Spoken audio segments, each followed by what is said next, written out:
on ZipRecruiter. Try it free. Golf to Go is brought to you by the Hagen Oaks Golf Super Shop. Here's Frank LaRosa. As another new year begins, I'm reflecting on all that has happened. I'm filled with gratitude for the Golf to Go show guests who've trusted us with their time, their thoughts, and their dreams. People like putter magician Scotty Cameron, First Tee's Angie Dixon, former football great Peyton Manning, LPGA legend Nancy Lopez, the heralded team at Hagen Oaks like Ken Morton Jr., Tom Morton, PGA Golf to Go's resident on-air playing coach, and Mike Woods, PGA Director of Golf, and all the PGA professionals and guests who've educated and informed us over last year's 52 shows. Thanks also to you, our loyal listeners, who are there every week with compliments and suggestions when we might get a bit off track. Thanks also to the game that brings us all together. Thanks to the millions of men, women, boys, and girls who play the game. Thanks to the able-bodied, and thanks also to the programs that nurture those in need of a lift, like the California Eagles, PGA Hope, and many more. We are fortunate for our world-class golf and to have lived life and had a chance to play the game. That's your Golf to Go. I'm Frank LaRosa. Progressive Insurance knows pets, and one of the biggest differences between people and pets is that we don't eat things off the floor. But dogs definitely will, and it makes them so happy, no matter what it looks like, smells like, or what state of decomposition it's in. We all want to go through life that carefree, and that's also why you should get Progressive Pet Insurance, because they eat things off the floor. So protect your pet from all the questionable life decisions they make. You know where they drink from when you're gone, right? Progressive Casualty Insurance Company and Affiliates. Covered subject to policy terms and conditions. Save more on the brands pros trust at Lowe's. Right now, get up to 35% off select major appliances and choose from our wide lineup of top brands. Plus, save $100 on a Little Giant 22-foot multi-position ladder. Now just $189. Built for strength, flexibility, and job site versatility. Pros, these savings will only be here for a limited time. Lowe's, we help, you save. Valid through 1/30. While supplies last. Selection varies by location. See Lowe's.com for more details. Celebrate the new year in style with a new Honda from Stockton Honda. Whether you're shopping new or pre-owned, Stockton Honda has the selection and savings. With new Hondas in stock and ready to go, now is the time to save on your favorite Honda in person or online. CR-V, HR-V, Pilot, Accord, Civic, and Ridgeline. It's a new year with endless possibilities. Get the deals that make it easy to say yes. Upgrade and save today at Stockton Honda. Anytime, anywhere, it's all here. StocktonHonda.com. KHD HD1 Sacramento, KYMX HD3 Sacramento. From the Power Business Technology Toshiba Studios. This is Sactown Sports 1140.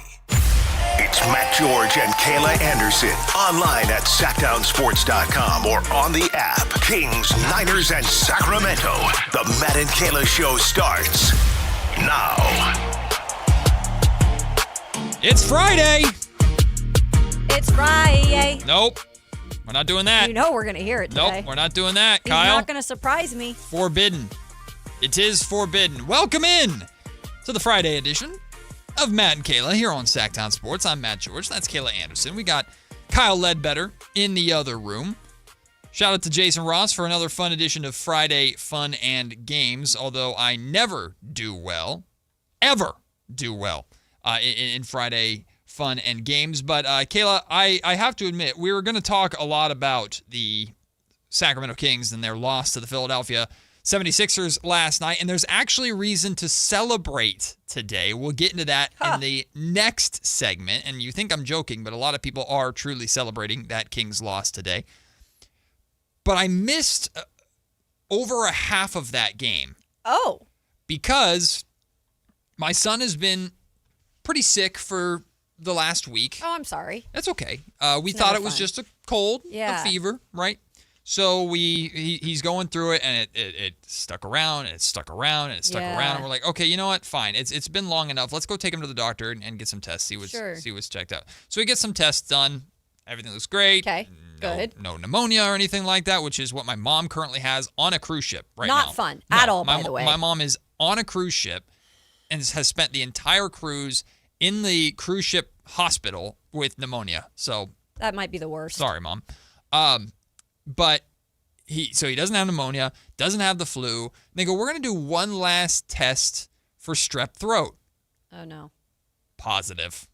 Oh, no. So my poor little 4-year-old has been dealing and battling strep throat, which means every toothbrush in the house, gone. Every like sharing nothing, no sharing drinks. Now the good news is that they basically said, well, he's been battling it all week. He's pretty much through the worst of it. I was just gonna say he's on the up and up. So he's buddy, you've made it. He pushed through naturally. Yep.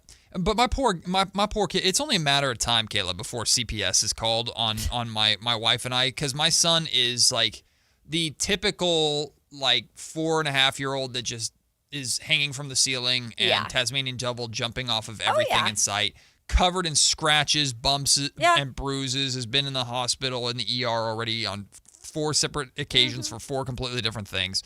And the poor guy also had a dentist appointment earlier this week, and it was the first time he had to have a cavity filled, so he went through that. He was numbed up, and my wife didn't know that when they're numb, you don't give them food. Oh no, you can. Afterwards. Well, you can, but it's not. So encouraged. He bit a huge no. gash in his lip because it was numb and he didn't realize it, and so he bit into it. This kid is beat up this week. Poor guy. But now he's with his grandparents, so he's happy. He's like, I'm good. I actually am okay with, not that he's having to go through that. I'm okay with your son struggling. But I am okay with kids having to battle through things when they're younger. And I mean, I got the belt.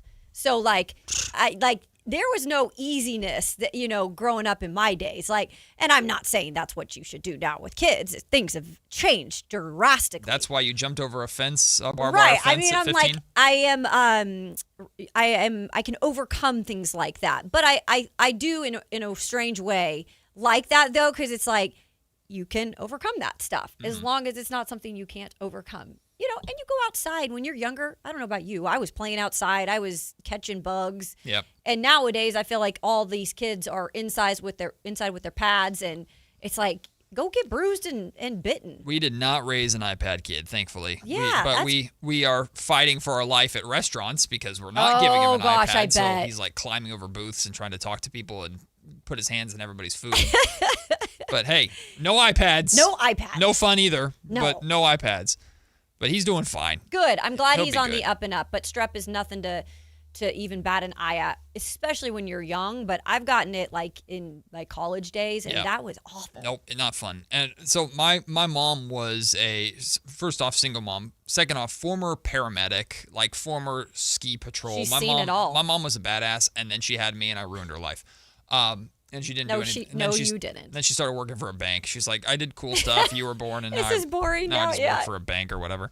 But she was the classic mom of just you're fine. Everything was you're fine. Even to where I told this story before. She sent me to school for 3 days with a broken arm or a broken wrist because it didn't swell. And she's like, you're fine. I'm like, no, Mom, it hurts. Nope, you're good. So for 3 days I went to school. So it's hard not to be that with my son, but I married into my wife's family, and they're all from the Manteca area, and they're very much rub some dirt in it type family. Oh yeah, you're good. You're good. If you're bleeding, if it doesn't stop within 5 minutes, then we'll be concerned. Exactly. Type thing. So my son's fine. He's good. He's good. He's on the up and up. Just a little strep throat. Yeah. Nothing to worry about. Nothing. Just don't pass it to us. Nothing. Yeah. Nope. Why is Kayla and Matt out next week? Listen, apparently it's going through schools, man, and that's the thing. I live in just sea of germs because my wife is a teacher. My son goes to school. Oh yeah. My best friend and his wife are teachers. Oh my goodness. I just you can't get away from it. I swim in germs, and I'm like, get away from me. Everybody just go away. Yeah, you and just then I wear spend a face thing all day. I spend evenings in one building with 18,000 people in it watching the Sacramento Kings, and they make me sick too sometimes just watching them. Just another type of disease. They're all sorts of. Well, we were treated to a fun game last night between the Kings and 76ers, and in reality, I hate what I've become, Kayla, because it's what have I become? It's gross to say, wow, that was a good loss. Yeah. Ew. No, ew. Stop it. Get some help. But in reality, really entertaining game, great battle. There is so much from this game. We're going to go through some of the numbers here in just a little bit. If you had told me, they have all these numbers, how do you lose this game? It's just because Tyrese Maxey and Joel Embiid were fantastic. They paired up just to put on a show. But this game was really fun. Went down to the wire. Kings lose 113-111. They're 12-37 on the season. Another 7-game losing streak. So that means, Kayla, they lost 7 straight. Then they had that 4-game win streak. And now they've lost 7 straight again. So it's a losing streak, winning streak sandwich that the Kings have put us through. But at least last night's game was entertaining. It was entertaining until the very end because I truly thought the way they were able to stay in it that they were going to be able to pull this one off. I honestly did. And then the fourth quarter, we always see a quarter. It's like, it's like a game. Like, what quarter will the Kings collapse? Yep. You know? And usually it's either the third or fourth. I think the first halves have been somewhat better. Yeah. But overall, you pick a quarter in the second half, and that's when things kind of blow up. Yep. If they can hold it to the fourth, it's usually somewhat close. In this one, a little bit interesting just in terms of the starting lineup, seeing Nick Clifford again in the starting lineup. Again, I like just giving him opportunities. But then it makes you wonder, is Zach LaVine just healing up a little bit like they did with Sabonis, not having him, start? Or is there a little something more to that? And then my other question is, I don't think Nick Clifford played very well last night. Not at all. So is this a thing, again, where he's going to get the start tonight in Boston, or will that be back to LaVine?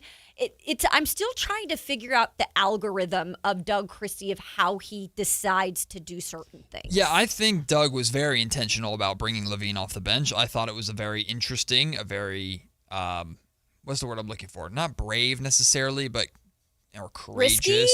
Or just something like bold. Bold. That's a good term. Like a very bold move because it's the highest paid player on your roster. And it's not like he's been out. Like, Domas came back from missing 2 months with a partially torn meniscus. Yeah. Like, there's grounds there for you. You haven't played in a couple months. Zach LaVine's missed 2 games with lower back soreness. And Doug is already a type of person that, like, if you're good to go, you're going. Sure. So I think Doug was very intentional about, like, Zach, you're coming back, but we're keeping Neek in the starting lineup. It's not even you're going to earn it. It's just we're keeping Neek in the starting lineup because everybody knows where the Kings are going at this point. And Doug Christie knows, like the rest of us, he probably has even better indication how checked out Zach LaVine is. Now, I'm not using that to drag Zach. I don't necessarily blame him for being checked out. But you're 100% right. Neek was not good. He was not. He was. I mean, he had some good defensive moments. 2 points, 1 of 7 from the field. Did rebound the wall well. 6 rebounds. But that's not what we've been wanting to see. Improvement. What we're asking is string together good performances. And he had that good game in Detroit, and he's followed that up with 2 games with okay moments. And that's what's needed for Neek. Dylan Cardwell has strung together really good performances. Maxime Reynaud is struggling right now, or is fine right now. Let's say that. Sure. He's fine. But he had a 2-week stretch where he was playing really, really well for when Domantas Sabonis went down.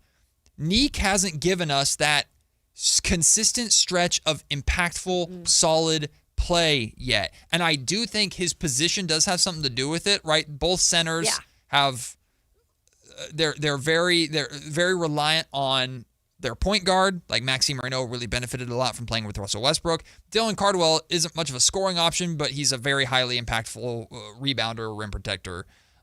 So maybe it's easier for those 2 guys to make an impact than it is for Neek.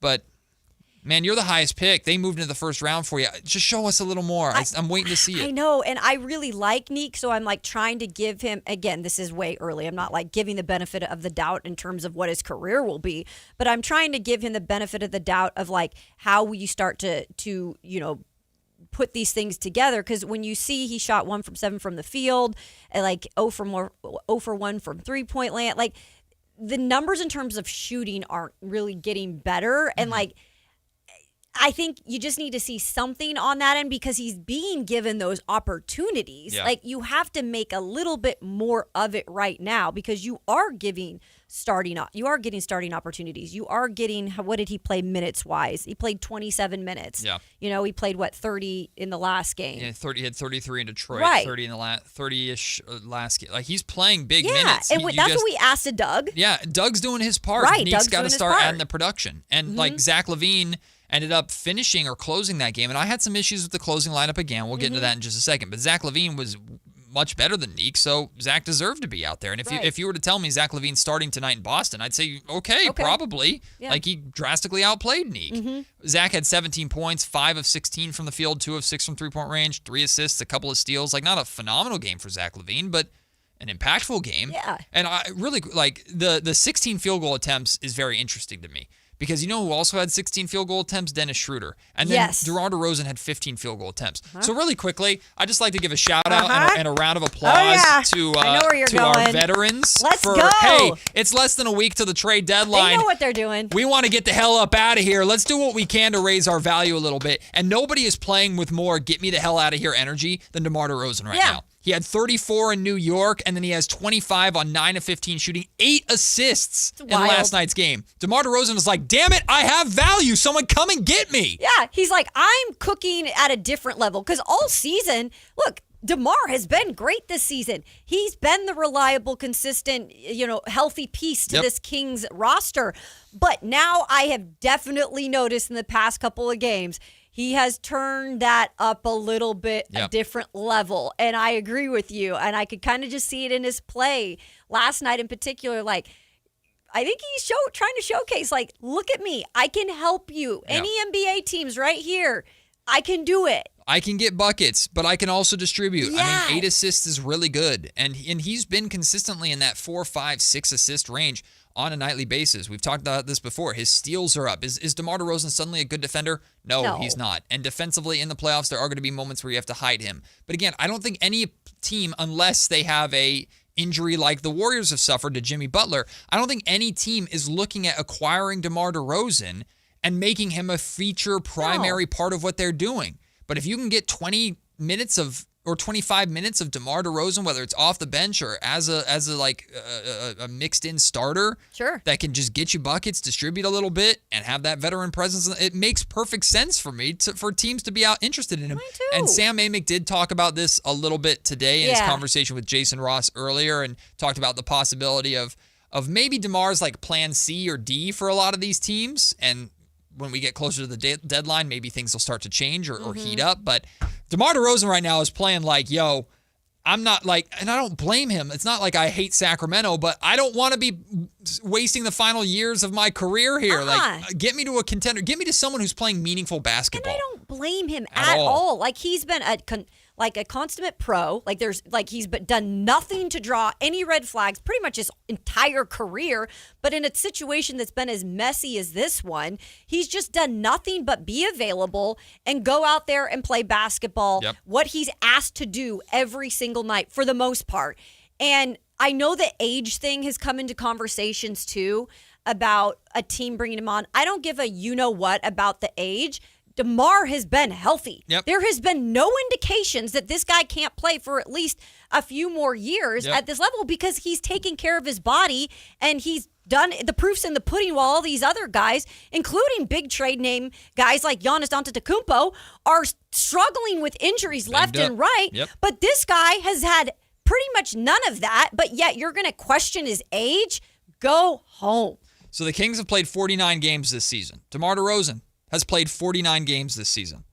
DeMar DeRozan played 77 games last season, 79 games the season before, 74 games the season before, 76 games, 61, 68, 77, 80, 74, 78, 60, 79, 82, 83, 63, 82, 77. He's made an entire career, entire 17-year career out of just simply being available. The last time he played fewer than 60 games in a 70 games in a season was 2020. That's insane to me. And the dude is 36 years old, 37 years old? He's 36. 36 years old. So, I mean... I'm sorry, that's a feat in its own, It's Matt. very impressive, and that's like some players are just able to take care of themselves and keep themselves healthy. The Kings had that in Harrison Barnes. The Kings had that in Buddy Hield. Buddy Hield is another just Mr. Available. Like, those guys are extremely valuable. I know it's a cliche, the best ability is availability, but like when you get into the late parts of a season, and especially for teams that are not just already guaranteed to be in the playoffs, but teams that are fighting for a playoff spot. That's why I thought Portland was an intriguing possibility for DeMar. I agree. I mean, look, I don't understand why he doesn't have a market. We've said that a billion times in the short existence of this show, but I appreciate DeMar going out there and going, well, I'm going to remind some people. And I think he's just he's playing with that little extra edge right now, and I'm glad he's showing that off. Yeah, I am too, and we can't just take away from what he did last night. You know, Dennis Schroeder, I'll give him his his little hand Yes. clap there, his little golf clap. His first time starting in a while. And he played well. And he, at times I thought maybe he would be the difference maker in the very end, Yep. and was able to hit some of those threes last night. I liked the way he played defense last night as well. So I will give my props to Schroeder because I know we've been hard on him at times. Sure. But he's been unavailable in certain moments too. But he's also trying to, I feel like, showcase himself a little. Yeah, Russell Westbrook was out last night with foot soreness, so a 27-point performance for Schroeder in that starting point guard spot, 9 of 16 from the field, 5 of 9 from three-point range, also had 4 rebounds, a couple of assists, a steal. An impressive performance from Dennis Schroeder. I don't know if one game makes him go, oh, maybe he should be the starter again. I think Russ clearly took that spot from him, but Schroeder is another guy that in theory, should have halfway decent trade value. One, because he's bounced around the league so much. Two, we know the Detroit Pistons loved him and wish they could keep him with how important he was to their initial playoff berth last season. Now they're the number 1 seed, so they're like, we're moving on bigger and better things. Yeah. But Schroeder is also on a very team-friendly contract. That the last year of that contract is only, I think, $5 million guaranteed, and he's got next year is only for like $14.5 million or something like that. So it's not a contract that should spook too many people either. We have heard next to nothing about Schroeder having a trade market, so I don't expect him to be dealt or anything like that. We talked about it yesterday with Toronto, but that was us kind of speculating a trade, what we could. But Schroeder reminding the Sixers and everybody, hey, I can ball. Yeah. I can ball too. I'm a veteran savvy point guard in this league, but for the second straight game, Kayla, I do have, if I'm being nitpicky, I do have a little bit of a bone to pick with Doug Christie's closing lineup. Okay, and a similar than what it was. It was a similar complaint, I'm sure. Yeah, so in New York, I thought the game was close, and the Sacramento Kings rolled out an entire veteran starting lineup. At that time, it was like Russell Westbrook, DeMar DeRozan, Domantas Sabonis, Precious Achiuwa, and I think Dennis Schroeder was out there. So it was like that veteran lineup.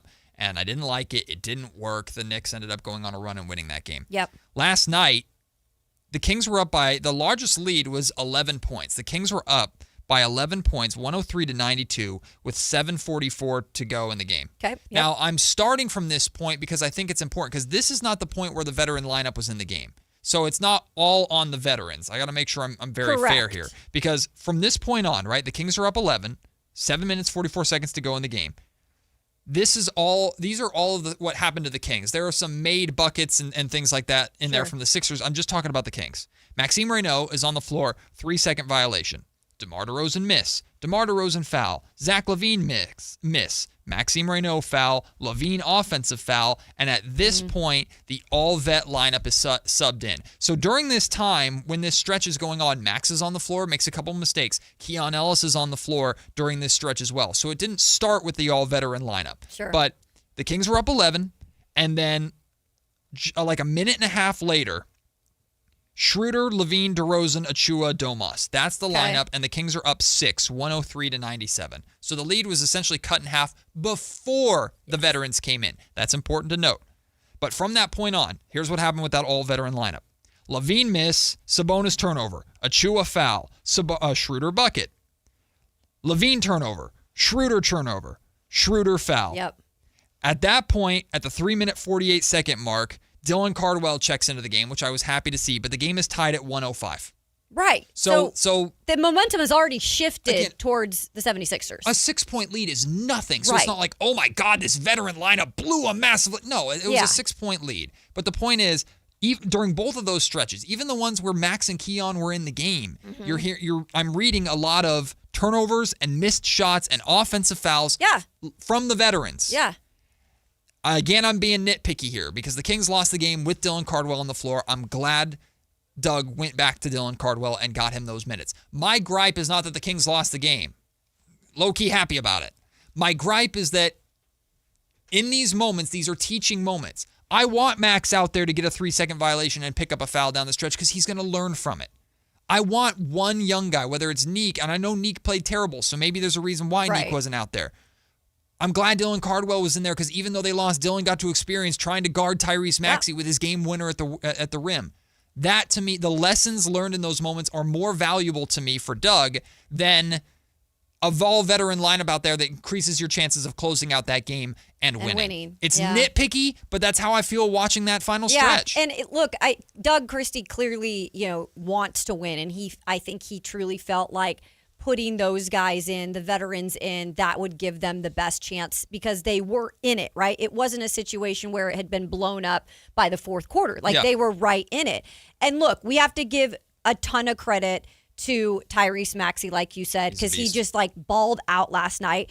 And Joel Embiid, who has really struggled with injuries throughout his entire career, is having a pretty good season. Yeah, he's playing well. And he was those two together on the floor at the same time last night reminded me of what happened with the Knicks the other night in the fourth quarter when Jalen Brunson and Cat paired up and just went off. Yep. And so part of it, you have to look at what those two players did, and they did.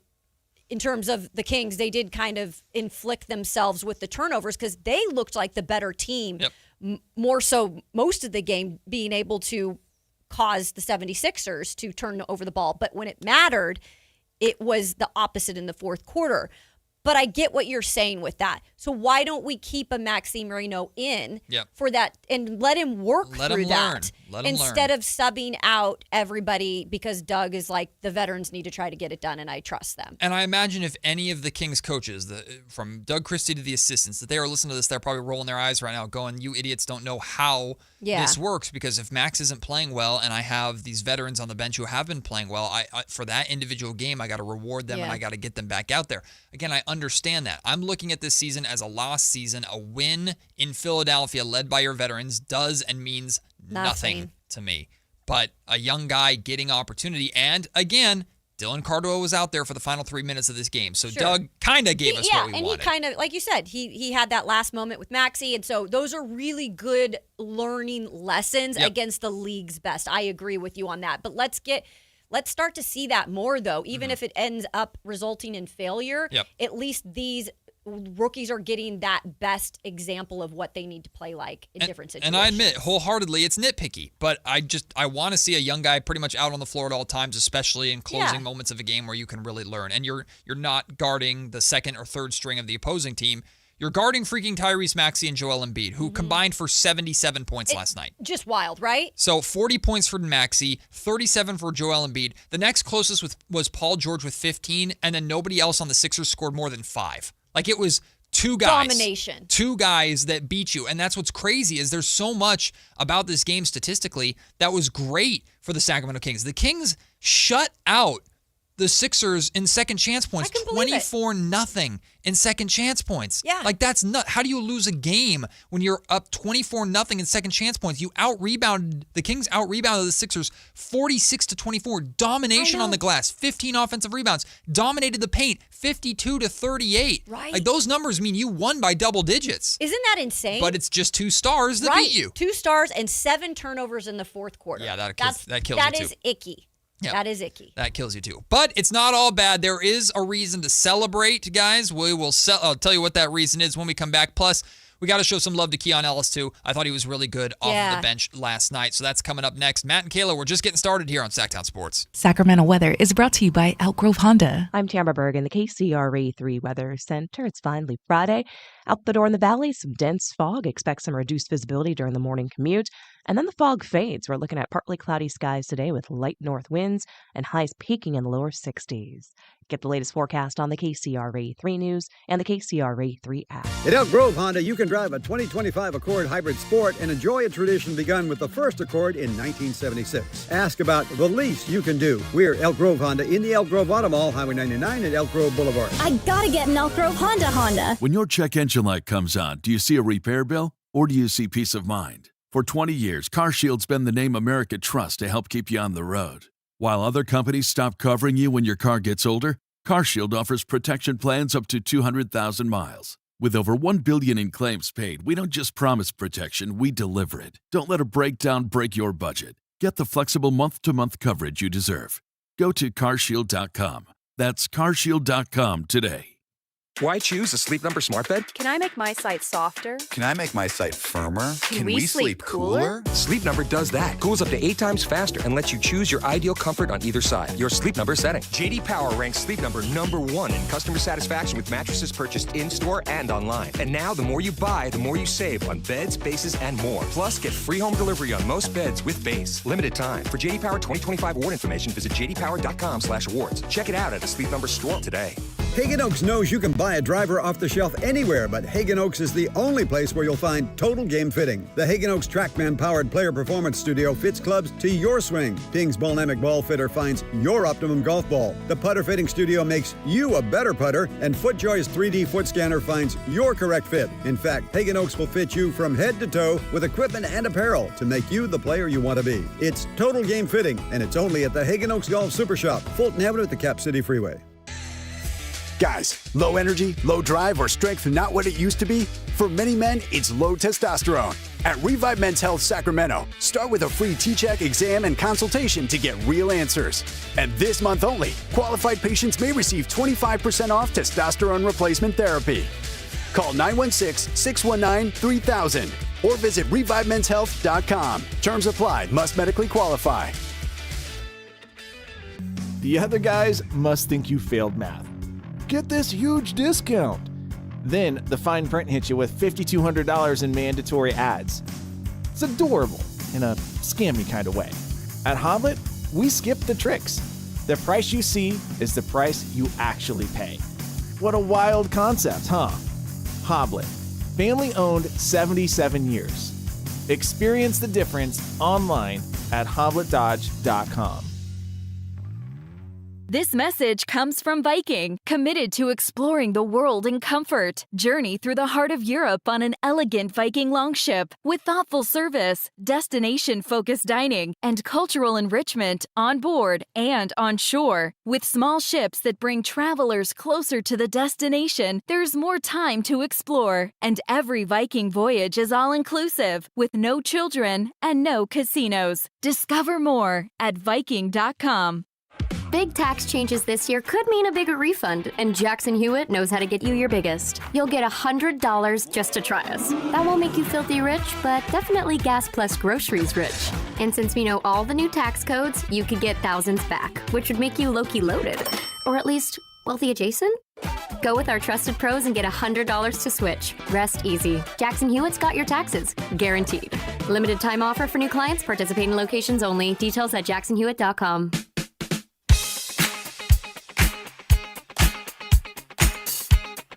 Matt and Kayla on Sactown Sports 1140. Oh, yeah, we got cause to celebrate today. Oh, boy. Cowboy kind of sucks. I know. There we go. There we go. It was stuck. It was just stuck. It was just stuck. Why are we celebrating today, Kayla? Well, with the Sacramento Kings 113-111 loss last night, their record fell to 12-37.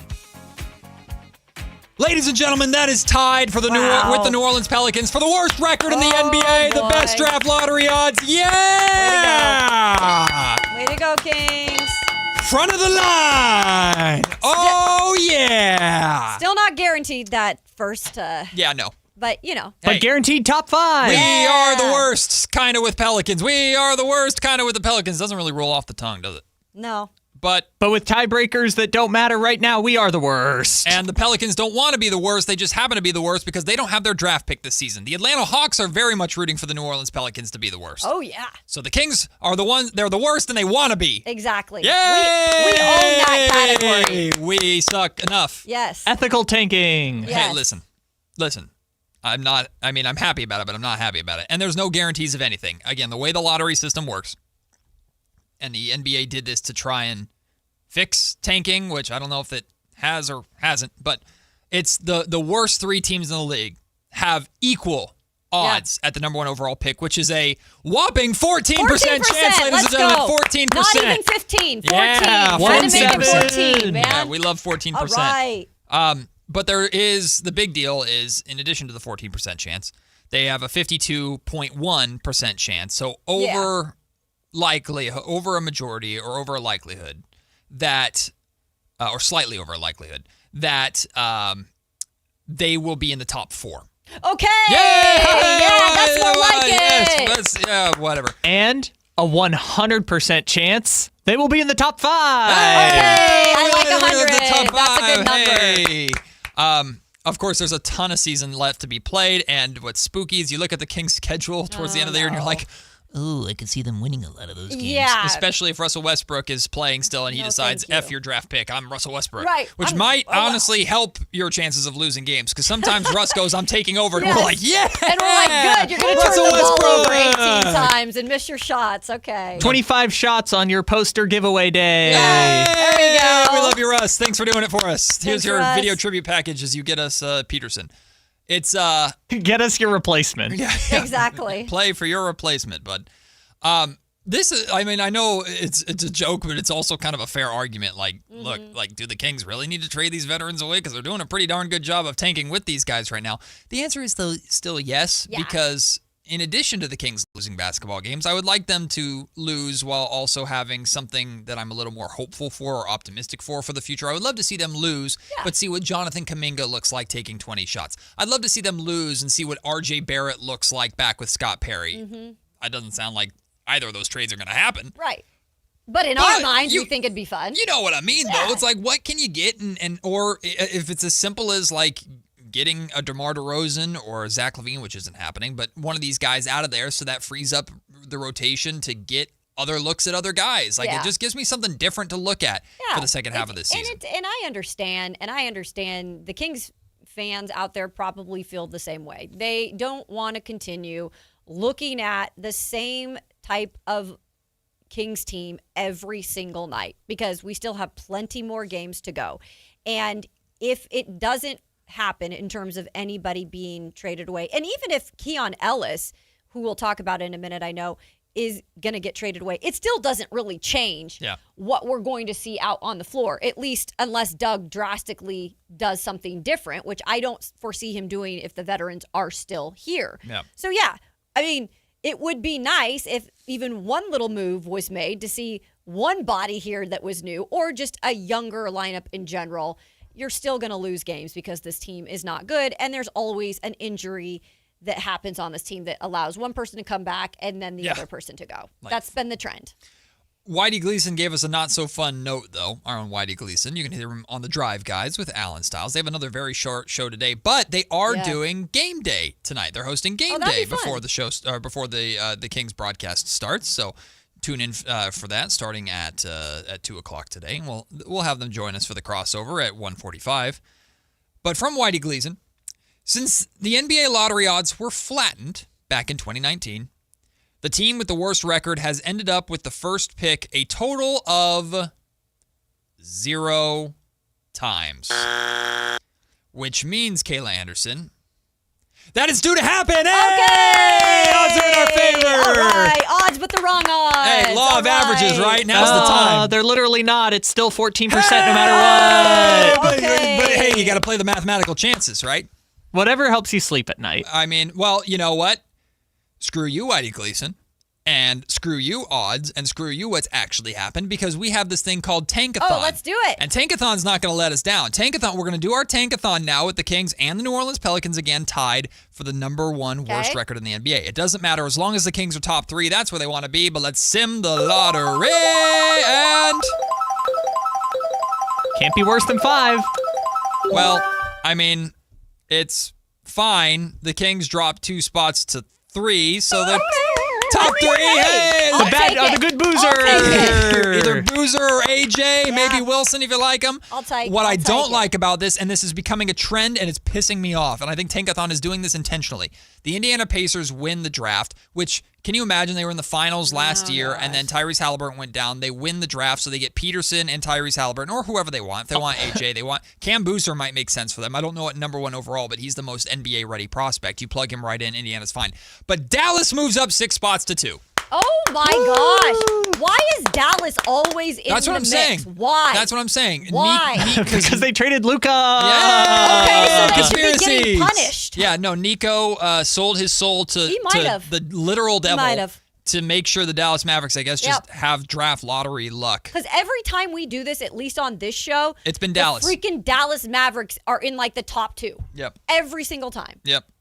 Obviously, we're being very over the top here. This is not a position that we expected the Sacramento Kings to be at all coming into this season. But like we've talked about, Kayla, it might really just be something that needed to happen, not just to hopefully get the Kings a star, get the Kings a Peterson, an AJ, a Boozer, a Wilson, whoever, Kingston Fleming, whoever it is. Yeah. Get the star that they wanted to start the rebuild process, start the true end of De'Aaron Fox era in Sacramento. We just delayed it by a year with the terrible Zach LaVine trade. Start that process, but also show ownership, Perry, Doug, the fan base, the world, anybody who doubted that this team wasn't terrible. It's totally obvious that they're terrible, so thank God now you have to fix it. It is very clearly broke, so fix it. It's very broke. It's one of the most mismatched rosters in terms of what you put out on the floor that we've seen in a while, because there are undoubtedly, great, talented players here. And there are some young players that have bright futures, but the way that it just works out on any given night, no matter what the lineups are or what the match, it looks bad most of the time. And so I think for Scott Perry, it's the best case scenario, because look, for Doug Christie, it's a little bit difficult because he is really getting, looked at on wins and losses. He'll have another year or two here, no doubt about that. But for Scott Perry, this is organically happening. And he can then go and get his guy, hopefully top 3, top 2, and then build around it. And that's, I feel like, what he truly wants to do, instead of taking the shortcut, which we know he doesn't want to do, and bringing in a guy like John Morant or bringing in, one of these guys, LaMelo Ball or whatever. That's not really what Scott Perry wants to be known as when he's building from the top up. Yeah. Bottom up. You got to start from the bottom. Yeah. You got to... Started from the bottom. No, shout out Drake. You got to start from the bottom. You get what we talked about. The analogy we've used is you got to rebuild the foundation. But before you can get to the foundation, you got to tear down the old house that's built upon the foundation. And that's what we're still in the demolition phase. We are. And right now, Perry's having a hard time demolishing. It's like those jackhammers when you're trying to get into the old cement. He can't get the tools. Nobody wants what the Kings have, except for Keon Ellis, who has been playing well. Yeah. Keon Ellis had a good game last night. 10 points, 4 of 7 from the field, 2 of 5 from three-point range, a steal and a block. He was plus 10 in just under 20 minutes of action. So good on Keon Ellis. If we're being nitpicky about anything with Keon, he got some opportunity to guard Tyrese Maxey and didn't exactly slow him down. Nobody did. So it's not like, that's a bad Keon Ellis thing. But in theory, that's what Keon's superpower is supposed to be, is I can put you on the opposing team's best guard and you can at least make their life more difficult. And maybe he did. Tyrese Maxey was just like, I don't care, I'm scoring for And he was on it. Tyrese Maxey's a good player, but last night too, he was just going off, right? It's like he could not be stopped last night. So I did like the overall. It looked really different from what I think I've seen from Keon the 2 previous games. I think he looked a lot more on in terms of his offense, but defensively there's little things to work on. But overall, I thought it was a good showing for him, at least, who's showcasing to supposedly 10 teams right now. Kyle, can we go to break one more time with Kool and the Gang in celebration? Let's really soak in this moment. Again, if you're just tuning in, ladies and gentlemen, stop what you're doing. Take your hands off the steering wheel, unless you're driving. Don't do that. And a little round of applause, everybody. The Sacramento Kings have the worst record in the draft lottery, best draft lottery odds in the NBA. How about that? Which are also the same if they would have been 2 or 3. Doesn't matter. Hey, just secure those best odds as possible, even though mathematically it's still a tough hill to climb for them to get that number 1 overall pick. But we don't care about that part. We care about tanking. The tank is alive and well. Love the tank. And so is the Matt and Kayla Show, because we got Q&K for you when we come back after the break. It's Matt and Kayla on Sactown Sports. This is the story of the one. As a safety manager at a manufacturing plant, he does everything he can to keep his coworkers safe. From finding ways to reduce risks to keeping safety supplies in stock. And for that, he relies on Grainger. Grainger offers a broad range of quality products and next-day delivery, so he can always play it safe. Call 1-800-GRAINGER, click Grainger.com, or just stop by. Grainger, for the ones who get it done. Hey, movie fans, Marty Supreme is playing at the Esquire IMAX Theater. See it the way it was meant to be seen on the 6-story IMAX screen. Feel every twist and turn crashing all around you, where every seat is always the best seat in the house. It's only a matter of time before I'm staring at you from the cover of a Wheaties box. You think it's that simple? Yeah, I do. Don't wait. Get reserved seats for Marty Supreme at Sacramento's biggest and loudest movie-going experience, the Esquire IMAX Theater in downtown Sacramento. When value matters, Elk Grove Chevrolet delivers. Right now, purchase a 2026 Chevrolet Silverado for $4,500 off. The Silverado 1500 stands out with legendary towing power, a bold new design, and the dependability you expect from Chevy. Visit myelkgrovechevrolet.com for full details. Don't miss your chance to drive the new Chevrolet Silverado. Stop by Elk Grove Chevrolet today and experience quality that goes the distance. This year's tax changes. Better not get caught snoozing. Miss one deduction, lose thousands. Not amusing. Big tax changes can mean bigger refunds at Jackson Hewitt. And right now, get $100 just to try us. Don't worry, tax filers. If money is tight, get $100 from Jackson Hewitt, so you'll sleep better at night. Limited time offer for new clients. Participating locations only. Details at jacksonhewitt.com. Save more on the brands pros trust at Lowe's. Right now, get up to 35% off select major appliances and choose from our wide lineup of top brands. Plus, save $100 on a Little Giant 22-foot multi-position ladder. Now just $189. Built for strength, flexibility, and job site versatility. Pros, these savings will only be here for a limited time. Lowe's, we help, you save. Valid through 1/30. While supplies last. Selection varies by location. See Lowe's.com for more details. Build your team. Build it sooner. Need your match on ZipRecruiter. I know that hiring can be challenging. You need someone to match your role perfectly. Well, now you can meet them fast on ZipRecruiter. Need to hire right away. Start your search for strong candidates. The right fit awaits. All your roles, fill them sooner. Need your match on ZipRecruiter. Just head to ZipRecruiter.com/free right now to try it for free, and you're on your way to meeting your match. 4 out of 5 employers who post on ZipRecruiter get a quality candidate within the first day. So try it now. Go to ZipRecruiter.com/free. That's ZipRecruiter.com/free. Meet your match on ZipRecruiter. Try it free. Big savings are back at Folsom Lake Honda, your one-stop Honda shop. Looking to own or lease? We have options for everyone. Plus, lower interest rates at Folsom Lake Honda make for lower payments. It's no wonder Folsom Lake Honda is your one-stop Honda shop. Get an instant cash offer for your trade at FolsomLakeHonda.com. We'll buy your car whether you buy from us or not. Visit us today at FolsomLakeHonda.com. Folsom Lake Honda. Yeah, your one-stop Honda shop. Join Sactown Sports downtown before every Kings game and pick up an In-Shape Fitness Kings Rally towel while supplies last. If you walk, lift, stretch, or sweat, you belong. Start the year strong and join today at InShape.com.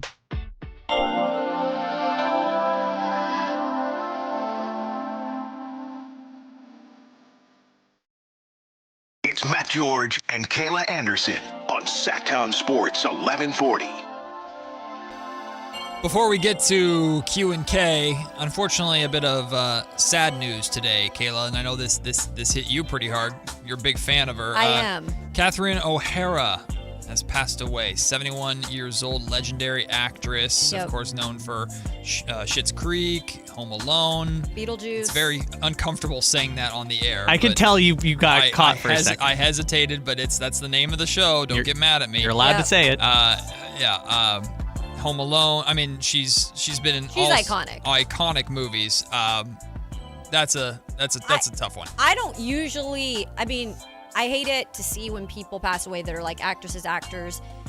But this one like really hit me because for me growing up with Home Alone, and that's probably still one of my favorite movies of all time, not just Christmas movies, but Schitt's Creek, when I watched that for the first time. It's so uncomfortable. It is uncomfortable It's because so we have guidelines here, but obviously that is I feel not. like the FCC has a baseball bat behind my head They do. right now. And if I said it in a different way, it'd probably not go down well. That was just funny because you mispronounced it at first. I know. No, it's the hesitation because you're like, I'm in you're my like, head. I don't want to say it, but I can, but I don't want to say it. I'm in my head, but in all seriousness, I could be wrong with this, but I feel like a lot of people that have grown up watching her, this one hits hard. Yeah. Because it's, first of all, she was 71 years old. Yeah. That is not old, okay, in my eyes. And so it happened out of the blue. So that's why I was really thrown off with this one. So rest in peace, Catherine O'Hara, icon in my eyes. Kevin! Now I gotta go. Such a good one. Home Alone, of course, is a Christmas movie, but now I feel like I gotta go watch it. Yeah, Now I I can gotta still go watch watch it any time of the year. I mean, that's the one like sad thing about getting older. We talked about. I mean, this is a really morbid comparison to make, but like watching LeBron James get to the end of his career, and then like I remember how hard the passing of Kobe Bryant hit, and he was so unbelievably young. He had so many things to do, but it's never a fun topic. Losing these icons that you grew up watching and seeing, and it's just never gets easy. So rest in peace to Catherine O'Hara. Wonderful actress. All right, let's transition. Yeah. No good way to transition out of that to great segue, Matt. I know. Well, there is no good one. Nothing you can possibly do. You just keep on going. Well, we got a fun segment for you. It's Q&K, which we were doing once a week, but now we're going to start doing it Mondays and Fridays. It's where Kayla takes over the show. It's something she brought with to us here at Sactown Sports from Tennessee. So, Kayla, take it away. So this is definitely Olympic topic. Now, I do want to start this off with not the greatest news, but the great Lindsey Vonn, who is 41 years old and has had a comeback in her career, unfortunately crashed yesterday and injured her left knee before her downhill race before the Olympics. She does say that she is going to try to come back for the Olympics, which starts up here in about a week. But I don't know how 100% she's going to be. Yeah. So wishing her the best. We hope to see her there. Speaking of the Olympics, they are coming up here in February, the start of February. My question to you guys, are you interested more in the Winter Olympics, or are you more of a Summer Olympics person, and why? I think I probably lean more towards summer because of hoops and because of soccer primarily. That's the main reason that I've watched the Olympics in the past. I mean, the most exciting races in my mind that you see are whether it's track and field, which is summer, or like swimming, which is summer. So I would say summer probably more dominates in my interest level. But I tell you what, the bobsledding. Oh my gosh. I could watch the bobsledding for a long time. too. It just looks terrifying. I would never do it because I would die. I would be the one that would You'd fly off the bobsled. I'm cooked. Or I'm falling out in front of it and getting run over by it. I would never do it, but it looks so much fun to do. And like, I know when Shaun White was doing like the snowboarding and everything like that. My favorite time. It was must-see TV. Yeah. But I'll be honest with you, I'm not the best person to ask for this kind of stuff because I'm very much a background Olympics viewer. And what I mean by that is it's on my TV if I'm home, but I'm doing something else and it's just kind of on in the background as noise. Yeah. So I'm not very locked into the Olympics, period, unless they're very particular races or events. But I mean, and that's another thing. Summer Olympics has gymnastics and seeing Simone Biles and Team USA and that's my gymnastics.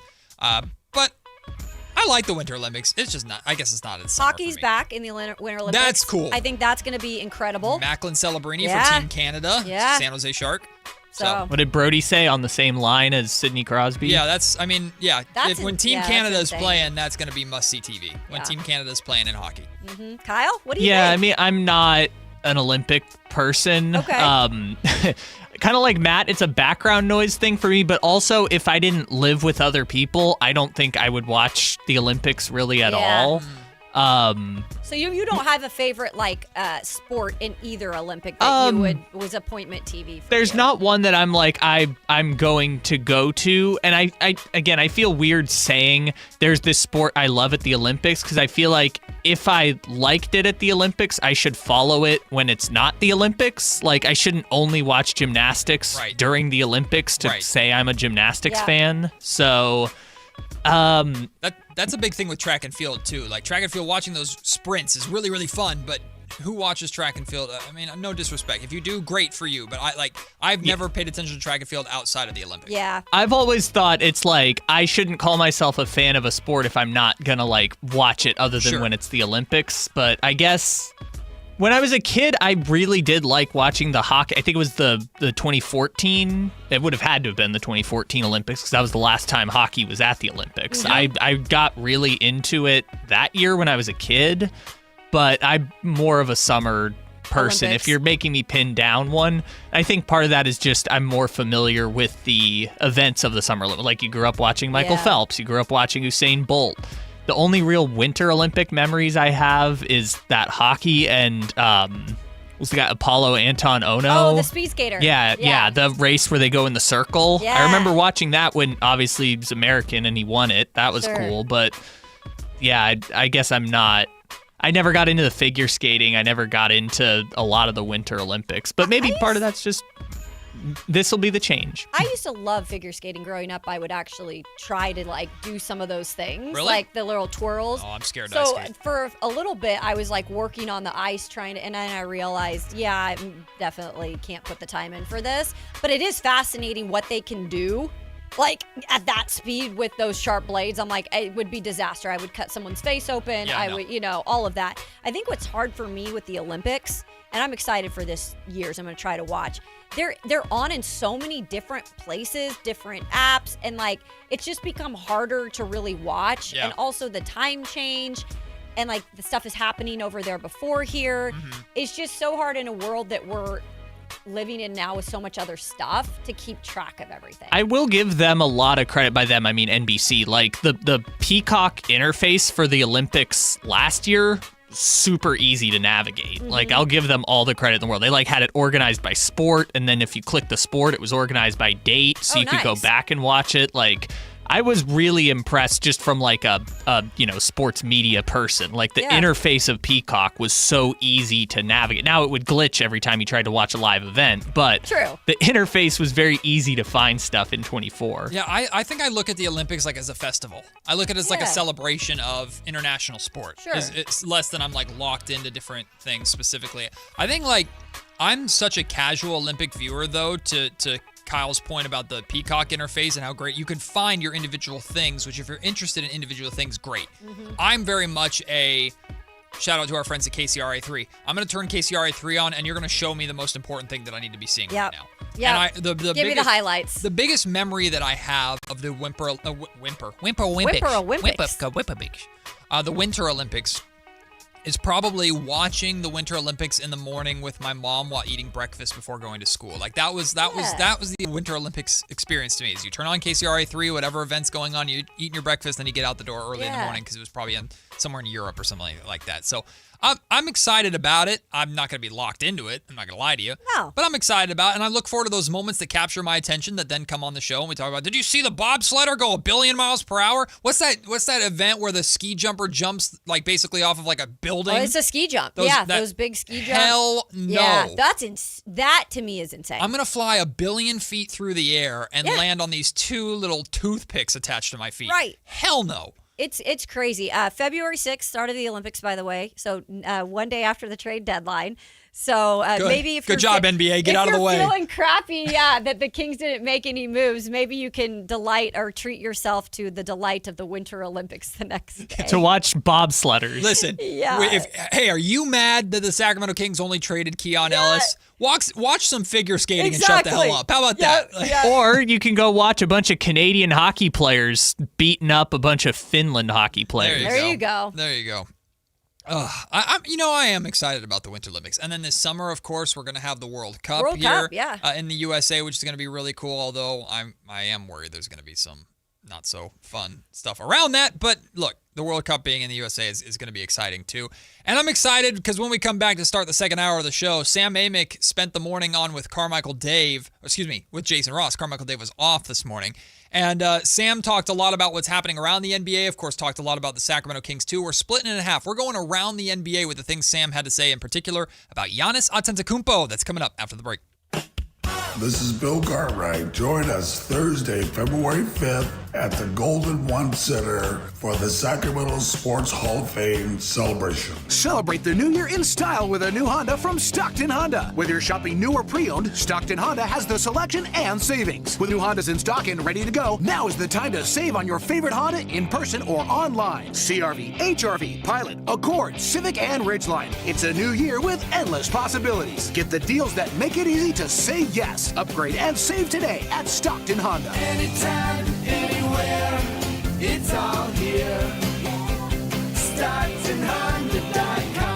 Hey, it's Carmichael Dave here for Capital Casino, Sacramento's #1 poker room, inviting you to come join them every Wednesday for their midweek madness drawing, giving away $2,000 in total cash starting at 6 p.m. It's a safe and friendly environment, plenty of well-lit parking available, and it's conveniently located right there in downtown Sacramento. And remember, best food, best service, best games, 411 North 16th Street in downtown Sacramento. For more information, log on to capital-casino.com and gamble responsibly. 1-800-GAMBLER.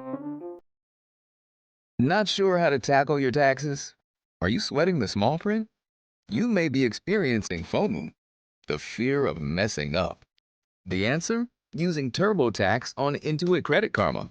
They help you get your biggest refund, and then we help you do more with it, with a personalized plan designed to help you hit your money goals. It's time to take your taxes to the max. Start filing today in the Credit Karma app.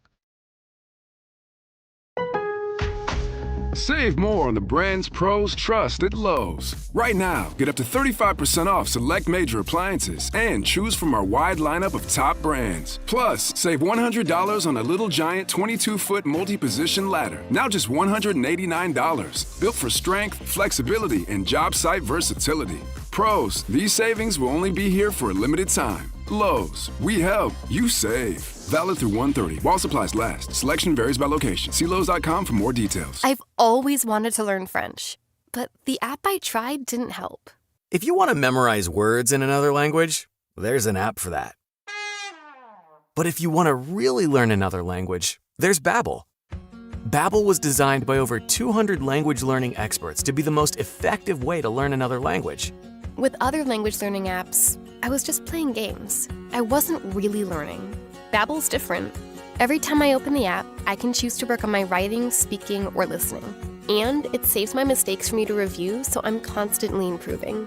Babbel feels like it was created intentionally by people who really know what you need to learn another language. Before Babbel, I thought I just wasn't good with languages. But now I'm speaking French. Tout ça, c'est grâce à Babbel.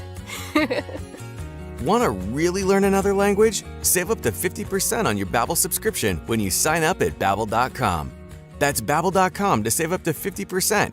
Babbel.com. Guys, feeling low energy or low drive? It could be low testosterone. At Revive Men's Health, start with a free T-check and consultation. And this month only, qualified patients may receive 25% off TRT. Book now at ReviveMen'sHealth.com. Terms apply, must medically qualify. KHD1 Sacramento, KYMX HD3 Sacramento. From the Power Business Technology Toshiba Studios. Sactown Sports 1140.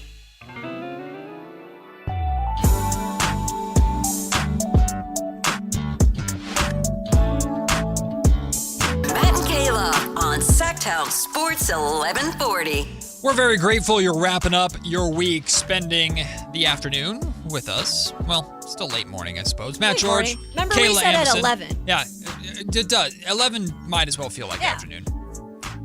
Although in college, 11 was wake-up time. Not gonna lie to you. Really? Oh, yeah.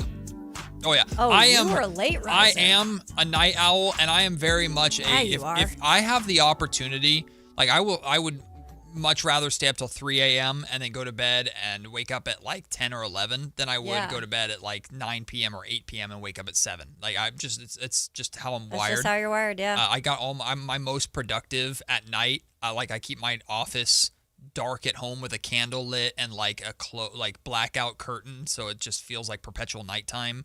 Like I am very much a night owl person.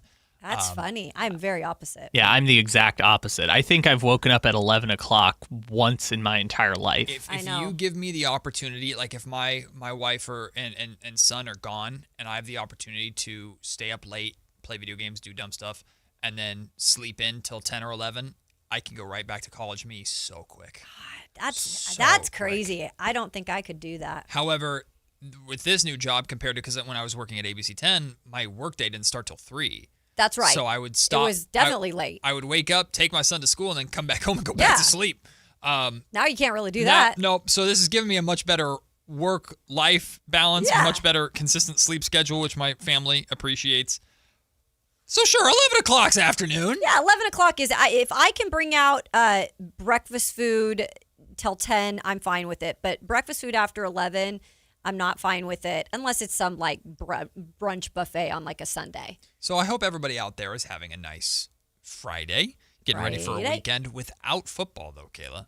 No football. No football. Not even the Pro Bowl, which I'm fine with. I don't care. Yeah. Like I never cared about the Pro Bowl. Apparently the Pro Bowl's in the Moscone Center this year? Yeah, it's the flag football game, whatever That's you want to so call strange. I don't care. Yeah. I don't care. Like I even you could ask me to go there in person and watch it. I don't care. I've lost interest in it. I don't care. I think the Pro Bowl is an absolute waste of time. It's like games now too, where it's anybody could do They that. do dodgeball or whatever. It's Yeah. like cool. I want to see freaking Brock Bowers throw a dodgeball at someone's head. Great. I don't care. Like no. But they're all stars. Remember, like they're yeah. It just doesn't make any It's sense. an all-star dodgeball. Yeah, I don't care. I'd rather play dodgeball. Dodgeball was great. I used to love. You remember that? Did you guys have this when in grade school? If it's a rainy day during PE, Yep. Well, you're going in. You're You're playing going dodgeball. inside and you're playing dodgeball. We played dodgeball too. The best version of dodgeball is Doctor. Have you ever played dodgeball with Doctor? So Doctor is if you get hit by the dodgeball, you drop to a knee.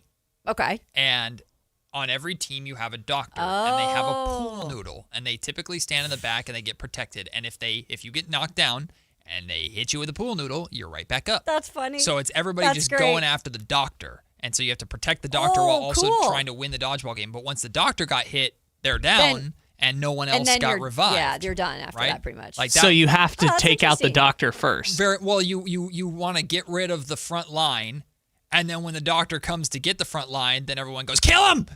Wow. But you're like 7. It's great. I want to play that now. Can we play at some point? an adult dodgeball with doctor? We would have be that big garage. so much by fun. the way. Although adults throwing dodgeballs at that speed might be a little scary. Yeah, it might be. Well, it's not Especially- like any of us are athletes here. It doesn't mean I don't have an arm. Got some former baseball players up in this business. Oh no, I'm worried Alan Stiles is going to throw hard. Alan's just going to run around and be hard to hit. I'm talking like we have Bobby from promotions. Bobby's a former baseball pitcher. Oh yeah, that's true. So we got some arms in the building. I might get a welt or two. I'm just turning sideways. Ain't none of y'all hitting me if I turn sideways. Kyle, you and I could be like uprights. They ain't hitting us. I got a little bit of a chooch. I think I could throw. Oh, what is that? I don't know, but it made me bottom? Cannon arm. Oh, I was that like- made me extremely uncomfortable. I was like, that just sounded weird. Because it sounded like I was saying butt. Yeah, I thought you meant like yeah. I have a butt that would hit me or that would get No, hit. like a cannon, an arm. A chooch? Yeah. I've never Who heard says of that? that. Oh, shoosh. Oh, a shoosh. Yeah. Oh. It did sound like I was saying choosh. I didn't It like really that. did. I didn't like it at all. All right. Transitioning out of that. Sam Amick was on this morning with Yeah, with I don't know if we can. great transition segue, to Matt. that. Yeah, well, chooches and Sam Amick, I guess. Sam was I on wonder this if Sam morning. Amick's got a chooch. I'm never asking him. Feel free to ask him if you want to and see what his facial expression is like. But Sam was on with Jason Ross this morning on the morning show. You can go back and listen to that in its entirety, although I highly encourage you just to listen to us play clips of it here, and we're going to react to some of the things that he said. There's a lot of stuff that they covered. We'll start with the around the NBA stuff and save the Kings-specific stuff to the 12 o'clock segment. So we'll get into that in a little bit. But of course, the conversation around the NBA and this trade deadline has everything to do with one Giannis Antetokounmpo, and Sam Amick kind of leaning towards a Giannis deal won't get done. This time next Friday, is Giannis on the Bucks or on another team? I'm kind of on the fence, and I'll go ahead and say he's still on the Bucks. And really? I think, well, I don't know. Like the Bucks and their GM John Horst, we've talked about this. He he wants a lot in return for Giannis, and understandably so. And so, if you go 2 days ago when the noise was, okay, they're finally listening, to yesterday, and this is kind of widely out there, is that all of a sudden people around the league started handicapping that the Warriors were in the best position of anybody. That's fine, and I get that. I just still have a hard time seeing the Bucks, hitting the button on what the Warriors have to offer. Whatever. I know it's a lot of picks. But the players are not, to me, the Kuminga.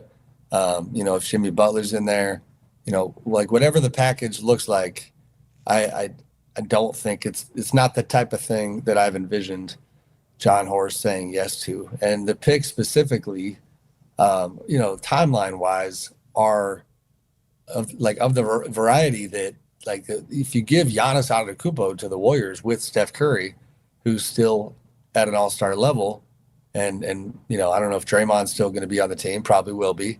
Like, those picks are not going to be very good. They're going to win a lot of games. So there's other teams involved, certainly, but the Miamis of the world, the Minnesotas of the world, like, they have more to offer in the summertime. And there's part of me that thinks that this still gets pushed back to the offseason. I understand Sam's point completely with, like, the summertime, there might be more to offer. He talked about, like, the Heat might be able to beat the Warriors' offer depending upon what happens during the summer. I do push back or disagree a tiny bit with, like, the draft picks wouldn't be valuable from the Warriors because Giannis makes the Warriors good.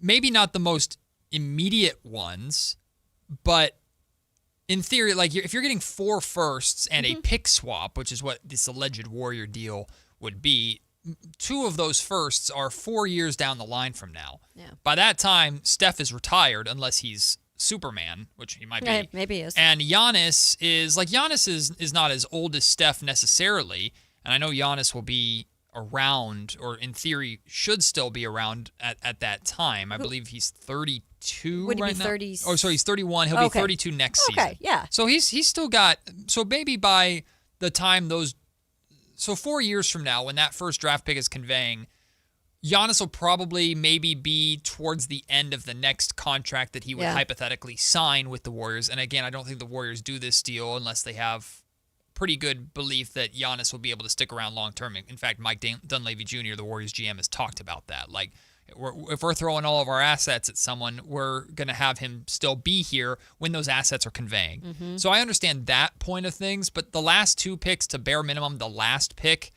that you get in that deal should be, in theory, really, really good because the Warriors will probably be bad at that time and the era will be over. Yeah.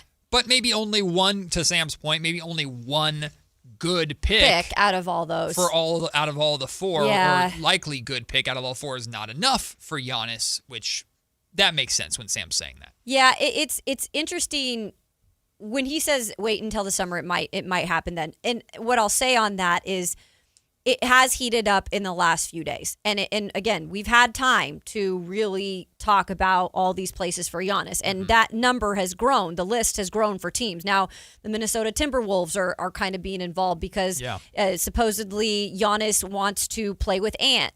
So there are some things coming out that I find a little interesting of, are we adding like a little more smoke to the fire just because somebody wants to get a deal across before the trade deadline? Maybe, but Golden State has been a little quiet. Yeah. And it is interesting because they've been loud with everything else when it involves them in trades and the Kuminga stuff. So maybe they are working on something quietly because, again, we haven't heard much out of that camp here about Giannis. When it comes to the picks, I kind of get what Sam is saying here, but when it's all said and done, if Golden State wants to make the deal, they're going to make the deal because they have one goal in mind, is give Steph as much help right now as he can get while he's still Steph so that we can go win a title. And then the stuff after that we'll have to figure out. But that's their goal right now. I don't think they're thinking about the future and what the picks will be, because the ultimate goal is we got to just win now, and we need another piece, especially with Butler going down. And what you're talking about is the primary reason to make a big trade like this during the regular season versus waiting till the offseason. Yeah. Because outside of, I guess, awkwardness of, do we want Giannis to still be here for the final few months of the season, and it's just like he doesn't want to play or he's hurt or whatever, and it's just awkward. Outside of that, are the Bucks, how can the Bucks take advantage of, whether you want to call it the desperation or the circumstances of other teams around the league? And in the case of the Warriors, they just lost Jimmy Butler. They're trying to get back into the mix. So that's something that they could take advantage. But I was thinking, at least when I thought this Giannis conversation started, I would think like the San Antonio Spurs would be very interested in Giannis because of what they have to offer. And if the San Antonio Spurs wanted to open a title window right now, and maybe the Spurs feel that title window's already open, and I guess good confidence in you, but if you had Giannis, now it's really, really, really open. And maybe I think if the Spurs were as interested as I thought they would be and willing to make those big offers, then waiting till the summer would have been silly. Because go and take advantage of this team that's trying to win a title right now. You can, But it sounds like a lot of those teams that are, in theory, a Giannis Antetokounmpo away from being title favorites aren't as interested as I would expect them to be right now, which might, to Sam's point. The Knicks should be. Well, the Knicks, 100%. But how can you take advantage of the desperation of the Knicks when the Knicks don't have the same assets that the Warriors or the Heat or other teams do have available to them because of other moves that they've made in the past? Like one of the main pieces you're getting back in that Knicks deal is Karl Anthony Towns. Yeah. What the hell does that do for the cares? Milwaukee Bucks? Yeah, they don't care about that. No, not at all. So the Knicks can desperately want him, and Giannis can desperately want to go there.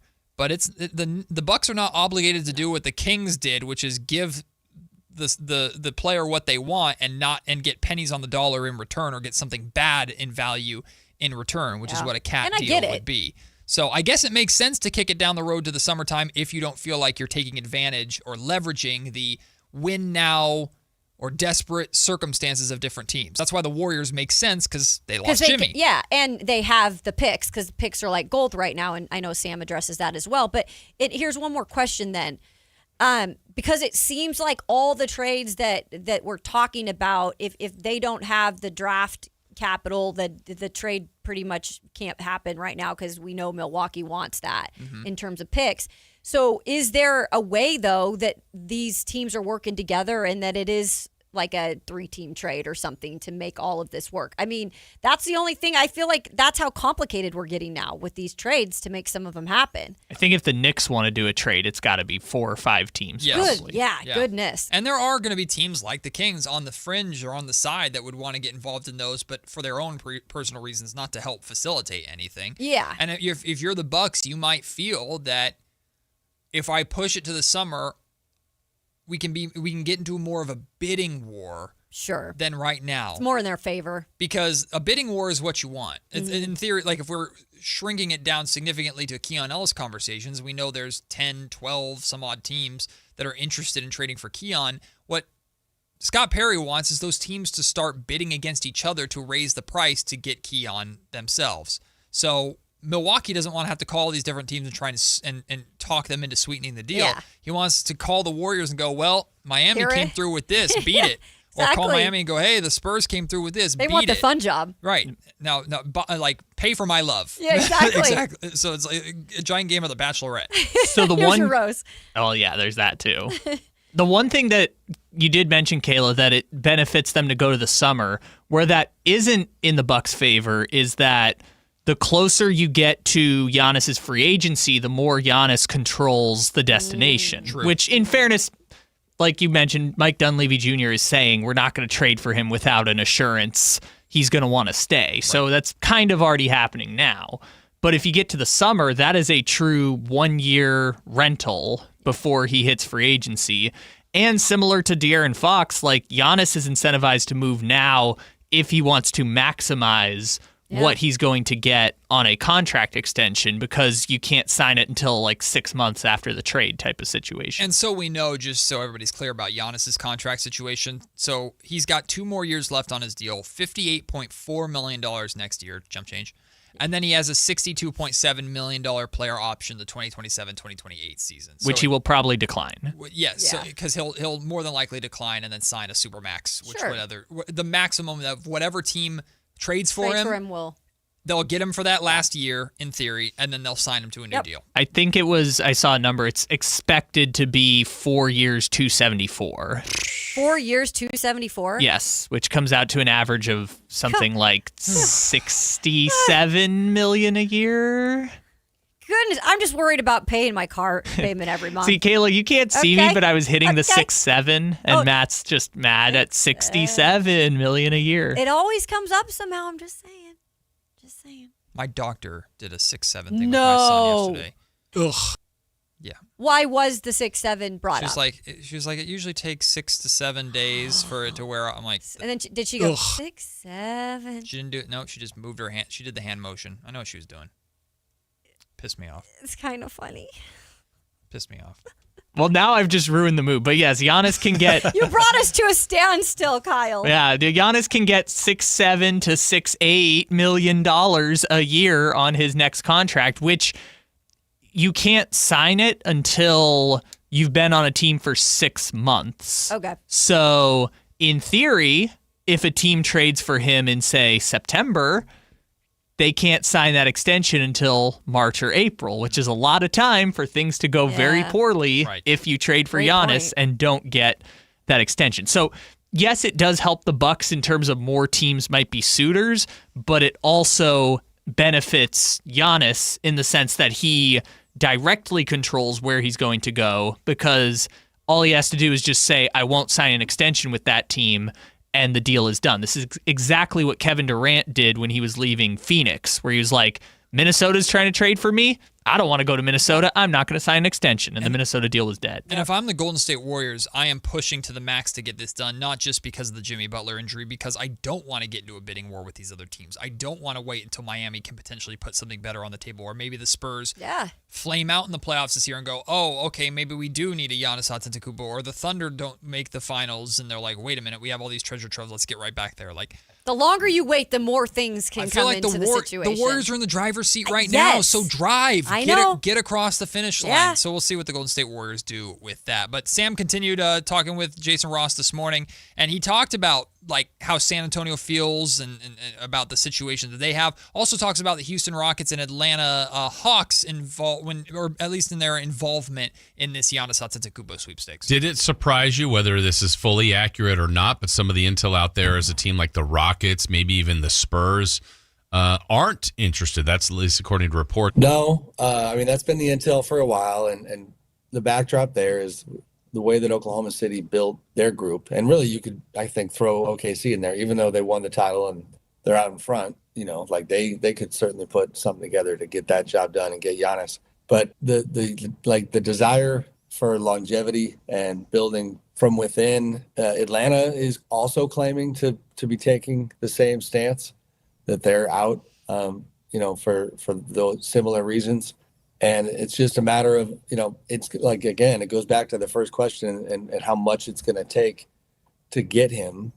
You're going to gut your cupboard when it comes to draft assets. You're going to gut your roster as well. Like, they're coming for everything. And that is where, I don't know, maybe John Horst looks at it and says the level of desperation with the Warriors, maybe that is the best package they can get. I tend to think that Miami in the summer could beat what the Warriors have now. They would have access, I believe, to 4 first-round picks. So, but to your Houston, San Antonio question, San Antonio feels amazing about what they have. I think there's a debate to be had about, might the Rockets regret not getting in on the Giannis situation, because their team is not popping, if you will, like to the degree that I think they had hoped. Mm-hmm. I think they're 28-17, but they've dropped a fair amount of games lately, and you can't really find people that think that they're actually going to win the title. Like, they're a very good team, but so you could debate the Houston one, but that's the rationale, I think. I always laugh and smile when I hear a team is out on Giannis. No, you're not. Yeah, No, you're completely not. out. Let's see. Relax. Okay, Shark. Like, no, you're not out. You're either going to try and play the market a little bit better. Look, no one should blame the Bucks at all either for looking at, I'm trading Giannis Antetokounmpo. I need the world for him. You're not going to get everything that you want, But start that price as high as you could possibly go so that as it starts to move down, it's still pretty darn high when the final deal is said and done. That's why it's worrying me a little bit, though, with the timing of all this, because we've known about Giannis and maybe the Bucks divorce here for a while, right? Or getting to that point. We've heard the rumblings, and we've heard like all of the stuff that goes along with, what they're going to need for Giannis, and how here we are days away from the trade deadline. And yeah, we've got all these reports, but it's like we have more people almost saying that they're out than they're in. Like the names are all circulating and names are popping up, but now we're just having teams like San Antonio say that they're completely out because they're satisfied with their amazing roster. And I find it hard to believe, Matt, too, that that's really the case, because I think everyone is just playing like we're sitting back and waiting for the other one to do. What's that game? It's not a good game. It's actually the driving game. Chicken? Yeah, it's not good. That's not a good game to play. But I feel like everyone's playing this game right now. Yeah. Who's going to actually do it? I mean, look, if San Antonio doesn't feel like they need Giannis Antetokounmpo, full power to them. They better be right. Or, again, maybe they feel like we kick this can down the road to the summer. We see how this year plays out. And then, okay, now we know a little bit more of what we need, or now we know how it goes. And now we're willing to enter that conversation again. You surprised with Houston? Like, I'm a little surprised because I thought they would be. I'm surprised with any team that says they're completely out on Giannis because I don't believe them. Yeah. I don't. But I do believe that you don't want to completely hamstring the future of your organization and trade away the good young talent that you have left in order to bring him in. Like, I don't think anybody wants to completely gut it just for Giannis. I believe that. No one wants to do that for any player, really. Especially when the Lakers got Luka for what they got Luka for. Yeah, everyone looks at that like, can we like, have that? We don't have to. We're not supposed to do this. No. This is not fair. But I get everybody's hesitations, but I don't get anybody being out because it's Giannis freaking Antetokounmpo. Giannis, though, like, here's something I brought up yesterday. Again, we don't want to ever talk about these things because it's like we look over this a lot with players that are star players. But the calf thing, like, what do we think about the calf thing? Are we underplaying all of this with the calf injury? Yeah, Sam also talked about that, too. We don't have time to play that clip and react to it necessarily, but I know calf injuries tend to potentially lead to more if you don't take care of them. I would imagine, like, if I'm the Golden State Warriors, I'm not too, like, super concerned because, again, I'm acquiring Giannis freaking Antetokounmpo. And Sam, I'll paraphrase essentially what Sam said when talking about that is, like, his camp, the people he talked to know that, like, it's not super serious and that he would want to play. And Sam even alluded to, like, if the Milwaukee Bucks don't trade him, he still believes that Giannis would come back in and play at some point. Just because that's like, he's a competitor and his numbers and things of that nature. Before we go to break, though, because I don't want to change topics without talking with Brian, who's on hold. Brian wants to get involved in this conversation. What's up, Brian? Hey, good morning. Hey, congratulations on the show for both of you. Thank you. You're welcome. I just had a quick question. I was thinking about this the other day. I know that we traded a pick swap to San Antonio, and I think it's 2030 or 31. 2031, yeah. But I was just curious about some of pick swaps are pretty new. I mean, at least, in the last few years. And but so I guess my question is, what happens? Let's fast forward in time. It's 2031 or 2030, and it's this year, and it looks like San Antonio and both of us are going to be in the lottery. And San Antonio waits to see what the draft lottery does to see what exact position that we're going to be in. If it turns out that they're not going to be able to swap, if they have the better of the two picks, could they then trade that swap to whoever, one of the teams that were going to be the last teams to pick in the first round? I think we lost you there. We lost him there at the end, but I think I get where he's going. I don't know the actual to a point, to a T rules about, like, okay, like, once I know that, I would imagine, like, once the draft lottery happens, I don't think you can trade the pick swap after the draft lottery happens because now you're just, exactly what it is. So you can't trade yourself into a better or worse swap knowing what it is. I think it's probably set in stone. But I don't know that for certain, to be completely honest with you. Short answer, they can trade the pick swap to other teams, but if their record is worse than the Kings' record, then the pick swap becomes irrelevant. It has no value because you're not swapping anything. But you can also kind of ballpark and have a pretty good idea, and this is what a lot of teams do with pick swaps. Oh, I know I'm going to be way better than the Sacramento Kings, so I'm not trading this pick away. Or, oh, the Sacramento Kings are better than we thought. Okay, I'm going to trade this pick swap away because it's essentially you're just trading a late first. Exactly. Or whatever. Complicated answer, you can do 4-team pick swaps by maneuvering trades and change the order of positioning. If you want to break your brain, just read all the nonsense in the CBA. I was just going to say, yep. The NBA CBA. Good little lesson. It's like reading War and Peace. It's just dense and confusing. Thick. We are going to take a break. When we come back, one coach, 2 vacancies. Which one is the better job? We'll explain after the break. All Americans should do what they can to prepare for the future. Donald Trump Jr. here with an important message. More and more Americans are looking for ways to diversify their hard-earned money, and gold is the perfect solution. For example, a gold IRA from my trusted friends at the Birch Gold Group lets you diversify your IRA or 401k into physical gold with 0 taxes and 0 penalties. You stay in control with a tangible asset that's held value for thousands of years. And right now, Birch Gold is offering a free info kit to help you understand how it works. Just text the word SECURE, SECURE, to 989898. There's no pressure, no obligation, just the facts. You can't predict the future, but you can be prepared, but only if you educate yourself. So take that first step right now. Text SECURE to the number 989898 today. That's SECURE to 989898. You ever notice how the other guys scream about massive discounts on their Dodge, Chrysler, or Jeep Ram vehicles? Then you get to the fine print and boom, another $5,200 in mandatory ads. At Hoblet, we don't insult your intelligence. The price you see is the price you pay. No mystery add-ons, no bait and switch. No gotcha when you sit down to buy. Hoblet, family owned for 77 years. Transparency, straightforward pricing. Buy it right, buy it at Hoblet. Hi, Flo here from Progressive. You know, life changes quickly, so it's good to have flexible coverage. Oh, you mean like adding another vehicle? Yes, that's something we can do. Great, because I was thinking about getting a van so we could just keep the kids' softball stuff in the car. Oh, we don't need to get into specifics. Just saying it's easy to change. Oh, and Hannah wants to try the tuba. Again, we don't need the specifics. Last year, she wanted to be a tap dancer, but that only lasted 2 lessons. Okay. But she kept the shoes because they are adorable. Well, just know that with Progressive, you can easily add another car to your auto insurance because we know life changes. Progressive Casualty Insurance Company and Affiliates. Big tax changes this year could mean a bigger refund, and Jackson Hewitt knows how to get you your biggest. You'll get $100 just to try us. That won't make you filthy rich, but definitely gas plus groceries rich. And since we know all the new tax codes, you could get thousands back, which would make you low-key loaded. Or at least wealthy adjacent? Go with our trusted pros and get $100 to switch. Rest easy. Jackson Hewitt's got your taxes, guaranteed.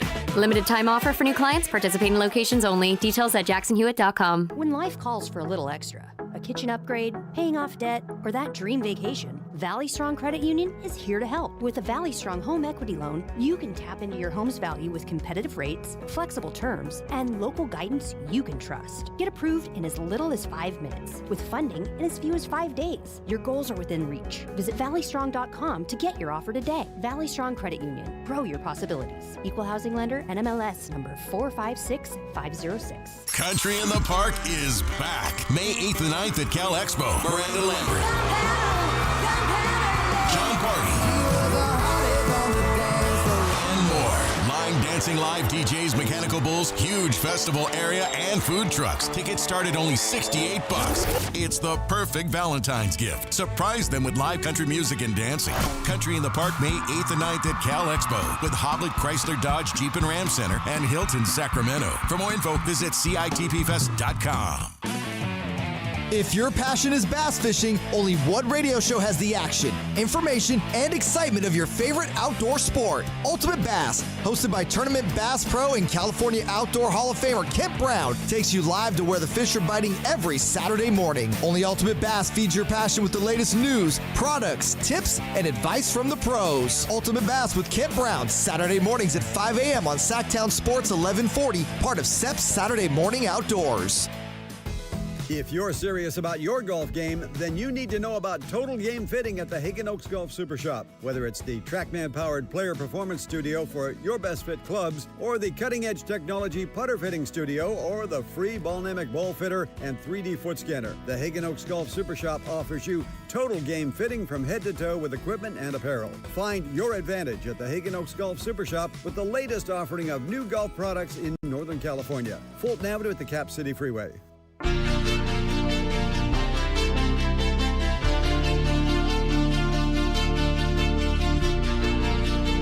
10 a.m. to 2 p.m., Matt and Kayla on Sactown Sports 1140.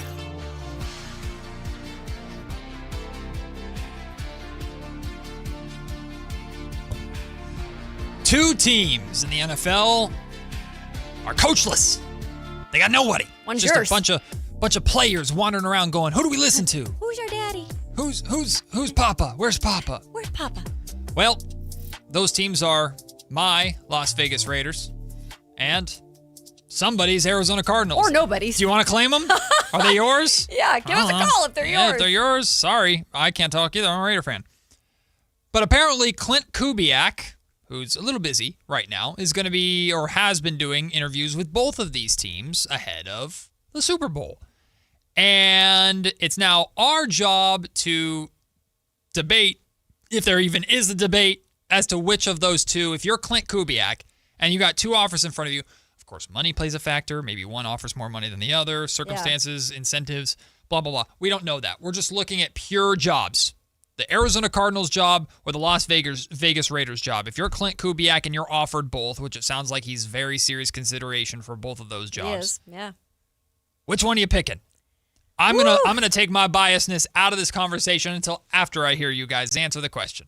Okay, so I am going to say this isn't like the easiest answer ever. Like I had to maybe think about it for about a minute.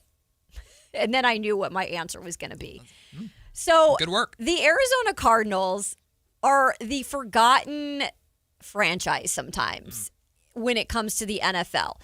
Maybe it's because they are in what is always a pretty dominant NFC West division and where there's some sexy teams, including the Seattle Seahawks, who are in the Super Bowl, the San Francisco 49ers, who have an incredible organization, and the LA Rams, who have won a lot. Literally every team except for yours. Except for yours. And the Fred Warner was on Amon Ra St. Brown's podcast, and they put up the ugly dragons. If you've not seen it, it's 4 dragons. What one doesn't look like the others? Oh, the third ugly fit. Yeah. And Arizona, he put as the ugly dragon. And I was literally rolling because I've used that in the past for the Titans in the AFC South. And so I got the reference. But it is funny because they are sometimes the forgotten team, especially in that division. And you wonder why. It's like they just can't figure things out. Yep. They've had some bad head coaching hires, the last 2 in particular. Kyler Murray just has not worked out. And that's my big thing. I think that if I am looking at the 2 teams right now, the 2 organizations, I look at Las Vegas, and I know it's kind of a crap show right now, but at least they've started to build with some young pieces there that look like they're really going to contribute. Yep. And the offensive line needs to get fixed, but I think they'll get some pickups in free agency. It looks like they're going to get Fernando Mendoza. Please don't screw it up. No, if Tom Brady is a part of this ownership like we think he's going to be, it should be ran right eventually. Arizona's a crap show. They don't know what they're doing at quarterback. I don't believe Kyler Murray is the future. They've got some pieces here, but all in all, like, you know, they've got like a Trey McBride and the Ohio State wide receiver who I always blank his name because he's literally not been good. And I don't know why I can't think of his name right now. Help me out, Kyle, because I'm blanking on him. So they have some young pieces, but not as glaring in terms of what they can do for your team when it comes to the Raiders. I think that is why I'm probably going to go more take the Raiders job. There's just a little bit more popularity around the franchise too. Marvin with Harrison all of Jr. Is that what you're talking about? I mean, you guys, he's been so inconsistent. And he was so good coming out of Ohio State, and so many of those receivers are next level in the NFL. He right now has been really underwhelming as a player there. Kyle's on the phone, so I'll hop in before Kyle follows up with his thoughts on this because I want to hear from him too. I have the bias, but I think it goes beyond the bias. To me, the Las Vegas Raiders job in almost every single way is better than the Arizona Cardinals job. From Allegiant Stadium, living in Las Vegas, I know that market is, I mean, at least Arizona, I guess, has a home fan base. The Las Vegas Raiders. Yeah, that's true. Raider fans show up to games. They're just drowned out by the colors Opposing of whatever opposing team is in town, and it's a vacation. Yeah. But you're getting to work with Tom Brady. Now, I don't know if that's looked at as a positive or negative. I think time will tell if people look at that as a positive or a negative. Like you are under the thumb of Tom Brady. Like, that's just the reality. This is as soon we knew in at least amongst Raider Nation, as soon as Tom Brady got involved, it's like Tom is going to end up calling shots, and if it's Tom's way or the highway. Like, that's just how it's going to be. And we'll see if he's a good executive or not. We don't know. But you're taking over the number 1 overall pick. You're going to have Fernando and Mendoza. You have a stud running back in Ashton Genty, or at least we believe he's a stud. You have a beast of a tight end in Brock Bowers. I know your offensive line needs a lot of help, but like we saw from the Chicago Bears, you can address that quickly if you're able to and willing to spend the money. And then you have an absolute stud on the defensive end in Max Crosby. Now you got to keep him there. You do have to keep him, but you could also trade him and I think get a pretty good haul for him because he's an absolute beast. So and I don't think Max wants out. I think Max was frustrated to get benched because that's just the competitor that he is. But I think also Max knows what's going down there. So I think the Raiders' job is a billion times more appealing. Again, I have my bias. Kyle, what do you think? Okay, so 2 questions first of all. One, are you booing Kyler Murray because A's fan? Yes. Got it. Okay, I thought that's what it was, but I was like, I just don't like him. Yeah, for those who don't never know, liked him. Kyler Murray was drafted by the A's and then chose football over the A's, and it was a good decision, but screw you. It was a good decision, but really was it? Because, what has he really found success-wise? He's made a ton of money. He has made Didn't a have to lot of play money. in Oakland. Yeah. Well, or Sacramento. West Sacramento. Yeah. Well, he wouldn't have been on the team anymore.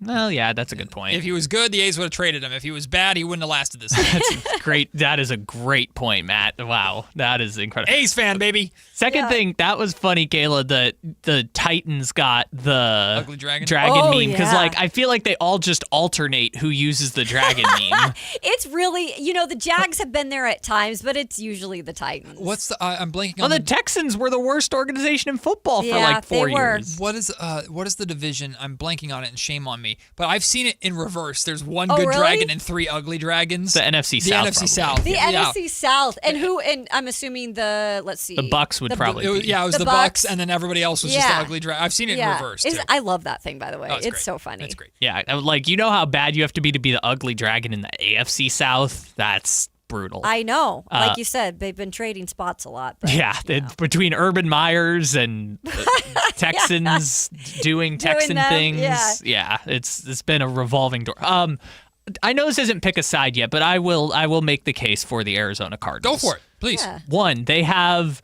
I would say across the board, probably more talent right now than the Raiders. And part of that is just they've been bad for so many years that they've been drafting players. Sure. But I would say across the board, more talent on the team. Now, Budda Baker might be leaving. James Conner might be leaving. Maybe they're going to gut the team and start this thing over. So you're saying less stars, but more talent. Yes. Better team. Yeah. Better team across the board. I think not last year was a debacle. I think they had the most injuries in the league too. But the year before, I think they had a top 10 offense in the league. Josh Sweat was almost a Pro Bowler. They have good almost players. Yeah.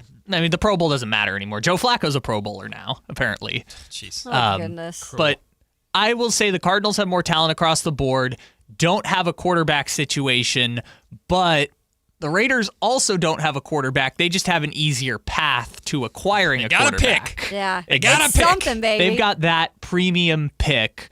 Also, the Raiders have fired their last 4 coaches within 1 year. So hey, you get paid to sit on the couch. Good for you. The There's Cardinals incentive. potentially gives you better job security than being the head coach of the Raiders. Hey, if you want to pay me $10 million a year and fire me after 1 year and blame me for it, What was that? I'll sit at home. Coach O, remember at LSU, he just got paid all this money just to pretty much go. How on much the do I beach. get? Yeah, how much do I get to go hang out with young girls?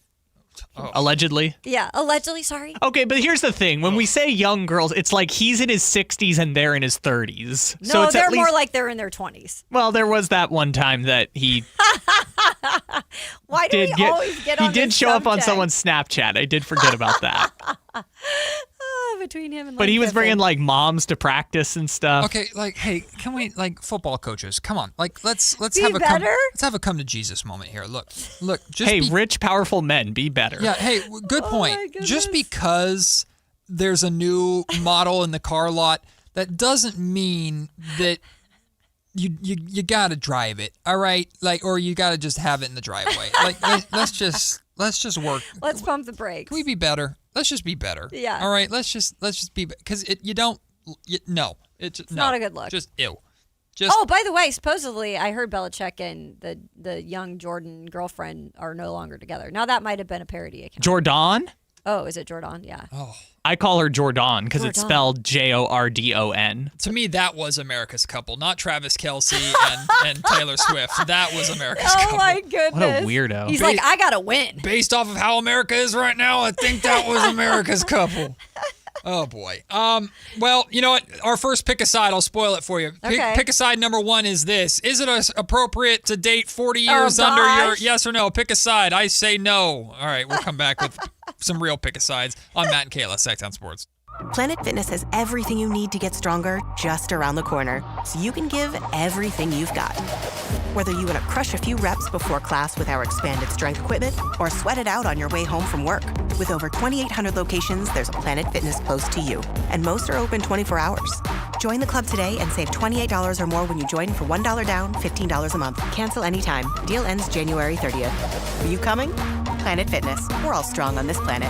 See club for details. When a person is seriously injured, Ready to go? Now is the time to save on your favorite Honda in person or online. CRV, HRV, Pilot, Accord, Civic, and Ridgeline. It's a new year with endless possibilities. Get the deals that make it easy to say yes. Upgrade and save today at Stockton Honda. Anytime, anywhere, it's all here. StocktonHonda.com. Growing your business? It's all about having the right team on the court. At Bank of Marin, we partner with businesses in the greater Sacramento area, delivering personalized service and local expertise to help you make a slam dunk. Whether it's customized lending or solutions to keep your business growing, you'll benefit from local decision making, expanding, acquiring additional assets, or building a lasting banking relationship. We're ready for tip-off. Bank of Marin, your local business bank. Visit us at bankofmarin.com. Member FDIC. Join Sactown Sports downtown before every Kings game and pick up an In Shape Fitness Kings Rally towel while supplies last. If you walk, lift, stretch, or sweat, you belong. Start the year strong and join today at InShape.com. Guys, if your energy is low, your strength isn't what it used to be, or your drive feels off, it's not just getting older. For many men, it's low testosterone. At Revive Men's Health Sacramento, you can start with a free T-check, exam, and consultation so you get real answers about your testosterone levels and overall health. And this month only, qualified patients may receive 25% off testosterone replacement therapy. This isn't guesswork or one-size-fits-all treatment. Revive specializes in personalized, closely monitored testosterone care designed to help men feel stronger, sharper, and more like themselves again. With over 120,000 patients treated since 2011, Revive Men's Health is trusted for results, not hype. If you've been putting this off, now is the time to act. Claim your free T-check and consultation and see if you qualify for 25% off TRT this month only. Call 916-619-3000. That's 916-619-3000. Or visit ReviveMen'sHealth.com. Terms apply, must medically qualify.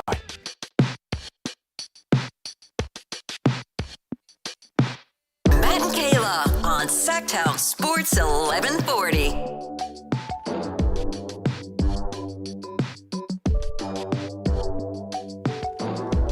Oh, it's that time. Yes. We're about to pick a side. And if any of you have not been a part of Pick a Side, it's already produced some of my favorite moments on the show. We come up with a variety of topics. We all work together. We pitch different topics. Myself, Kayla Anderson, Kyle Ledbetter. Hi, I'm Matt George. Welcome to Matt and Kyle. Oh, I almost did it. I almost did it, and she would have killed me. If you call Kayla Kyla, she'll kill you. And I got scared. You almost said it. And what sharp objects do I have today around me? Oh, God. She's got a pen. I'm afraid of the lip gloss. I don't know what's in there. Ooh, that thing would hurt. Yeah, that corner of that lip gloss. That's that water bottle looks heavy. It's going right oh, in the corner. The water bottle's heavy. Oh, yeah, I'd die. Yeah, that one's heavy. What are you more afraid of to say right now, Matt? Mispronouncing the show Matt and Kyla or saying Schitt's Creek again? He said it. Oh, he said it. Get him. I Get him. He said it. I'm not addressing. FCC. No. I mean, he said Kyla. No, I did, but it. I'm not addressing Kayla. But he's not doing it like Boo! Don't because get me he out. just didn't know. Fine. Well, I accept. You know. Yeah, I'm not addressing Kayla when All doing right. If you see Kayla Anderson in person, do not call her Kyla because I don't want my partner to go to jail. No, I don't want to get kicked off the show with you guys. We just started it. We're just starting to get Breaking going. news. New Sactown radio host tackles person outside of Golden One Center after calling her Kyla. Maces them. Remember that one time some athlete attacked Jim Rome? It's just going to be that, but on our YouTube. Yep. Oh, wasn't there a Rappaport and Adam Schefter thing too at the? I think it took place at. No, it was Jordan Schultz. Jordan Schultz. Remember the coffee at the combine? At the Starbucks at the combine? Yeah. That was funny. Just sacred space for Schultz because I just bring this up. He's the son of the Starbucks guy. All right, everybody. Time to pick a side. Kyle, take it away. Yeah. All right, pick a side number one for today. Not actually about Bill Belichick, but Thankful. Please, that was a joke. Don't do it. We want to know, what are you more into? Pick a side, tennis or golf? Is this watching or playing? Watching. Based on who's written it, it looks like watching. That's me who wrote it.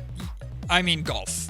I know more about golf. I know who's good in golf. I mean, you know the obvious tennis names. Many of them are not playing anymore, from Federer to Nadal to, of course, Serena Williams. Again, like you know the goats. And tennis can get pretty intense and fun to watch. And I've actually liked to go see a tennis game in person. But if I'm watching anything on TV, I'm watching golf, especially when it's the Masters, which is getting closer and closer and closer. Just wait till Masters Week here on the show. I mean, the Waste Management Open. Oh, which is I love that. Which you have personal experience with that. I'm all about golf on TV. I'm all about playing golf. Tennis is hard too. Tennis in general, It is. Tennis is rough. It's rough. So right now, obviously, the Australian Open is going on. The PGA Tour just started. I thought this would be a timely topic, but I'm going golf all day, baby. I had a really bad experience, guys, gals out there, when I had to shoot sports for 10 plus years with a big old camera. When I had to shoot tennis, I just hated it because I had to keep track in my head. I had to, put my hand over the screen whenever there was a point here or there. I was lost. I just was lost. And it just loses me. The sport, just the ball bouncing back and forth and the like, I don't really want to hear that and that's when what I'm the guys watching a sound sport. Yeah. Golf, I've covered it. I love it. I can get up close and personal. I can go inside the ropes. I get to hear what the guys are talking about. I'm going golf all day. Wii tennis is lit though. You remember Wii tennis on Wii Sports? Wii tennis, everybody's good at Wii tennis. Yeah. Don't bring it. I love it so much. It's so fun. That Wii was my Sports. childhood. Let me tell you, it was the Wii. Wii Sports is a classic. Let me tell you. Mm-hmm. You guys are not going to believe this. Oh my God. I can't. I'm Bro. gonna look at my phone. I disagree Tell me when with it's done. Matt and Kayla. In what way? So we're talking about watching the sport specifically. And I used to be much more of a golf person. As I've gotten older, my bandwidth for watching sports has gone down and golf has gone by the wayside. But I still know the names for the most part. This past year, though, the most fun I had watching a sporting event, other than I'd say a couple basketball, maybe a football, was that Carlos Alcaraz versus Jannik Sinner French Open final, where Sinner was down to the match point and Alcaraz came back to win multiple sets. It was insane. The match was like 5 hours long and it didn't feel like it was that. Like sometimes you watch something, it's like, God, when will this end? It was 5 hours and it was awesome. That event specifically was so great. And it was one of the top 4 sporting events I watched all year last year. This is probably counterproductive to my argument, but watching golf, phenomenal nap time television. Phenomenal. nap time. I think a lot of people would say that, just like baseball. Yeah. But so soothing. Yeah. So soothing. I'm a little biased just because the coverage aspect, me covering the sports. Yeah. Maybe that's why I'm going golf. Look, I haven't watched a second of the Australian Open, and now that it's not Sinner versus Alcaraz, I think Djokovic beat Sinner. I don't know if I'm going to be as excited, but let me just say that French Open final is going to live forever. Yeah. One of the greatest sporting It was experiences. It was so good. All right, Kyle, what do we got next? All right, next up, did you guys know 1 year on Sunday was the Luka Doncic trade? Ugh. Feels like years ago. So I'm going to ask, pick a side. The Luka trade is the worst trade in NBA history. Yeah.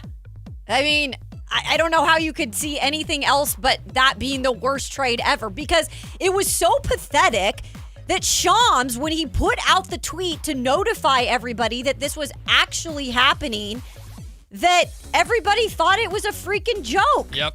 And if that, in this world, when we are going to a guy like Shams to get actual information and people are questioning that this is a joke, he thought it was to hacked. me, that is the absolute worst trade that can happen. We know all the details. That right there solidifies it. NBA players thought Shams was hacked. Right. Yeah. That was Shams had to put out a follow-up tweet. This is real. This is not a hack. This is legitimate. It actually happened. Which I imagine he probably thought he was getting a prank call or prank text when he first heard about that. Why are we putting the NBA label on it? Let's just rip the Band-Aid off. It might be the worst trade of all time in history, period. Okay. I mean, just absolute stupidity from a general manager that thankfully no longer has a job. And look, I know Cooper Flagg scored, 49 last night? Like, Flagg is exciting for the Mavericks, and they sold their soul, I guess, in order to get the number 1 pick and get Cooper Flagg in the building. But I mean, Luka was an icon there, the face of their franchise. Like, that was just what? Because he ate too much. For Anthony Davis, who now the Mavericks want to move on from, who's just perpetually hurt. I mean, it's just a mess. I don't know how Nico ever thought that was okay. And I don't know how Adam Silver, truth be told, didn't step in and go like, no, we can't do. Like, we had Donald Sterling block a Chris Paul trade to the Los Angeles Lakers back in the day. Like, how did we not do this again, but to stop this trade from happening? It's a league embarrassment. It was that bad. It really is a league embarrassment. You're not going to believe this, guys. Okay, there's no way. No. You can't go against us. Yeah, I will. And I have evidence. The Luka trade is bad because in the moment, everyone knew this was ridiculous. And I will admit that is a very unique thing. But with the beauty of hindsight, we can find trades that definitely were worse than the Luka Doncic trade. The most notable one that I know Sacramento Kings fans know is Vlade Divac being traded from the Lakers to the Hornets for the 13th pick in the draft that became Kobe Bryant. Yeah, that's not the same. But it is worse. Giving up 20 years of Kobe Bryant. I think 5 championships. I think hindsight. That is my entire argument, though, Matt George. For example, in 1976, the New Orleans Jazz, which was still the New Orleans Jazz at that point, traded Gail Goodrich for a 1979 first-round pick that became Irvin Magic Johnson. Yeah, but okay, so the picks for sure, and but you didn't trade the star in their prime for pennies. But I would argue with the power of hindsight, those are worse trades. It's a good run at it, Kyle, but I disagree. I think we got you. It is a good run. I don't disagree with it. It's a good run at it. I wholeheartedly disagree, because draft picks, you know what they are later. You don't know what they are in the moment. You're hoping to get something right with those draft picks. The Mavericks willingly chose to trade Luka Doncic in his prime and completely flip their organization on its head a year or 2 years after making the NBA Finals. I think it was a year after making the NBA Finals. It was 7 months. Yeah, it wasn't even a year. For Anthony Davis. Like, it's pure stupidity that Nico will never, ever, ever live down and should never, ever, ever be allowed to forget. That should mar and taint his sports record or reputation for the rest of time. We got one more? We have 1 minute left. I want to get to this one that's at the bottom. You are never obligated to check your work email or phone when you are off the clock. You're damn right, and I hope the bosses are listening. If I'm outside of this building and I'm not on the clock, Kyle, I'm not checking my email. I'm not checking my phone. It drives me so, and it's not so bad at this place compared to other places necessarily. Yeah. Honestly, I haven't had an incident with this place. I'm just doing this for dramatic effect. I have worked at places though where it's like, can you respond to this email? And it's like, no, I'm off and I'm not looking at it. Or did you get my text? No, I didn't. I'm in Disneyland right now. Leave me the hell alone. Yeah, no. You own my time when I'm there, and I'll give it to you wholeheartedly. But when I'm not there, I'm off. Man, I wish I had, the attitude to be able to do that. Because I think just being in this business, my whole life, I always get guilted into like, I've got to respond to an email or a text when I'm off work because it is just my job to do so because I'm in sports and things happen all the time. So I would like to say that it's not a thing, that it should not be a thing, but I've been suckered in to doing it. Oh, so we have a disagreement, which means I get to agree with Matt George. It's a fundamental right that you don't have to work when you're not on the clock. This place is, well, Matt, you haven't been a producer at Sactown Sports, so let me tell you, you're always one call away when you're a producer or AP. Bless Christopher Laud. He is all... Bless you. His phone is all... You always are afraid you're going to get the call, but yes, you should be obligated not to do that. Well, Kyle, let's get to break really quickly because when we come back, we got some breaking news involving the West Sacramento Athletics. Really exciting news that I'm excited to share with you. Plus, it's our lunch break, so if you're ready to call in like TC and Dwayne who are on the line, guys, stay on hold. We'll get to you when we come back. It's Matt and Kayla, Sactown Sports. The 10th Annual Sacramento Sports Hall of Fame celebration is Thursday, February 5th at the Golden One Center, inducting the class of 2026, plus honoring all of our past inductees. See Sacramento's 50 greatest athletes of all time. This is Bill Cartwright. This is Jerry Royster. This is Tony the Tiger Lopez. This is Dusty Baker, proud member of the Sacramento Sports Hall of Fame. Join us Thursday, February the 5th at the Golden One Center for Sacramento's best sports night of the year. Get your tickets now at sacsportshof.com. This is the story of the one. As a safety manager at a manufacturing plant, he does everything he can to keep his coworkers safe. From finding ways to reduce risks to keeping safety supplies in stock. And for that, he relies on Grainger. Grainger offers a broad range of quality products and next-day delivery, so he can always play it safe. Call 1-800-GRAINGER, click Grainger.com, or just stop by. Grainger, for the ones who get it done. Hey there, Mark and Tom, the travel and entertainment guys, brought to you by Sports Leisure Vacations. Time for our weekly travel tip, and with it, here's Mark. I know people who will pay up to Economy Plus or Comfort Plus on a plane, not for the extra space, but for the fact they are more likely to get the overhead space they need for the steamer trunk that is their carry-on item. Have you seen this one yet? Someone boards in the overhead bin at their seat is full, so they put their bag in another bin near their seat, only to be berated by another traveler who says, "You can't put your bag there, that's my space." Actually, no, it isn't. The truth is, no one is guaranteed overhead space in the bins. If you're one of the last to board, it's perfectly okay to snag a space for your bag in a bin closer to the front. One last comment. I suggest the airlines enforce carry-on bag sizes at the gate. If they did that, all of this carry-on commotion would instantly go away. More tips to make you a smarter traveler Saturdays at 11 a.m. right here at Sactown Sports 1140. Big savings are back at Folsom Lake Honda, your one-stop Honda shop. Looking to own or lease? We have options for everyone. Plus, lower interest rates at Folsom Lake Honda make for lower payments. It's no wonder Folsom Lake Honda is your one-stop Honda shop. Get an instant cash offer for your trade at FolsomLakeHonda.com. We'll buy your car whether you buy from us or not. Visit us today at FolsomLakeHonda.com.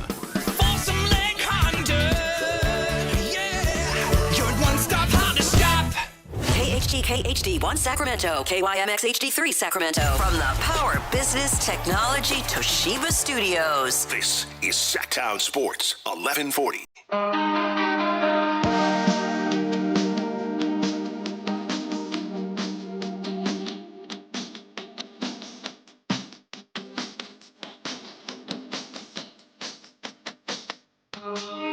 It's Matt George and Kayla Anderson on Sactown Sports 1140. Kyle, get the breaking news sounder ready because we got some real breaking news in the world of baseball. When it breaks, we have it first. It's Sactown Sports breaking news. According to Jeff Passan, I'm going to do it again. Passan. I almost did it again. Passan, but I always call him Passan. I know, now I'm calling him Passan. It's my bit. I called him Passan one time. He's French. Yeah, This no. is Jeff Passan. Passan. No, Jeff Passan. according to Jeff Passan of ESPN, shortstop Jacob Wilson and the Athletics are in agreement on a 7-year, $70 million contract extension that includes an 8th-year club option.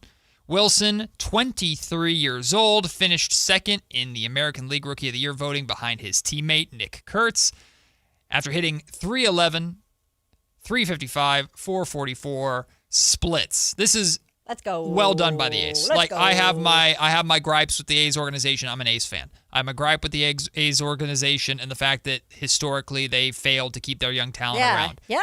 Jacob Wilson has been fantastic for them. He is also just a wonderful guy. Got to know him, covering him a little bit for ABC 10 last year. Tried to help him find a lost baseball that he was looking for. But he's awesome. He's an incredible hitter. Great glove at that shortstop spot. And I hope is only going to get better. As the A's, we're going to talk about it when spring training gets closer, but I think the A's can really make some noise in West Sacramento this year. I think so, too. So I'm excited about this. Well done by the A's to get Jacob Wilson. Again, a 7-year, $70 million contract extension, which includes an 8th-year club option to keep Jacob Wilson here in Sacramento or West Sacramento for now. And he joins Tyler Soderstrom, who got the bag earlier. The A's avoided arbitration with catcher Shea Langoliers. So the A's are putting a little bit of their money where their mouth is, which is nice to see. But, of course, on the horizon is Las Vegas. I also think Lawrence Butler got an extension last year. That was last year. Brent Rooker got an extension last year, or just a big deal last year. So, yeah, the A's have been, but they also needed to last year to reach a salary floor so that they'd be eligible for all of the wonderful revenue share that Mr. Fisher likes to pocket thanks to the Dodgers and all the money that they're spending and taking in. So who gets the next extension? Well, that's a good question. If they want to keep, Nick Kurtz is the one they should try. Nick is, he's a unbelievable talent, and we'll see how he's able to build off of what he did last season. He only played like half the season with the A's last year. He got called up midway through the season. I was there for his first game. I was there at watching him take BP before his first game. That's cool. I love those moments. And I'm not kidding you.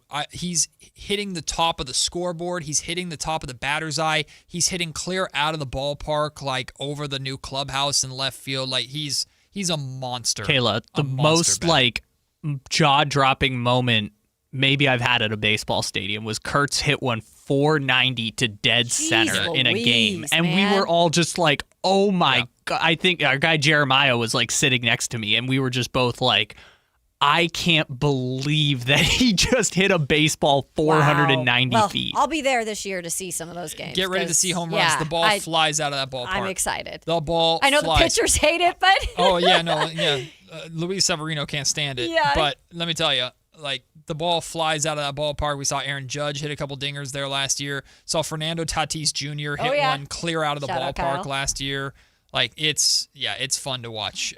If you're a fan of home run hitting and high-scoring games, it's the spot to be, right? Go to watch the A's in West Sacramento. Although we got the Dodgers coming through town this year. Good luck getting that ticket. When the Giants come through town, good luck getting that ticket. We know the big ones. Yeah, but it's a good way. It's a good time, and now we're going to see Jacob Wilson at least continuing to wear an A's jersey for the foreseeable future, which is great. Welcome into the lunch break segment. I'm Matt George, Kayla Anderson with me, Kyle Ledbetter on the other side of the glass, producing, pressing all the buttons, answering your phone calls as well. This lunch break segment is for you to call in, 916-339-1140, 800-920-1140. We're going to hear more from Sam Amick, except what he had to say on the morning show involving the Sacramento Kings in just a little bit, but right now we got a couple of guys on the line. Let's start with our friend TC, and I'm guessing he's got a trade for us. Am I right, TC? Yes, sir, but not kinda. Hey, first, Kayla, what's up, man? Matt, what's up, man? What's up? Before we get started. Okay, TC, what do you got? All right, so before we start, I'm just piggybacking on Evan Siddery, right? And that deal, I'm pretty sure we all talked about it, right? That deal's going across the table for me in my opinion, if they can even throw another first rounder, but if they don't want to do that, give us both those seconds they have, right? They have that first round pick, and they also have the Lakers second round and their second round. That's a deal done, bro. That's a steal for Domas, Keon, and Dario Saric. Like, if that's really a deal, Perry, you got to pull the trigger. Kings fans, anybody saying no to that deal is crazy. So seriously, think about. What TC is alluding to is Evan Sittery, who we've talked about on this program before.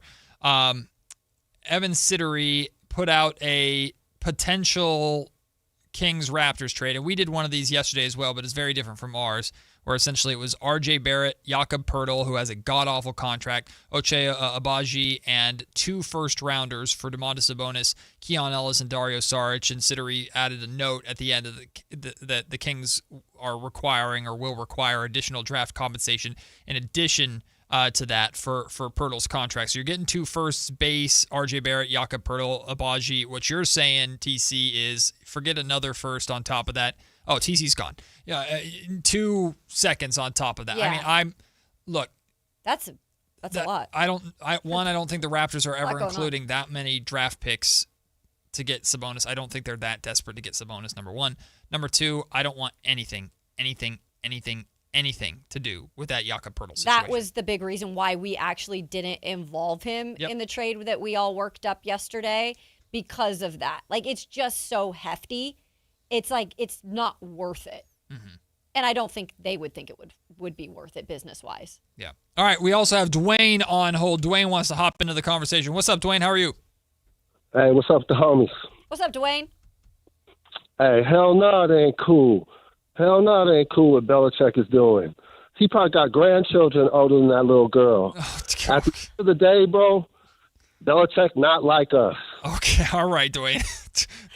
Dwayne does not like Belichick's dating history. He wanted round 2 on Belichick. They not like us. Well, Dwayne does not want Belichick anywhere close to anybody or the Hall of Fame. He did not vote. He did not vote Belichick. If Dwayne had a vote, it's Dwayne's fault that Bill Belichick is not a first ballot Hall of Famer. Dwayne's admitting it at least. That's the takeaway that I have from that. All right. Couple notes from the Sacramento Kings, or about the Sacramento Kings, before we get to what Sam Amick had to say on the morning show this morning. Did you see this from Jake Fisher? Jake Fisher, who is a great reporter for involving, of course, the NBA and all these trade rumors around the trade deadline. Jake Fisher put out there, when talking about Keon Ellis, the Kings are still sifting through various scenarios for Keon Ellis, sources say, several of which would include trading out veteran forward DeMar DeRozan and/or combo guard Malik Monk along with him.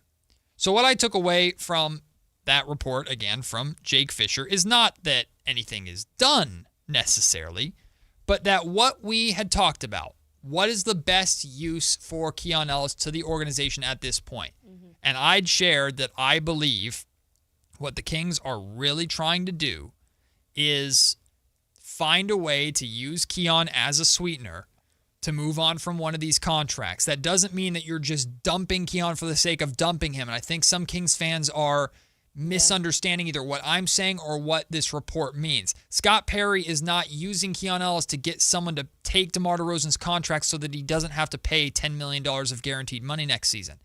He's hoping that by attaching Keon to a DeMar DeRozan, not only do you get them to take that contract off your hands, but you're also getting something of value in return. Yeah. The hypothetical report or like trade that we came up with involving Portland would be, if it's Keon and DeMar going to Portland, now you can ask for a late first-round pick if Keon alone can't get you a late first-round pick, which we'd like to believe that's his maximum value, but no team is probably offering maximum value for Keon right now, and maybe they do when the trade deadline gets closer, but right now they're not going to offer max value because why would they? That's bad negotiations. Yeah. You don't start with the max value offer right away unless you really, really, really want a guy and want to close a deal. Yeah. So it makes a ton of sense to me, and I think this is encouraging that the Kings are getting creative or looking for options to use Keon to get one of these contracts that Scott Perry wants off of his books. And I can see like sometimes how people might look at that just because he has been the guy we've talked about the entire time when it comes to that sweetener, right? But it doesn't always, it's not a bad thing. Mm-hmm. Like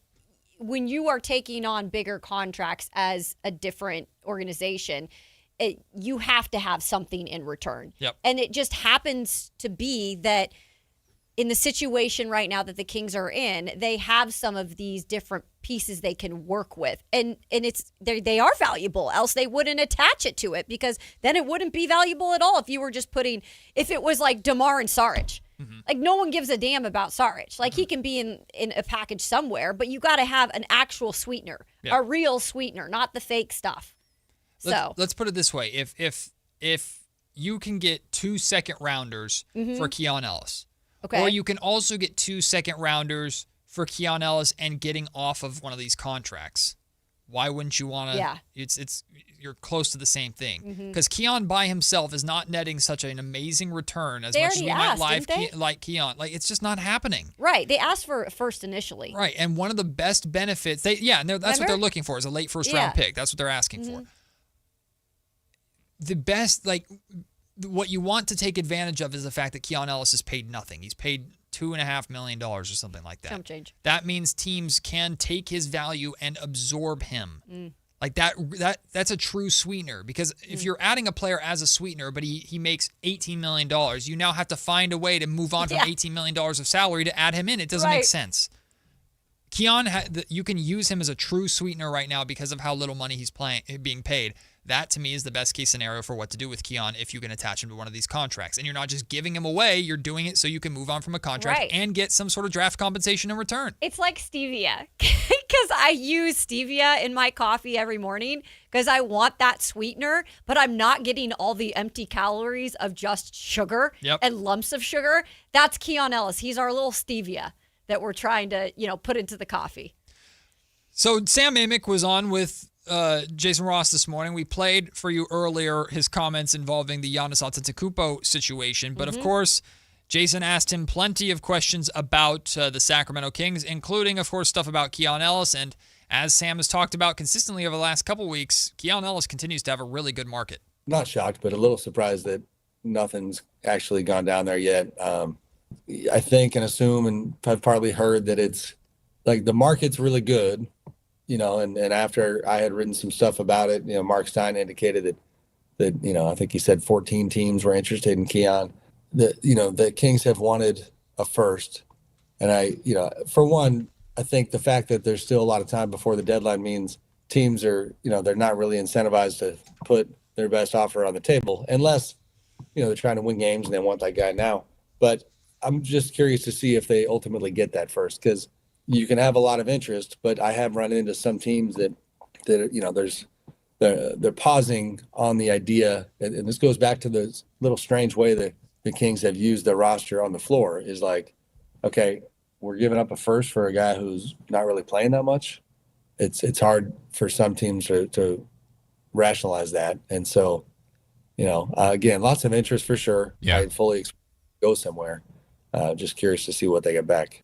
And that part right there, I know, is going to boil some Kings fans' blood. It's like there are some teams out there that are trying to rationalize, would I give max value that a team's asking for a player that they haven't even been playing that much? Why would I do that? That's you talk about self-inflicting wounds. That's the Kings driving down the own value of their asset in Keon by playing him so irregularly because of this quote-unquote log jam that Doug Christie has worked through this season. Not everybody knows that. Once they get into talks with Scott Perry, I'm sure that's one of the first questions that's asked, and then it'd be interesting to see what Scott Perry says to that type of thing. But these people aren't, these owners and these top management GM people, they're not looking at the Kings every night and saying, oh yeah, this is why Keon's not playing. Like, they're just seeing that maybe he's not playing, and then I think you straight go to, well, something's got to be maybe wrong, or maybe they don't like him as much, until you actually get on the phone with Scott Perry, and then it makes it harder to do if you already have something in your head. But there's 10 teams interested, so you think that conversation has been had. I don't think Keon Ellis will be a Sacramento King by the end of the trade deadline at noon on February 5th, which is 6 days from now. I've made that very, very clear. But there is going to be one more chance, potentially, unless he gets traded before that, for you to go and see Keon one last time in a Kings jersey inside of the Golden One Center. Again, assuming he's still on the team and assuming he gets playing He time. gets played, yeah. You can win a pair of tickets to see the Sacramento Kings versus Memphis Grizzlies on February 4th right now. Text in the secret code word to 916-339-1140 at the top of every hour between now and 4 o'clock for a chance to win tickets to see the Sacramento Kings versus the Memphis Grizzlies on February 4th, the day before the trade deadline. And the secret word for this 12 o'clock hour is hoop. That's hoop, H-O-O-P. Text hoop into 916-339-1140 for your chance to win a pair of tickets to see the Kings and the Grizzlies on February 4th. Everybody get in on that. And Hoop. There it is. Hoop. Hoop, There it is. there it is. And while you are texting, enjoy continuing to listen to Sam Amick, who talked about the interest level in Domantas Sabonis, but is he going anywhere? There's like a fair amount of interest, but his money is just so massive that, you know, for now I would tend to think he's not going anywhere. You know, there was a little pushback when I wrote the Toronto thing in terms of that actually unfolding. Again, I mean, there's interest. Even this place I'm at now is a good example. Like, you know, I know for a fact the Suns have liked Sabonis in the past. In fact, back before the Suns did the Durant trade, there were discussions about something where he might be involved in that. And but again, now just to use them as an example, a team like the Suns is no longer in the business of trying to move $50 million. And so now they're out of that business and they don't have any current interest because of, you know, partly basketball reasons, but largely business and just the money side of things. And so Toronto, that's another team that probably isn't getting honest, but like, I think, you know, has poked around on the edges and doesn't want to be totally out of that conversation. And they've looked at Anthony Davis and, you know, they checked in reportedly on Ja Morant. And so Sabonis is one of those guys, but they might be patient here and wait until the summer themselves. Their GM, Bobby Webster, there was a rumor that he really needed to make a splash now because he might be under pressure because his contract is expiring. Well, then the Raptors kind of leaked, again, I'm assuming because it was all internal stuff, that he might be getting or he should be getting a contract extension soon. And the point of sharing that is that would give him more organizational confidence where he could be patient. So to bring it back to Sabonis, you know, they're kind of kicking the tires on a lot, and I don't know if they're actually going to do anything. Around and around and around in circles we go. It's Domantas Sabonis is likely making too much money to be able to be moved. Oh, wait, the Toronto Raptors might feel they have to make a move because they're ahead of schedule a little bit and they want to capitalize, and they're looking at the center market and Domantas Sabonis is there. Okay, here are the conversations for what a trade would look like and contracts and draft picks and everything. And we're back up here to Domantas Sabonis makes too much money that he's unlikely to be moved. I mean, it's always going to come back to that. And that's the problem the Sacramento Kings are going to face until Sabonis is an expiring contract. He just simply makes too much money. If we're being completely honest, even if we like Domantas Sabonis, we can all admit Domantas Sabonis and Zach LaVine are two of the worst contracts in the NBA, and the Kings got both of them. Yeah, and that's the unfortunate thing. It would be one thing if they had one of them. It's double trouble with that. And you had mentioned there's been teams in the past that may have been interested that obviously aren't now. You mentioned the Phoenix Suns. Toronto is clearly intrigued by it, but just even if it was like $10 million less, I feel like it would be a difference in terms of the years. Probably. I mean, he's got 2 years left on his deal, and it just gets closer to $50 million. That's a lot. It is a lot for what he is right now. Now, what's important to note, like not to kill the hopes and dreams of everybody who is hoping for a Sabonis trade. It's not.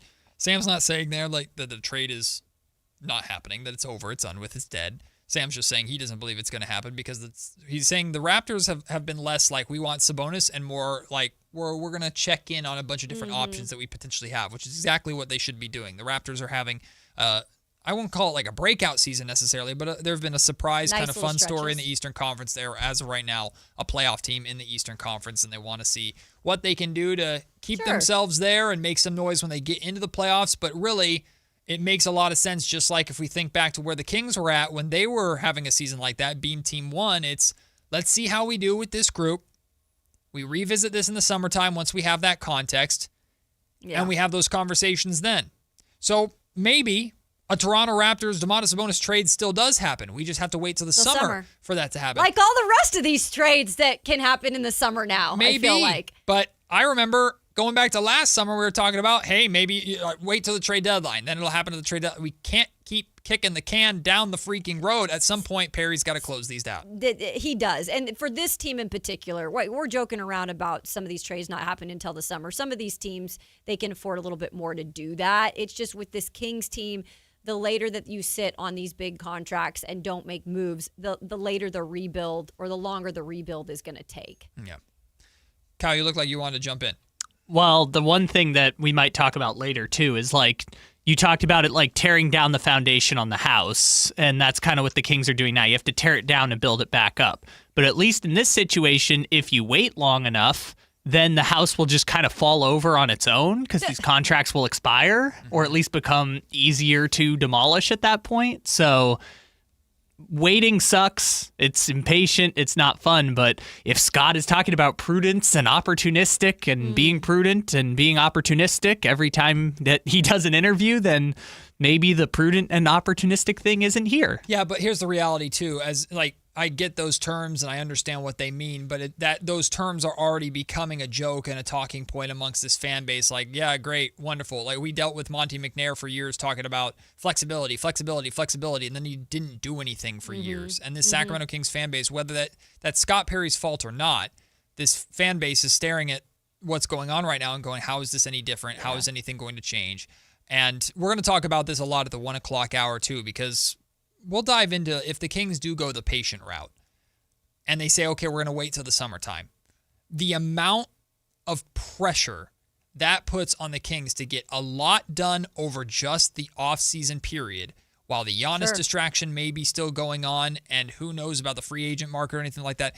That gets messier and messier. So we'll talk about that in the 1 o'clock hour because we still have to hear more from Sam Amick. Here's Sam talking about DeMar DeRozan and the trade conversation or rumors around him. I haven't heard, too many specifics on DeMar. Which shocks me, honestly. Yeah, maybe it's like a last, no disrespect to DeMar, maybe it's like a last option type of thing that happens the day of the deadline or the day before. Once teams know, okay, we didn't get this guy, we didn't get that guy, like that. I'd written about the Clippers in the past in DeMar, and so there had been conversations there, but I'm not hearing anything current in terms of that progressing anywhere. The Warriors have been mentioned, but they've made it kind of clear they don't have interest. So I'm not sure. Especially now that Giannis is on the table. Yeah, I wouldn't be interested. I think this is he said no offense to DeMar, but I think this is a very realistic possibility that a lot of teams are like, okay, we know DeMar's there. That's like a fallback plan. That's like plan C or D. But we'll see if other things work or don't work in our favor before we visit that point. That might very well be if DeMar DeRozan's going to be traded, whether Keon's attached or not, it's going to be in the 11th hour, late hour when a team just goes, all right, fine, or we couldn't get what we wanted, we'll settle for DeMar DeRozan. It sounds harsh, but Kings don't care as long as they can move him. I know. And I'm not going to say I feel bad for DeMar DeRozan. Like, he's a professional athlete. He makes a lot of money. I get that. But for the sake of it, and what we've seen, I think, here throughout the season when there's been a lot of crappy situations here, he has been a positive light in terms of what he's been able to do. And also with all the distractions around him, too. Mm-hmm. And it's like he's looked at, though, around the league as just old news. A penny on the street. Yeah, old news. Like, I'm not even going to pick it up. Yeah. It's kind of sad. I'm not gonna lie. I don't understand. I think there is a predetermined understanding or belief of this is who DeMar DeRozan is, and it's not as exciting, or this is who DeMar DeRozan is, and we don't think that it can help us as much as we think. And you and I are here watching DeMar every night going, yes, this guy can help you. Right. But I mean, you can't. That's the other teams, you gotta, if you're Perry, you gotta try and sell it, I guess. Yeah, you do. Yeah, get that used car salesman attitude going. Get under the window and yell it up. Yeah, finally, we got a little bit from Sam on Malik Monk. you're seeing teams obviously be terrified about big money, terrified about long money. Like even the Malik one's a good example to me. He does not make ridiculous money in today's NBA, and it's a couple of years. And like, I get it when it's a Sabonis thing because it's such a massive contract, but man, people acting like Malik is like, you know, just going to wreck your payroll. And that's a little surprising to me. The guy can, if you actually empower that guy, he can give you 20 a night. And that, you know, there was a time when that was seen as pretty valuable in the NBA. Let's talk more about that when we come back, because that to me is the root of everything that's going on in these trade conversations, because I think everybody looks at what the Kings have less about the talent and the player and everything to do with the contract, the money, and the situation. It's what the NBA has created for themselves, and it's just the reality of where we are. So we'll talk a little bit more about what Sam said about about Malik Monk. We have injury report updates for you for Kings and Celtics tonight in Beantown, and we'll also wrap up the hour talking about the Super Bowl coaching battle, Mike Vrabel versus Mike McDonald. That's all still to come here on Matt and Kayla, Sactown Sports. Sacramento weather is brought to you by Elk Grove Honda. I'm Tamara Berg in the KCRA 3 Weather Center. For your Friday forecast, expect to have partly cloudy skies as the fog lifts out of here. Temperature is quite comfortable for the afternoon with highs in the low 60s. We'll drop it back to the low 40s overnight with more potential for valley fog first thing Saturday morning. Get the latest forecast on the KCRA 3 News and the KCRA 3 app. At Elk Grove Honda, you can drive a 2025 Accord Hybrid Sport and enjoy a tradition begun with the first Accord in 1976. Ask about the least you can do. We're Elk Grove Honda in the Elk Grove Auto Mall, Highway 99 at Elk Grove Boulevard. I gotta get an Elk Grove Honda. Wesley is a truck driver. I drive a truck and I love what I do. A truck driver with IRS troubles. They told me I owed them $43,000. It got really bad. Quite a few letters in the mail. They were talking about wage garnishment, coming after my house, my car. Yeah, they don't play around. I seriously thought that I was going to lose everything. One sleepless night, Wesley finally made a call to Optima Tax Relief at 2 a.m. Kind of figured I'd get a machine, but I didn't. I actually got to talk to an actual person in the middle of the night. He found just what he was looking for. Oh, they were great people. You need a team of people that know what they're doing. Optima Tax, they know what they're doing. Optima Tax Relief came through with flying colors. I saved an incredible amount of money. Happy don't even come close. I was absolutely overjoyed. Take Wesley's advice. If you're in any kind of trouble with the IRS, call Optima Tax Relief. Don't trust anybody else. Call Optima for a free consultation. Call 800-343-6460. 800-343-6460. 800-343-6460. Optima Tax Relief. Some restrictions apply. For complete details, please visit OptimaTaxRelief.com. Join Sactown Sports downtown before every Kings game and pick up an In-Shape Fitness Kings Rally Towel while supplies last. If you walk, lift, stretch, or sweat, you belong. Start the year strong and join today at InShape.com. Are you stuck staring at your W-2? Are tax refund worries holding you back? You probably have FOMO, the fear of messing up. The fix? Using TurboTax on Intuit Credit Karma. They find every credit and deduction to help you get every refund dollar you deserve, or your money back. It's time to overcome your fear of messing up and get your taxes done right. Start filing today in the Credit Karma app.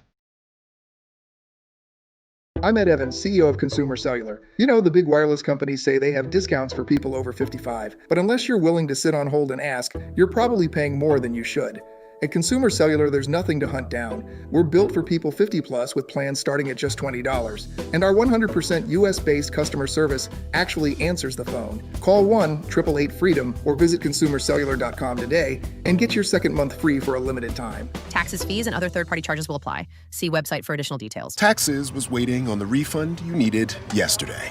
All right, your car repair is going to run about $3,000. Ugh. Now Taxes is getting back on the road with TurboTax and Credit Karma, where you can get your refund up to 5 days faster and get personalized guidance to take every dollar further. Now this is Taxes. Intuit Credit Karma with TurboTax. Deposit a federal refund into Credit Karma Money account and early submission of refund data by IRS required. Terms apply. Banking services provided by MVB Bank, Inc. Member FDIC. Credit Karma is not a bank. Why choose a Sleep Number smart bed? Can I make my site softer? Can I make my site firmer? Can we sleep cooler? Sleep Number does that. Cools up to 8 times faster and lets you choose your ideal comfort on either side. Your Sleep Number setting. JD Power ranks Sleep Number #1 in customer satisfaction with mattresses purchased in-store and online. And now the more you buy, the more you save on beds, bases, and more. Plus, get free home delivery on most beds with base. Limited time. For JD Power 2025 award information, visit jdpower.com/awards. Check it out at a Sleep Number store today. Guys, your New Year goals start now. Get limited time savings on our most popular treatments at Revive Men's Health. Visit ReviveMen'sHealth.com to see if you qualify to save hundreds.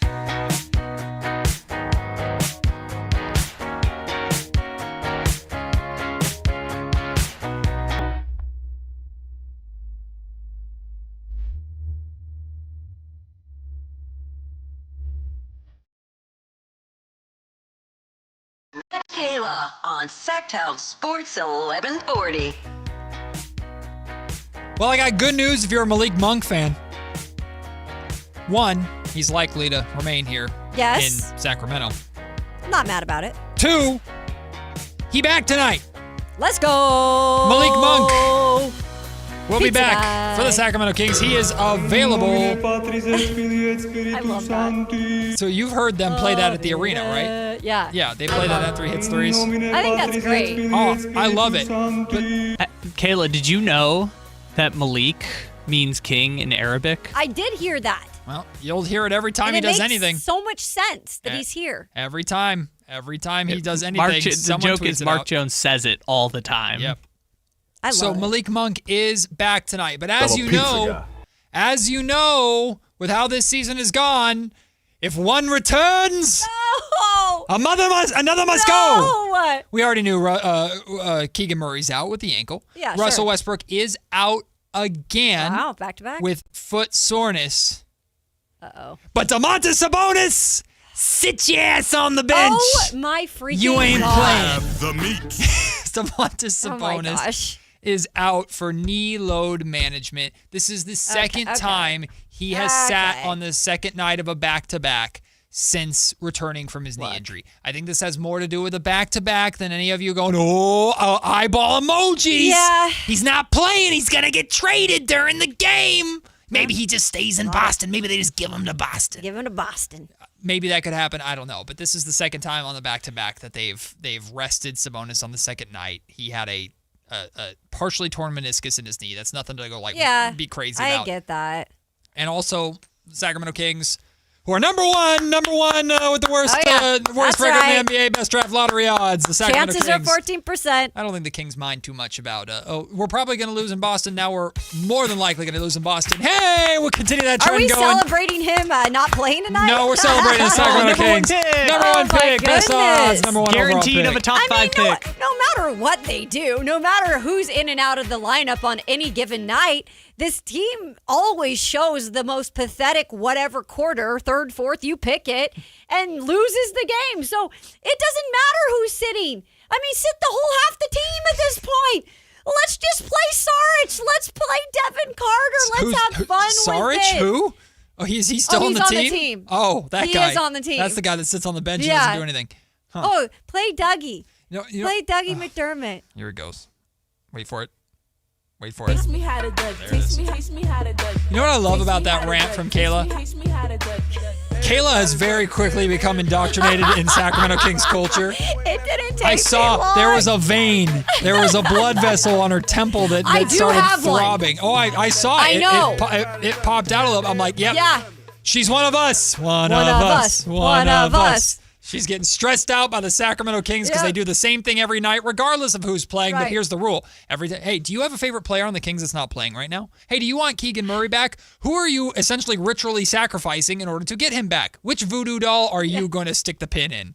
Which one? Because they can't have everybody. Let's make one. Let's make one. A voodoo doll, and then we can just pick our own each No, time. I don't want to be responsible for that. Well, we kind of have the posters of all their names on them, or all their faces. That we do. We got Sabonis, we got Monk, we got Keegan Yeah. back Got here. a Keegan Murray Yeah. jersey over there. So we just hold it up every day before a game. We can commission Or before- our guy Bobby to make more of them downstairs. It could be. It's not as crazy as a voodoo doll. Content ideas are Yeah, coming. exactly. There we go. So He's back. he returns. He's back. It's He like a card game. returns. And in order for him to return, I don't have a demo. Oh, wait. Yes, I do. Yes, you do. Wait, hold on. He's always looking over your shoulder.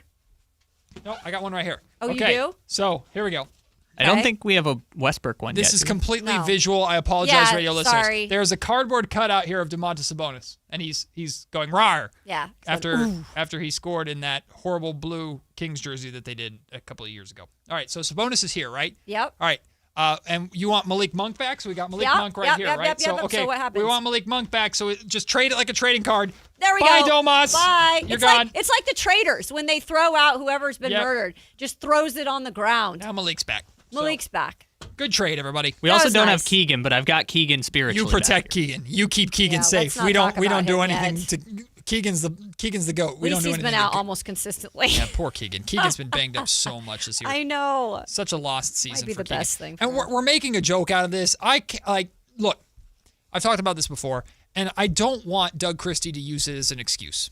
Mm-hmm. I don't. And I don't want Scott Perry to use it as an excuse. I don't want anybody to say, well, what would this team have been if they actually were healthy and had their starting lineup at any point this season? I get what you're saying. In my mind, not that I'm ever rooting for someone to be hurt. No. Ever. But I think I'm glad that this season is happening in a way to show us this was never going to work. Stop pulling the wool over our eyes. Like, the Kings need to go in a rebuild direction. They need to do what they're about to embark on. But at the same time, I sympathize completely with Doug Christie going, I can't even get my starting lineup for a game. Yeah, game. And Keegan might come back, but it's going to be after the trade deadline, and some of these guys are going to be gone, hopefully, maybe. I don't know. Or Domantas is still going to be dealing with the knee thing where he's in and out. I don't know. It's just, it's got to be frustrating for Doug on that situation in particular, because nobody is in at the same time, and we've talked about it from the start of the season. Like, how about Domas and Keegan together? I don't know, because we haven't seen it yet this season. Yep. That's got to be frustrating, but like you mentioned, and I said at the start of when we started doing the show, I like things to happen organically, and this is definitely that. Well, again, Keegan Murray out. We've known this. Russell Westbrook out, second straight game, foot soreness. Domantas Sabonis out, second night of a back-to-back with knee load management, but Malik Monk is available. And that's actually a big deal, too, because I didn't realize this. They showed this on the broadcast of the New York Knicks game. Mm-hmm. Malik had actually been leading the Kings in scoring over like a stretch of 5 or so games, because he'd been really a big boost to their offense, and that was really relevant in that Knicks game because nobody not named DeMar DeRozan could score. Right. So he was out. And Malik's been playing really well, and we played a clip from Sam Amick before going to break. He said this on the morning show this morning, saying what a lot of us have been feeling about Malik Monk, which is he can still play, and there's just this negative connotation around his contract, this conversation around his contract. And I think it's less to do with the dollar amount, because the amount of money he's being paid is $18 million this year, $20 million next year, and then a almost $22 million player option. Like, that's not really that much to bat an eye at. But it's because it's a multi-year deal. There's 2 years left on this deal that teams are turned off by it.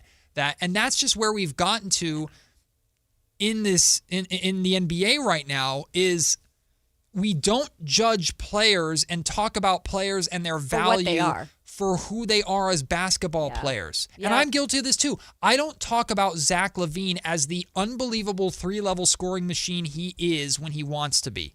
But that's kind of a problem. I talk about Zach LaVine as the $46, $47, $48 million per year player that he is. Yeah. Now, money's important because salary cap, and you have to balance the books and everything like that. But it feels like the pendulum has swung too far to the other side, Kayla. No, it has completely.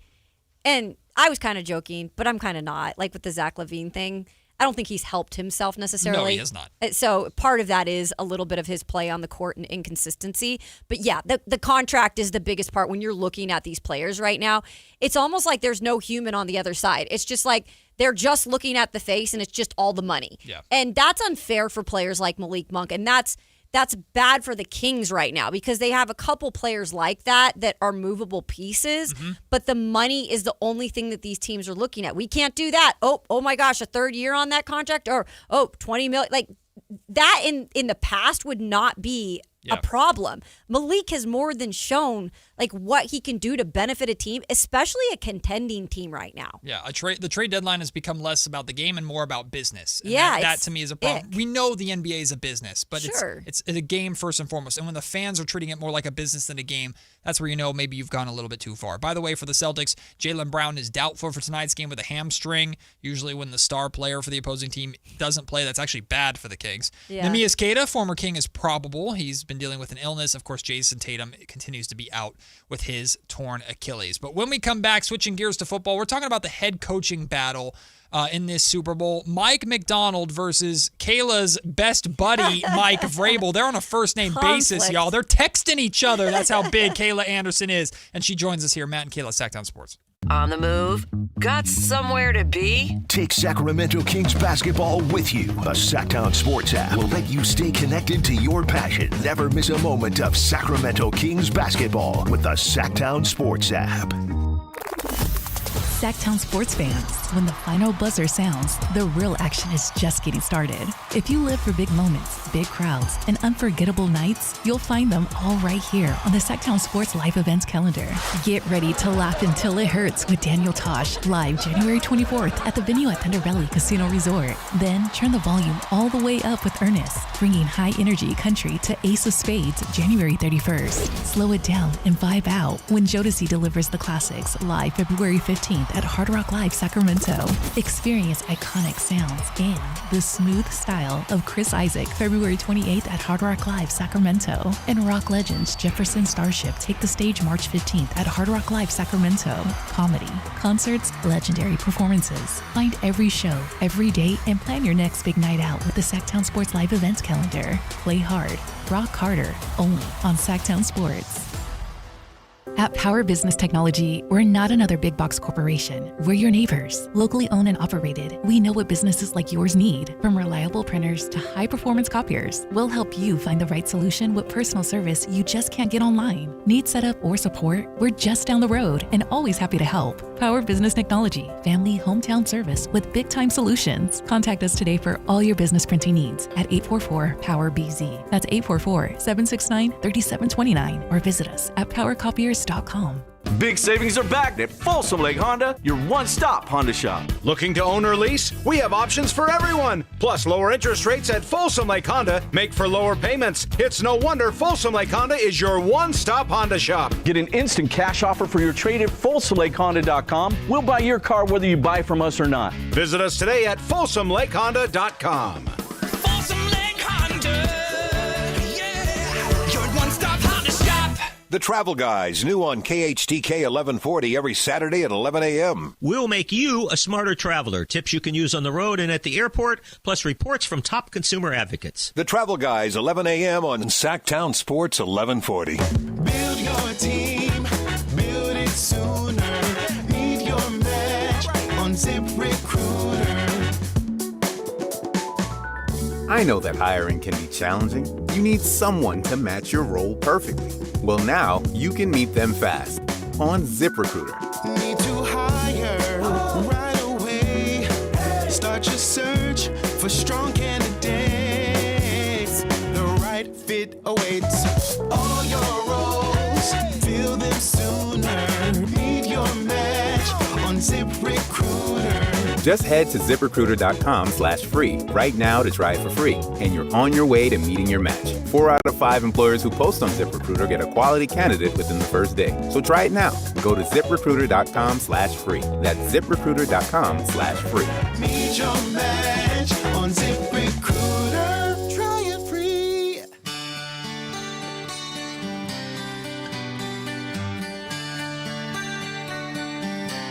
It's Matt George and Kayla Anderson on Sactown Sports 1140.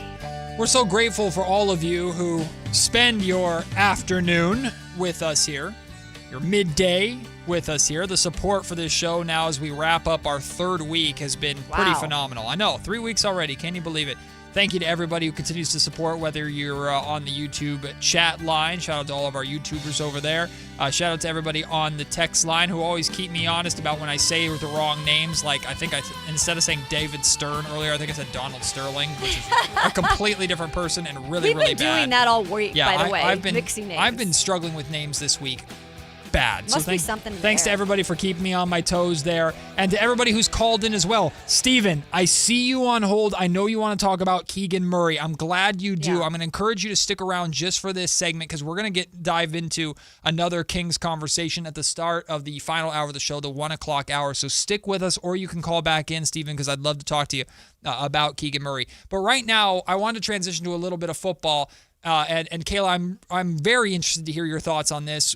I joke you do have a relationship with Mike Vrabel, the time that you spent covering his career in the Tennessee Titans, and yes, they are texting each other. They're on a first name basis. That's just how cool Kayla Anderson is. Okay, I'm like the mini Diana Rossini here.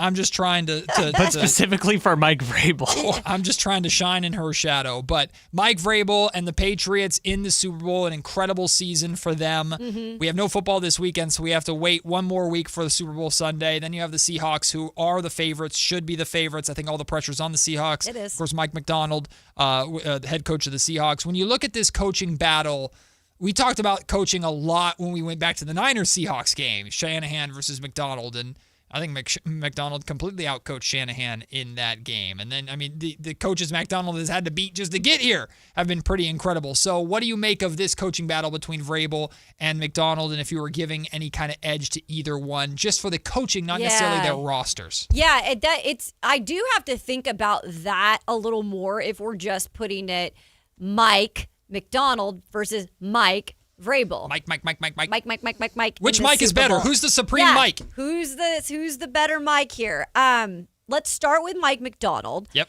And he is younger than Mike Vrabel, obviously. He's 38 years old and has had a pretty good background in terms of what he's done right away to get into coaching, but most of his time has honestly been with the Baltimore Ravens. And I think that that's a real bonus because the Baltimore Ravens are a very, very stable franchise. Mm-hmm. They're a great organization. They've been known to draft well. They've been known to kind of fix things when things start to go downhill before they completely unravel. Yep. So I think overall learning in an organization like that is a huge bonus from a young coach like that. Mm-hmm. And it's no surprise in year two.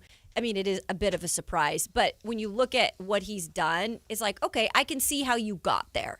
The one thing he doesn't have, though, is he doesn't have that real life once you get to the top type of situation. This is his first big playoff run.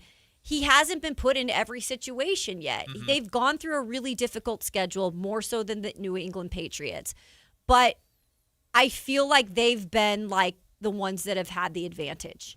And we've talked about the Seahawks as being a great roster, and you've got a quarterback that's working for you. You've got an incredible defense. And so what I worry about when the coaching head-to-head goes on with Mike Vrabel and him is Mike Vrabel is the biggest, like, put me as the underdog. I'm from Akron, Ohio. I'm as blue-collared as it gets. And when I need to rally my teams, motivator, I rally my teams. That is why Mike Vrabel got hired. Like, yes, he was a Patriot. Yes, that's a part of it. But what he did with the Titans in the time where he brought them to the playoffs, I saw it firsthand how he motivated a group and how some of those players still to this day question why he was ever fired. So what you're saying is if the Patriots fall down 7-0, 10-0 early on, you're not concerned necessarily that they're out of it. Exactly. Would I say if you're the Patriots, you don't want to do that? Of course not. You don't want to do that, yeah. right? But I think that he is ready for the moment in terms of the bigger hill to climb. If it was another coach, I don't know with that Patriots team where Drake May's a little banged up right now too. Mm-hmm. I don't know if I would be like, yeah, I think the Patriots can come back. I'd be like, yeah, I don't think so. I have a feeling like they'll give them their best shot when the Seahawks are, I think, a heavy favorite. I think they're probably getting 4.5 is what it's at. I'm like, I think they're more than 4.5 for a lot of people. Mike McDonald, I have two questions about McDonald, but we'll start with one that's a little less out of left field. When you're talking about him, you talked about his experience with the Baltimore Ravens as like this is something that he's going to lean on, something that really benefits him. But then you followed it up talking about Vrabel and talking about what he's like an elite thing that you've seen from him is his ability as a motivator. What do you think is that elite skill or what makes Mike Macdonald a Super Bowl winning head coach is blank? Is it could be a well-rounded or it could be one particular thing. What do you think is like his superpower as a head coach? His ability to allow his other parts around him to do their jobs because he is the defensive mind. Yeah, he's not a micromanager. He is not a micromanager. And I'm now talking myself into this again. I do this a lot. One negative with Vrabel that I saw when I was there was, and a part of maybe why he was let go, was his stubbornness to not change the staff, sometimes to want to have his hands a little bit too much in the honey pot on every side. Like, Vrabel would be out there doing drills with like every position. Like that's just how Vrabel was. Sometimes it benefited him, sometimes it didn't. Yeah. Towards the end, it didn't because he was stubborn and wouldn't move around like the pieces he needed to move around because he kind of wanted to be that GM as well. I think Mike Macdonald has the gift of knowing defense is my specialty, but I'm going to let Kubiak do his job on offense, and I'm going to let specialty. And I think that's a good thing to have as a young coach. With Vrabel, though, how good is he at adapting in game? Like if we're talking about the game at halftime, the Seahawks have a 7-10 point lead at halftime, and you got to make some in-game adjustments because the game plan isn't working as well as you thought, or you need to find an answer for Smith and Jigba's getting too open, or your offense, Drake May's not getting enough, or whatever. The pass rush is getting. How good is Vrabel, you think, at making those in-game adjustments? Because it's one thing to motivate your guys to play harder, but what about tactically? So that goes back to actually my point about how much trust do you have in your offensive coordinator, your wide receivers. Like, how much can you give that ability to someone else? I think he's learned from the mistakes that he made in Tennessee because I have seen what Josh McDaniels has been allowed to do with the offense, and I do trust Josh McDaniels with a young guy like Drake May. I've been impressed with what he's been able to do with the offense for the most part this year because that's what we've talked about more than Vrabel. His defense is really good. And he doesn't coach the defense. He's the head coach. But I'm just saying that's what we think of Vrabel more as is like a defensive-minded coach. But I think he is really good at knowing the ins and outs of football. Like, he doesn't miss a challenge, really. Like, he knows he knows the inner workings. And I think that can also benefit you in a game like this where you have to be aware of the timeouts and the challenges that you're taking the right ones. And that Vrabel is really, really good at doing. And answering my own question too, like being a motivator, a good motivator can in itself take place or be a part of an in-game adjustment to where sometimes instead of changing the game plan and trying to change too much, it's empowering a player. We know who you are. We know what you can do. We trust you. Go out there and make a play. Yeah. Drake, we're not going to change the playbook. We're not going to try a bunch of things different. We trust you to execute the game plan. Go out there and be a Super Bowl winning quarterback and make a play for us. Defense, we trust you you don't have to stop Smith and Jigba. No one can. Contain him. Yep. Get to Sam Darnold once. Put some pressure on Sam. Anything. Like sometimes just motivating your players to give that. I mean, if you're not going to give your all in the Super Bowl, what are you going to give your all for, right? And that's what you love about Vrabel too, because he played. Yeah. Like, he played. Like, he knows what these guys are going through in the biggest moments. He's been to the biggest moment with the Patriots when he played. So, crazy question that I have about Mike Macdonald, because I know coaching is a fraternity. Right? These guys, even if they're rivals against each other, they all know each other. They all talk to each other. I would be fascinated to be like some things that I would love to do in life. And it's more for basketball with me because I understand it a whole hell of a lot more than football. But to get some of the greatest coaches or minds in a sport together to sit around a round table. Yeah. And I just want to sit there and just listen to their conversation. And I know that happens in football too. Obviously, Mike Macdonald worked under and learned a hell of a lot from John Harbaugh, who's now, of course, with the New York Giants. Do you think, and I don't know what rules are against this or not, but I have to, do you think Mike Macdonald could call up John over this 2-week period and go, how are you handling, how would you handle this, John, when the lights were brightest going into the Super Bowl? Like, what advice you got for him? No, I think that coaches do that.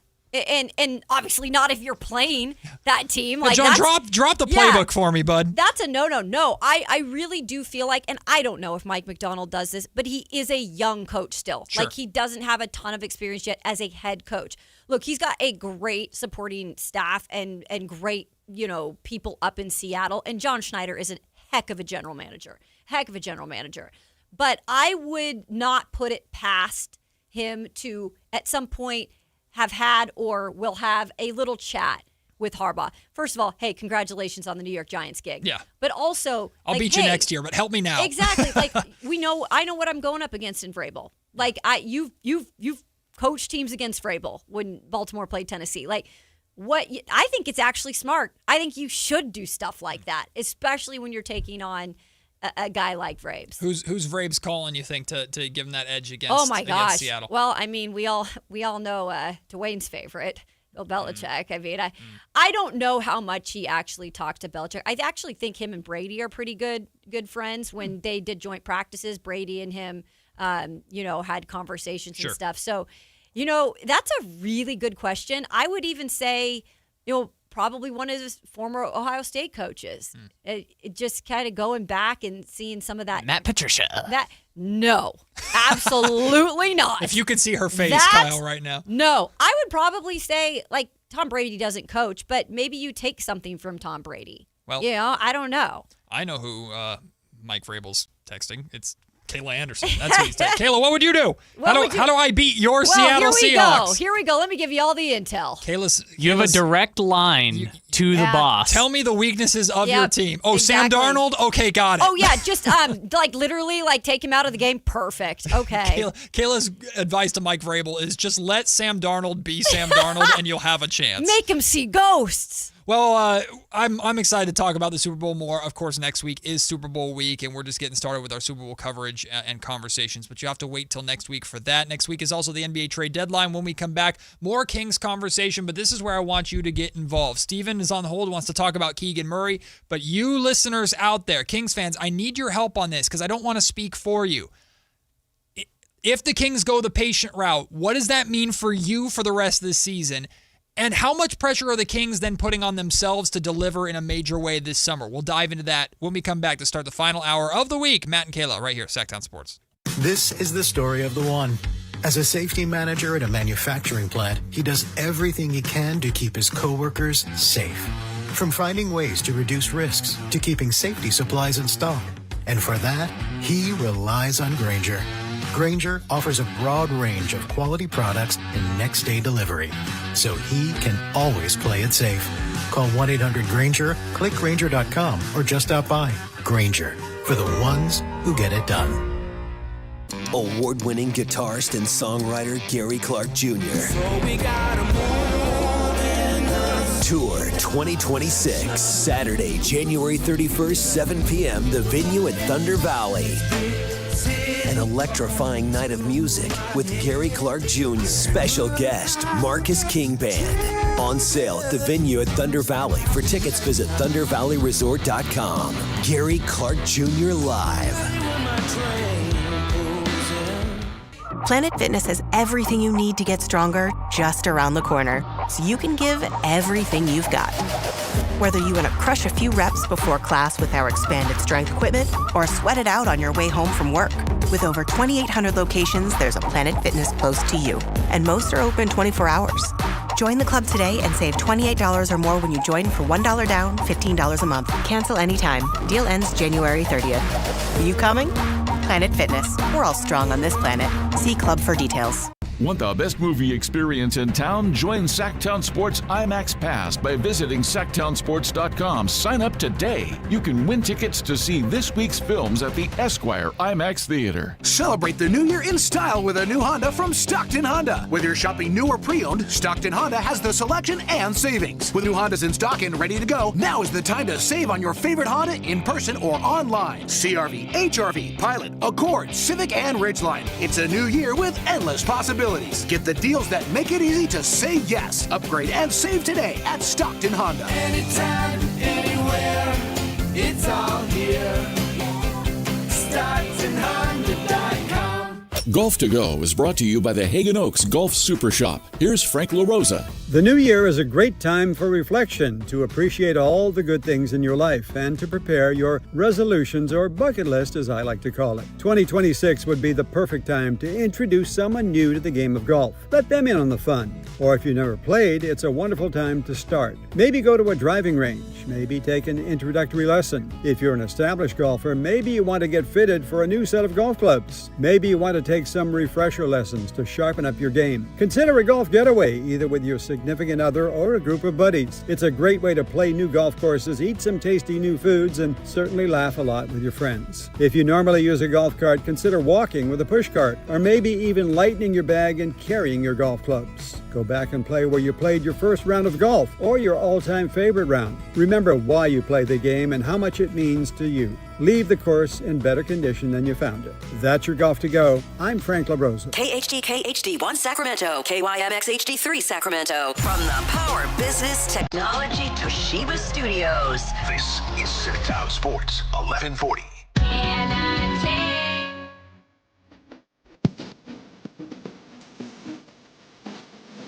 Matt George and Kayla Anderson on Sactown Sports 1140. I'm surprised, and I said I wouldn't be, Matt. Sactown Sports 1140 is hiring a new producer and board op for the Matt and Kayla Show. If you want to take Kyle Ledbetter's job, man, good luck. See, this is the thing. You're going to always forget. Kyle does a lot of amazing things for us, and I tease him because it's fun and we have a good dynamic on this show. This I genuinely hate you for. Yes, and you forget every week. That's the thing. You hate it, and then you're going to forget. It's like, man. It's like claws on a chalkboard, dude. It's honestly the worst. It just makes me cringe thinking about it. Like, have you ever? It's gross. Have you ever had two forks that you got like intermingled and that scratch? This is or a chalkboard. Seriously, an old-fashioned chalkboard. Yeah, that is Rebecca Black's voice. It's bad. It hurts. Really it bad. But it's good too. No, it's not. There's nothing good about it. It's called cult classic, Matt. That's all these movie snobs that are like, oh, it's a cult classic. That just means a bad movie that people think is also good. This is a bad song that's also a good song. So who? Okay, I don't want to pronounce your last name. Is it B. Dietz? Oh, our guy Brandon Deitzman. Deitzman. Okay, see, you knew that. He's a staple of this act. Well, I will learn now. Deitzman says when this song comes out, lives changed in a bad way, in a very bad way. Well.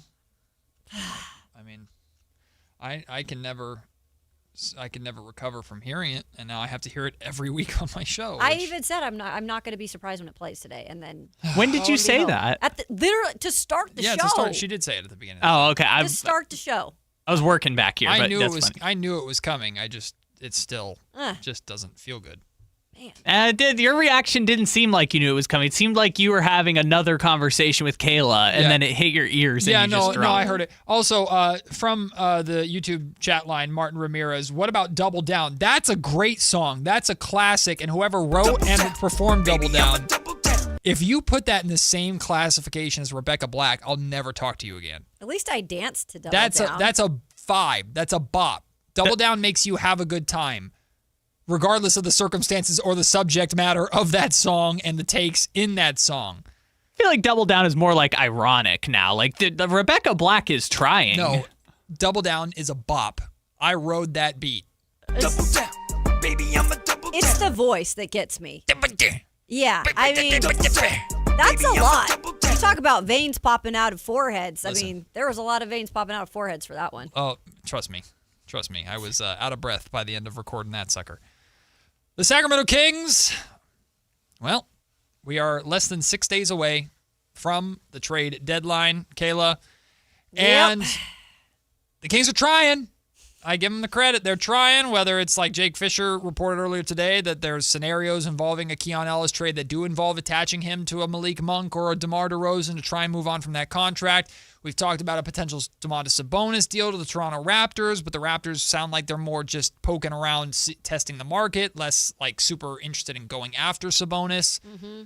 It just, every single sign points to it's probably going to be a lot of it of a disappointing trade snoozer. deadline. And I understand people completely, and I think Kyle is in this group too. There's nothing wrong with this. In fact, you might be 100% right because you're prioritizing logic over emotion, which is ultimately what Scott Perry should be doing as a competent general manager. So I acknowledge that, and I put my hand up completely when talking about this. If the Kings do not make a substantial move at the trade deadline, and that doesn't mean trading for a star, that doesn't mean bringing Jonathan Kuminga here or anything, that just means like some kind of significant shakeup that's not just, hey, Keon Ellis barely plays, get him out of here for a draft pick or whatever. And we still have this primary core of veterans for the remainder of the season. I'm paid to watch. I'm going to continue to watch, continue to do this show, continue to do this podcast because it's my job. But I don't know why, and I truly mean this, I don't know why anybody would spend money to go see the Kings inside the Golden One Center. I don't know why anybody would spend their time at home to watch this product for the rest of the season. I don't see any reason to continue to invest in this team with my time until we get to the draft lottery and ping pong balls. That's the next and only exciting thing about this Kings season if we get through this trade deadline, and it's pretty tiring. Yeah, because and it does look like there's probably not going to be significant moves for the Kings. And if there is a move, it's going to be Keon Ellis. And really, how much does that actually move the needle for people? Not much. Yeah. And so you're looking at the remainder of the season, probably dealing with the same things. Maybe you get back Keegan Murray at some point and you can see, him and Domantas Sabonis to play together. And maybe you can start to see things here and there. And I said this when I was filling in back in, before we got hired for this job.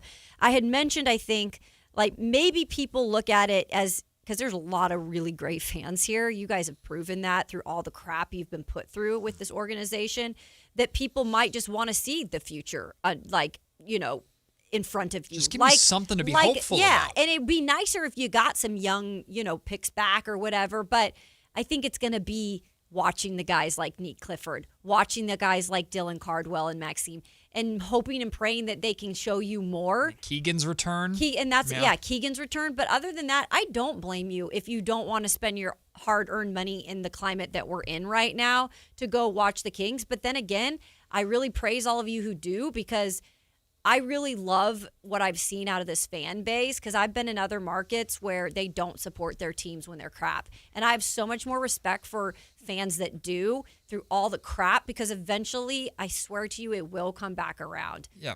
All I can do is speak for myself. And I do this job and I work for now the flagship station of the Kings.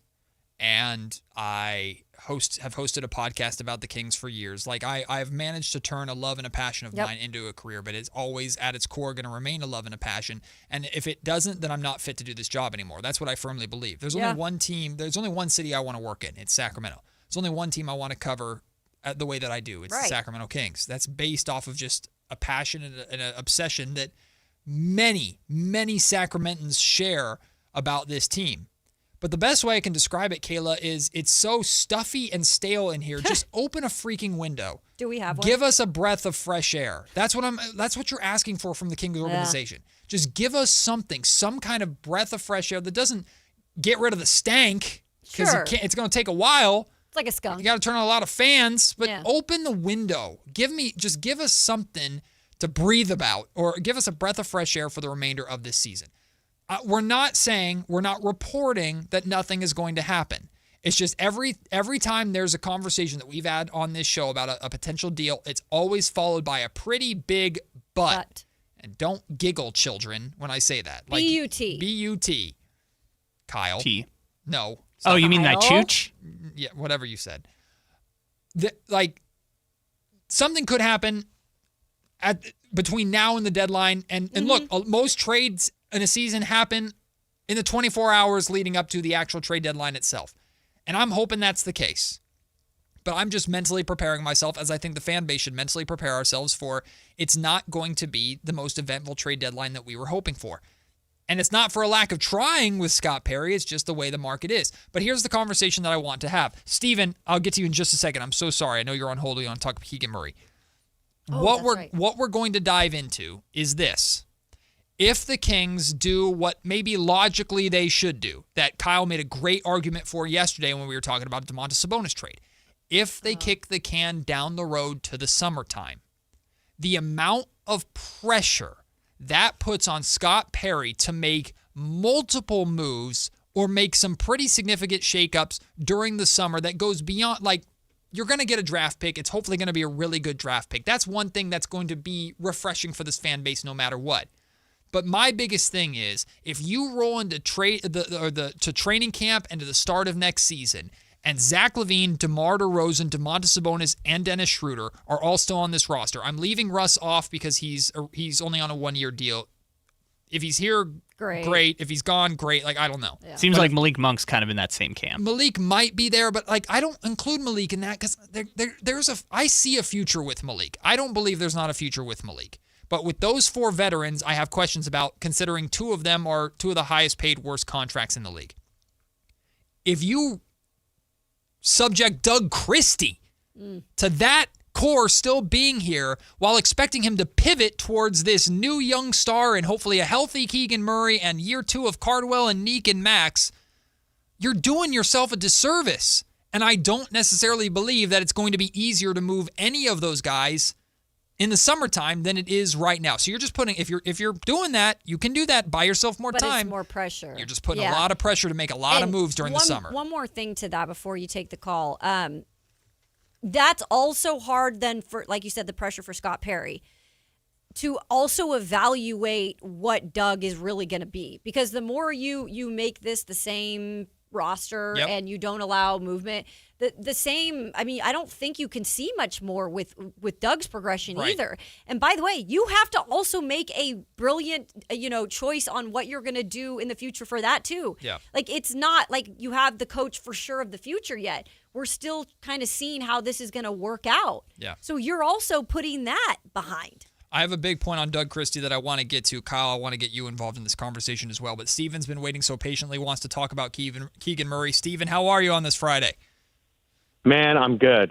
Just at work paying bills. How are you guys doing? Hell yeah, brother. Keep grinding. Enjoy that weekend, too. That's right, man. Matt, my first time calling on this show. Kayla, we've spoken before on the day show. Oh, yeah. But dude, Matt, you're awesome. I've been listening to your X podcast, dude, for a long time now. I think your replacement is gonna take it, is gonna do wonders, man. So, big congratulations to you on this new gig, man. So appreciate you, man. Dude, absolutely. So my question to you is, I'm sure you guys have harped on it before, but again, I really value you guys' opinions on the matter. What would be the best scenario to get Keegan to the 3 that you guys would see that is feasible? I really like Precious Achiuwa. I really like his energy. I like his effort. Dylan Cardwell has been giving me life. We also share the same last name, which is really rare in sports. My last name is not very popular, and plus, so that it's a little bit biased there. But dude, his energy, his effort, just everything that he provides and that he's been given to this team, dude, as an undrafted rookie, has been just incredible. There's nothing else that I do with my day whenever there's a Kings game on. So of course I'm going to suffer, and I'm going to watch a Kings game until there's a point where it's like, all right, I think I've seen enough here, So this team's been hit and miss this year, but I had a discussion with someone at a local watering hole last night while I was watching the game about how to get Keegan to the 3, and I think Precious at the 4 would be pretty feasible. I like it. Again, I like his effort. I like his energy. Mainly, it's just the effort. Yeah, Steven, first off, thanks for the kind words, my man. I really appreciate you. I'll do my best to try and answer this question for you. He was talking about Achiuwa, just the effort that he's been given. And I'm a big fan of bringing Precious Achiuwa back next season, too. He's on a 1-year deal. Been good. I think I want the Kings to bring him back, but it wouldn't surprise me at all if Precious has more of a market this summer compared to what he had last summer because of how he's played with the Kings this year. But we'll see. If Precious Achiuwa is back with the Kings, love that. I would also say if Precious Achiuwa is your long-term starting 4, you're probably not a very good basketball team, which the Kings might not be a very good basketball team next season anyway. Yeah. And that's not meant to be disrespectful towards Precious. That's just the reality of the situation the Kings are in. But to answer Steven's question about Keegan Murray, and to me, it's actually very draft reliant because if the Kings do what I want them to do, and they go out and draft A.J. DeBonsa. A.J.'s the guy that right now I love. Point guard. Or sorry, guard. AJ, well, he's more of a 3. I think he should be a point you're guard. talking. Sorry, you're talking about. Okay, not Peterson. Not Peterson. I'm not already Darren thinking Peterson. like the first person you're going to take is We're Peterson. on the same page. Yes. We're on the same Yes. page because we're getting at the same thing. AJ, to me, you think he's a point guard. I think they should turn him into a primary ball handler, but yes. And we're seeing more of these guard. point forwards anyway. But AJ to me is a 3. Keegan, you're sticking at the 4. And we're going hybrid anyways. But the whole point is essentially your wings are now AJ and Keegan. Okay. But Keegan to me in that scenario is more likely a 4. Is he naturally a 3 though? AJ or Keegan? A lot of people think he is naturally a 3. He's primarily played the 4 in his Kings career. Right. But during the second season after Beam Team, they kind of flipped him and Harrison Barnes a little bit, where Keegan was playing more on the wing. Okay. And it doesn't like 3 and 4 is the most interchangeable positions in the NBA. That's why you don't really hear people talk about power forward anymore. It's 3 and 4. It's kind of merged into one. And you'll see guys as tall as Kevin Durant playing the 3, and we typically associate the 3 with more scoring and the 4 with more defense and rebounding. Right.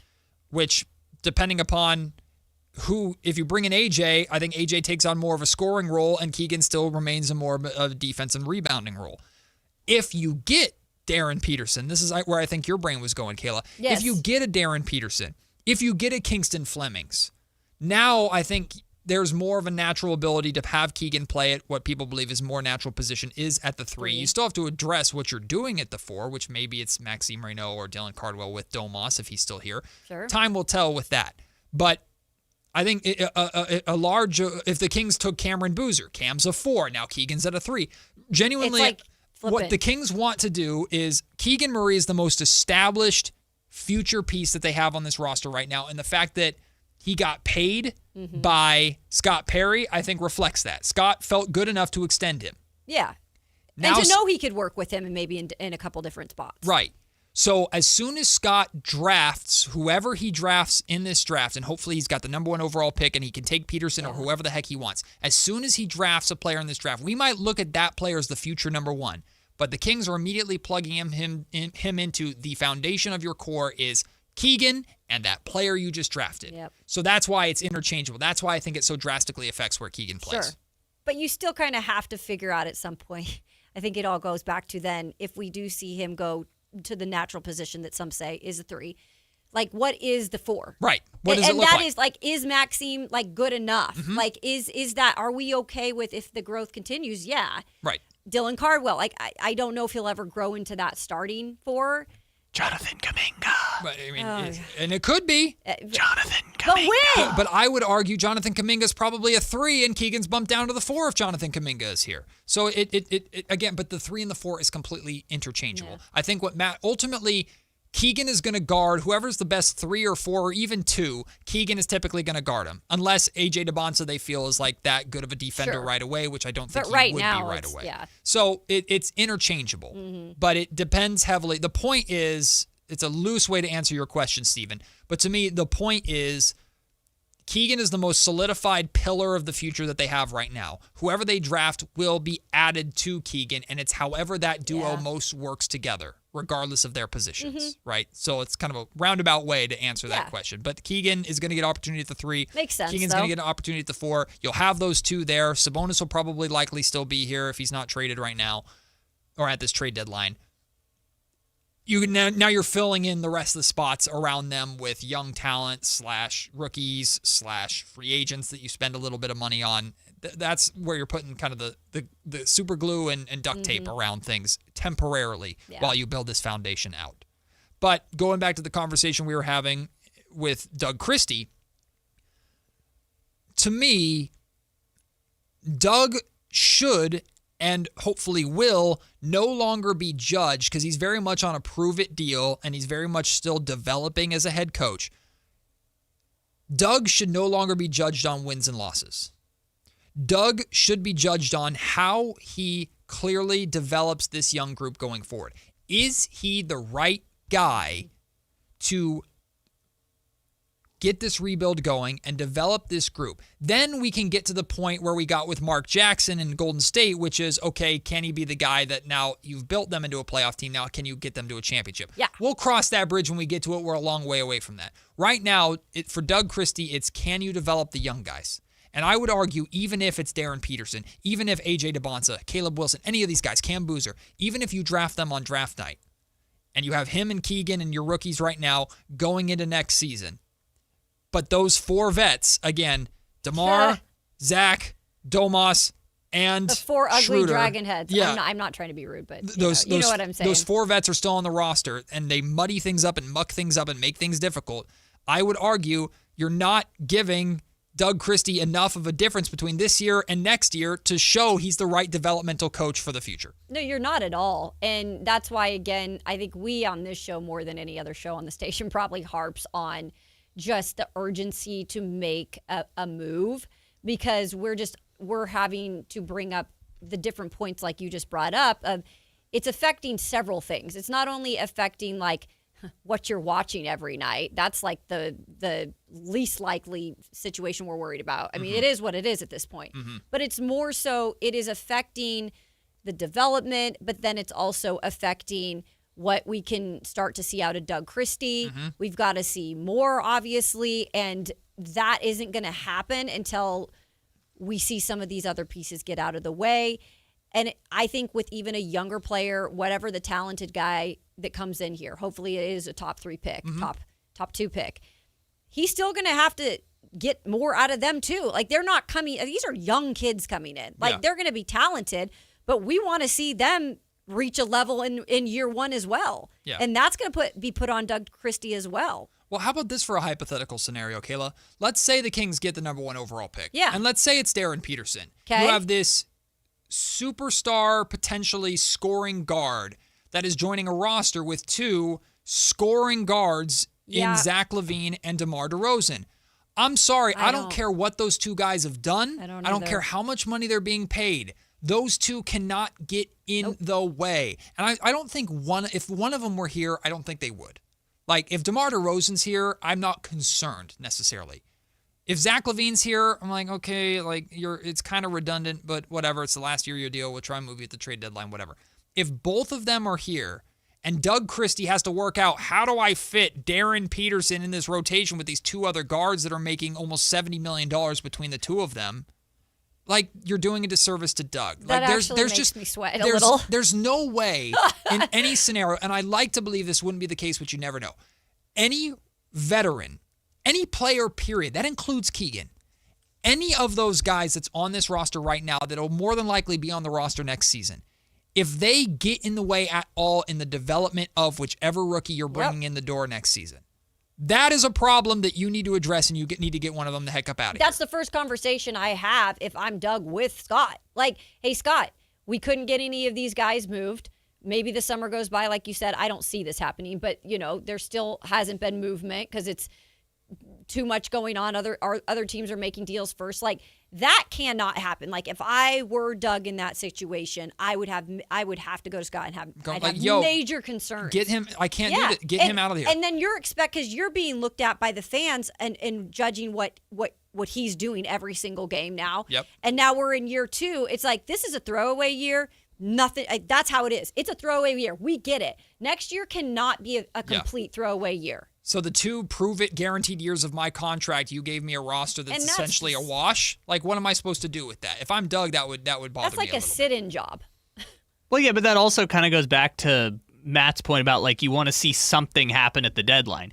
If you want to see something happen at the deadline just to give you something to think about, attach assets to these contracts to move them to a team with cap space. But Scott Perry doesn't want to do that. So I feel like at that point, it's just better to let it ride in the offseason. And with LaVine and DeRozan, because they're both expiring deals and DeRozan's is non-guaranteed, push comes to shove, if they have no value, you can just waive them, right? But my point is, if you're able to move on from one contract now, without, and I don't think the Kings should feel like right now they have to include any assets. I would rather Doug Christie give the green light to tell Zach LaVine, hey man, you're gonna have lower back soreness, so we're gonna either buy you out or you're just going to sit there next season and play whatever minutes, but you're not going to be a feature part of this so that Darren Peterson or whoever's here can get the development and the opportunity that they need, and that's just the reality of the situation.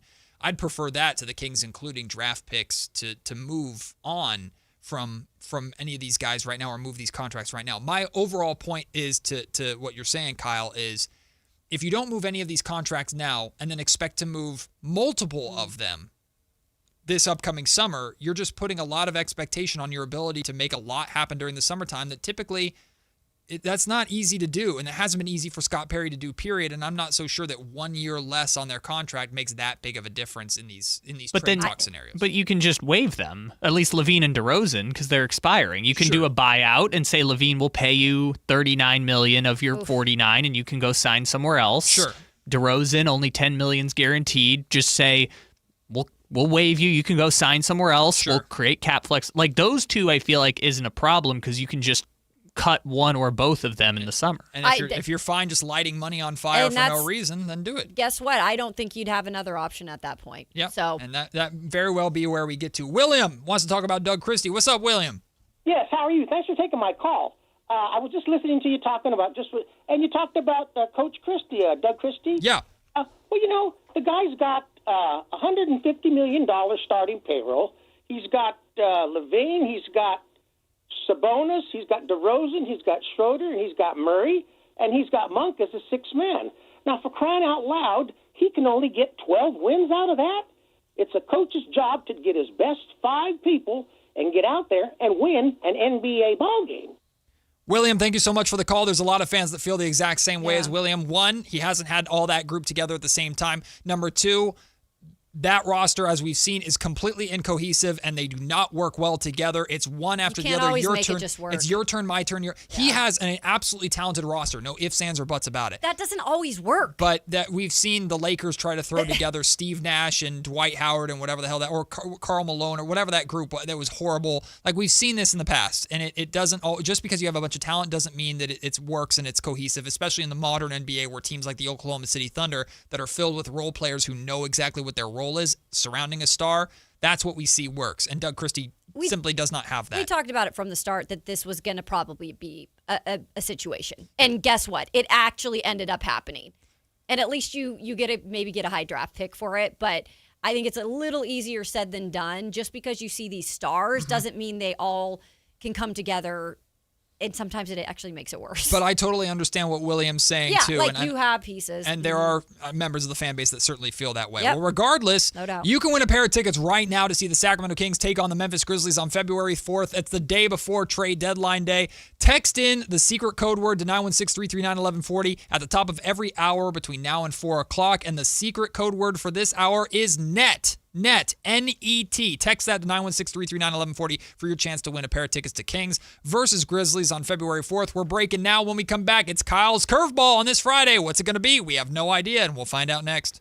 What's going on? We're talking to Chad Hoblet of Hoblet Dodge, Chrysler, Jeep, Ram in Woodland. What's happening, Chad, for the Start Something New sales event? There's no better way to start the year than in a new 2026 Ram 1500 Crew Cab. And right now you can save up to $14,000 off MSRP or save thousands with 0% financing for 60 months and still get the $7,000 Hoblet discount. Wow, I love that you still have 0% financing available and that you still get the Hoblet discount. That's why Hoblet has won dozens of customer service awards, and as a fifth-generation dealer, when you buy from Hoblet, you become part of the family. You will not find a better combination of savings and selection with over 400 new Rams available. Search, select, and save through the whole inventory at HobletDodge.com. Unbeatable prices, unbeatable selection. Nobody beats Hoblet, period. 14,000 total net savings on select new 2026 Ram 1500 Laramie after 7,000 factory rebates and 7,000 dealer discounts. Rebates include 2,000 select inventory cash on select inventory, 1,000 SFS bonus cash, must finance through Stellantis, and 500 on the job upfit, must show eligible upfit. 5 is net savings, see dealer for details. Join Sactown Sports downtown before every Kings game and pick up an In-Shape Fitness Kings Rally Towel while supplies last. If you walk, lift, stretch, or sweat, you belong. Start the year strong and join today at InShape.com. You remember me from a show called And Joe? I'm back on the radio, Sacramento. It's Joe Mommy, and when you need your new country fix, join me weekdays from 6A to 10 for the Pat and Cody with Joe show on New Country 105.1 KNCI or on the free KNCI app. At Fisher Investments, we may seem like other money managers, but we're different. What makes you so different than the rest of us? We ensure clients receive unparalleled service at every step of the relationship. Tell me more. Our investment counselors focus on service over sales, prioritizing clients' needs. How do you make money? We don't sell any commission-based products. We have a simple management fee based on the value of our client's portfolio. So we do better when our clients do better. What about client portfolios? We get to know each client, their finances, family, health, lifestyle, and more, and then we tailor a portfolio based on their specific goals and needs. Your clients really come first then, huh? Yes, we make them a top priority. Our goal is helping them achieve a comfortable retirement. Wow, maybe we are different. At Fisher Investments, we're clearly different. Learn more at FisherInvestments.com. Investing in securities involves the risk of loss. Hagen Oaks knows you can buy a driver off the shelf anywhere, but Hagen Oaks is the only place where you'll find total game fitting. The Hagen Oaks TrackMan-powered player performance studio fits clubs to your swing. King's Ballnamic Ball Fitter finds your optimum golf ball. The putter fitting studio makes you a better putter, and FootJoy's 3D foot scanner finds your correct fit. In fact, Hagen Oaks will fit you from head to toe with equipment and apparel to make you the player you want to be. It's total game fitting, and it's only at the Hagen Oaks Golf Super Shop, Fulton Avenue at the Cap City Freeway. Hey, it's Carmichael Dave. I got to tell you, I am so excited to get this decking project started with Trex Decking and Railings. From the first time I stepped foot in the showroom last week, I was so impressed. So many color options, heat-resistant composite deck. What does that mean? That means I don't have to do any maintenance on it whatsoever. They even have a deck designer, so you can go online and see what your dream deck will look like on your house. Just visit Trex, that's Trex.com to get it started. Tell them Carmichael Dave sent you.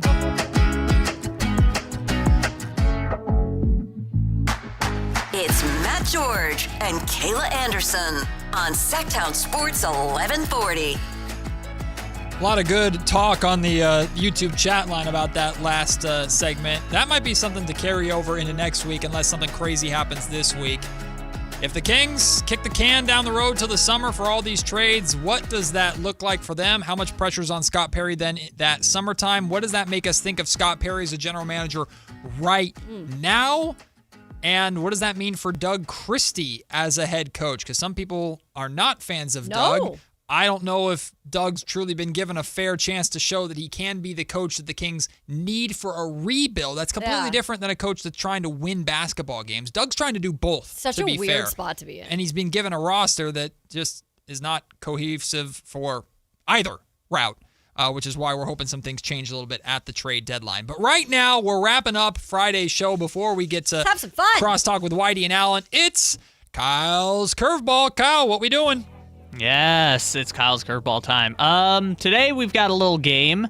It's different people know it by different names. 20 questions, guess who? You know, the little game as a kid where you put the person on your head and you had to guess based on descriptions. Yeah. So we got that today. That's our curveball. We're going to play that. So Kayla and I are working together to find out who you're talking about. Yes. Okay. Well, the first thing I need Kayla to close her laptop, and I need Matt George to get rid of the YouTube on his computer. Okay. Because I am going to put the photo of who we're talking about up on the YouTube. I'm going to close mine as well. Look at you, Kyle. Yeah, look at that. Technical production. How about that? So I see Matt's closed his computer. Everything's closed. Kayla's closed her computer. So I'll I'm even turn going my to back to the computer so you know. If you're on YouTube, you'll see who it is. If you want to play on the radio, fine. If you want to see who it is, just open the YouTube. It's up right now. So radio listeners, you're working with us. Yes. You're with us. YouTube viewers, you're the enemy. Oh, I like it. We're pitting them against each other. Yeah, go. You can ask yes or no questions. I will give you the yes or no's to whether you have it right or not. Various yes or no questions, and then if you think it's, the person, say, is it blank, and then I'll tell you yes or no. So I'll start with a very broad, obvious question for a sports talk radio show. Is this person an athlete or involved in athletics in any sort of way? Yes. Okay, so we're talking sports. All right. Is this person a male? Is he a male? Yes. Okay. Does he play in any of the 4 major American sports? Yes. Is he in his 20s? I believe so, yes. Okay. Is he an NBA player? No. Is he an NFL player? Yes. Okay. You're going to have to carry this. Is he a quarterback? No. Is he amongst the highest paid in the league? Like, does he have a big money contract or like more of an average money contract? I'll say yes. Okay, so he's a star. Okay. Does he have? And he's not a quarterback. A hair full of head or a head full of hair? Hair full of head. That I might get burned for that one. Oh, we gotta cut that. No, we do not. A head full of hair, yes. That's not what she A asked. hair She full of asked- head, I'm not sure. Okay, so he's got hair, a hair full of head. I don't know if I can get past that. Are we allowed to say that on the radio? I don't know. No. Is he? Leave it to me. Is he in the NFC? Yes. Okay. Oh. So, eliminated half Does the he league. play for the Bills? Well, the Bills are in the AFC, so Oh, no. sorry, God. I'm just losing it, guys. Does he, It sounded like you had the answer. Does he play for the NFC? That's what Matt just asked. I Yes. asked- NFC West. Yes. Oh, see, Okay. here we go. All right. So. Oh. So okay. I'm gonna take a big shot here because he's a star. He's not a quarterback, but he's Okay. paid big money. And has a hair full of head. Hair full of head. I'll eliminate one more. Is he on defense? Yes. Oh, Okay. I know where you're. Okay, wait. Does he play for the Niners? Yes. Oh. Is it Fred Warner? Yes. I was gonna throw out Fred Warner the last one, but I wanted to eliminate it a little bit more. I was either going with him or Bosa. Great job, you guys. I feel like I'm not gonna lie, Kayla. I feel like I carried that. No, I don't think so. You asked the hair full of head, and then you asked if he was in the AFC. Look, I was. No, you asked if he was on the Bills. I know. After I. Sorry, maybe you did. That's fine. All right, moving No, on. that's fine because Moving this is on. good because Kayla is going to carry me in our I don't know about football that. feud. Don't right? put that on me. We failed as a family last week. That's why he's probably going to put me with Allen. No, I think we're stuck together. I think football feud. I think you're going to carry me with that. But okay, All right, we have another one up on the screen here. Okay, Kayla, you go Okay, first. I'm going to start. Is this an animal? No. Come on! I mean, depending on who you ask. Well, it could be a mascot. That's what I was trying to get at. I'll do the same broad question. Is it an athlete or related to athletics? Yes. Okay, so it's a sports oh, figure. he's Good. going athletics. Okay. Well, for these ones, we'll see. Is it a male? Yes. Basketball player. Yes. In the Western Conference. Yes. Victor Wembanyama. No. Dang it, that would have been amazing. Is he on the West Coast? Yes. Is it Jonathan Kuminga? No. Okay, thank you. Does he play for the Warriors? No. Why was there a hesitation? I don't know because you said Kuminga. and I said- There's one key element that is making the yes or no questions confusing. Is it a Sacramento King? Was, yes. Okay, former King. Former King. On the West Coast. In the West. There was a hesitation with Warriors. I don't know what that means. I'll give this since you're right there. Retired player. Oh, okay, former player. Yes. Oh. Former player. That was the key thing that was making it Okay. confusing. Okay, former player, played for the Warriors. But never played for the Warriors. Never played for the Warriors. Okay. Did play for the Kings. For the Kings. Did play for the Kings. Okay. Follow-up question. Does he live in Sacramento still? Yes. Oh. Okay. Oh. Is he I feel is he actively in the league in any way, shape, or form? Like as a coach, a assistant coach, a general manager, front No. office? Anyway, okay. Is he coach at, like you said, in the league? But does he coach outside of the league? Not to my knowledge. That which would have been You good know because where I that would was have been going. Mike Bibby. Yeah, I'm going to ask, is it Brad Miller? No. Oh. Okay. Okay. Is he on anything like that we'd see like commercials here?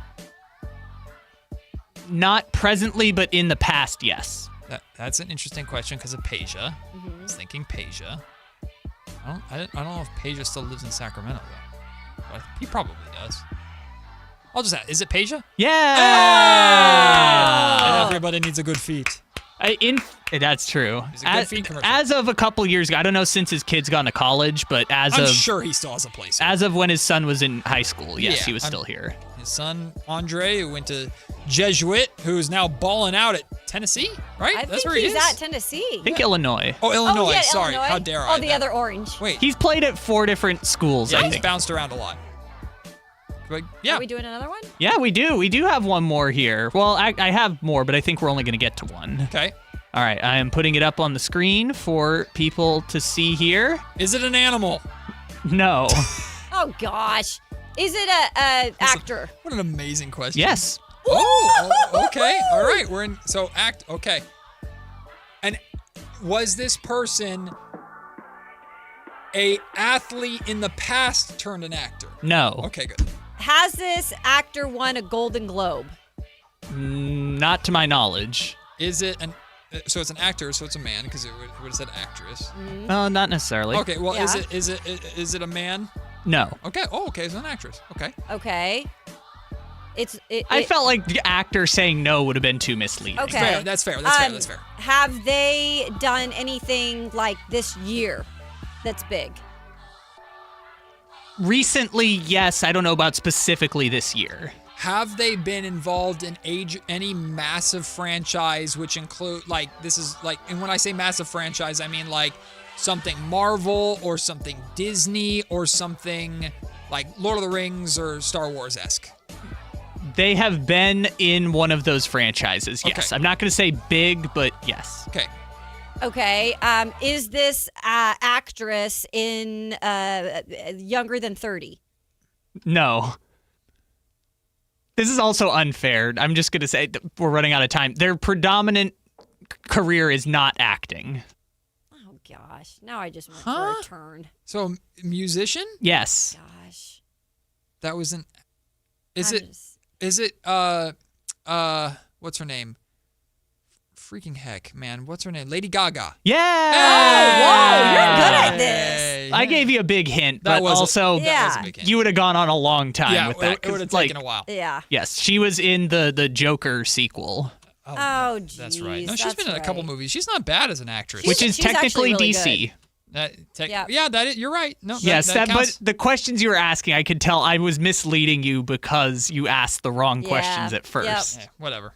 That's Kyle's curveball. We always have fun, but the fun's just getting started because Whitey Gleason and Alan Stiles are joining us for Crosstalk yet, and I think we're in for another edition of Football Feud. And if you listened last week, well, Kayla and I did not do well at all. Hopefully, we redeem ourselves this week. That's coming up to wrap up this week of the show. It's Matt and Kayla on Sactown Sports. The 10th Annual Sacramento Sports Hall of Fame celebration is Thursday, February 5th at the Golden One Center, inducting the class of 2026, plus honoring all of our past inductees. See Sacramento's 50 greatest athletes of all time. This is Bill Cartwright. This is Jerry Royster. This is Tony the Tiger Lopez. This is Dusty Baker, proud member of the Sacramento Sports Hall of Fame. Join us Thursday, February the 5th at the Golden One Center for Sacramento's best sports night of the year. Get your tickets now at sacsportshof.com. I'm Chuck McDowell, founder of Wesley Financial Group. Did you buy a timeshare because they told you it was a great investment? That's a lie. Most timeshares can be bought online for $1. To find out what your timeshare is worth and to cancel it, call us today and we'll send you our timeshare exit kit free with all your options for cancellation. Call Wesley for your free exit info guide. 800-691-9999. That's 800-691-9999. Shopping with your parents can be embarrassing. Why would they sell jeans with holes in them? I'm going to speak to the manager. Mom! That hoodie is giving. You should get it. YOLO. Thanks to the Chase mobile app, your kid can shop independently while you keep an eye on their spending. So you can go from... We can be twinsies. ...to... How was shopping? Saw you stayed on budget. Thanks, Mom. Freedom for kids, control for parents. That's family banking from Chase. Account subject to approval. Chase mobile app is available for select mobile devices. Message and data rates may apply. JP Morgan Chase Bank N.A. Member FDIC. You're listening to Leaf Filter Radio, and the guru of gutter protection himself, Chris Coonahan, is here to take your most pressing leaf-related questions. Hey, everybody. Chris here. I understand we have Ron on the line. Ron, where are you calling from? Uh-oh. Ron, are you calling from a ladder? Well, I was. I wanted to ask Chris what I need to do to get my gutters ready to have leaf filter installed. Oh, Ron, you don't have to do anything. A Leaf Filter Trusted Pro will come out and clean out your gutters, realign and seal your gutters, and install Leaf Filter, America's #1 gutter protection system. So I didn't need to get on this ladder? Ron, Leaf Filter Trusted Pros are in your neighborhood and ready to help. Just visit leaffilter.com/deal to schedule your free gutter inspection and get up to 30% off. Thank goodness.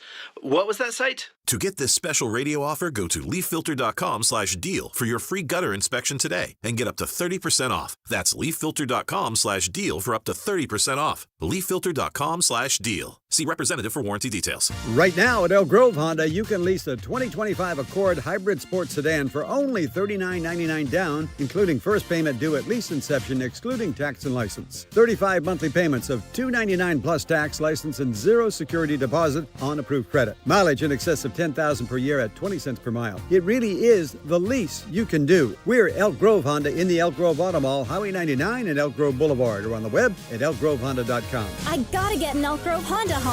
Want the best movie experience in town? Join Sactown Sports IMAX Pass by visiting SactownSports.com. Sign up today. You can win tickets to see this week's films at the Esquire IMAX Theater.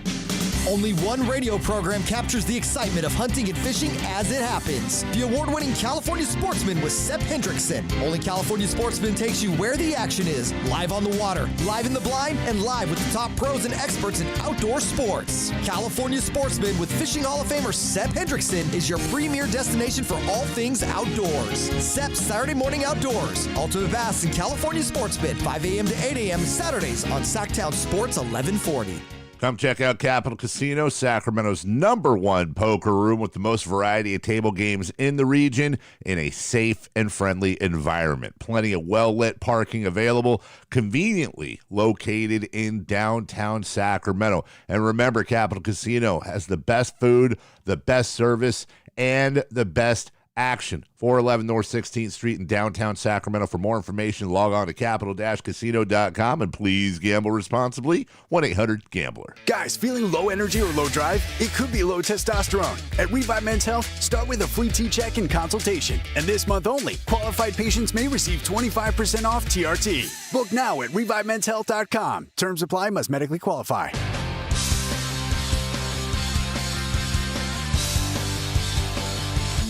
Matt and Kayla on Sactown Sports 1140.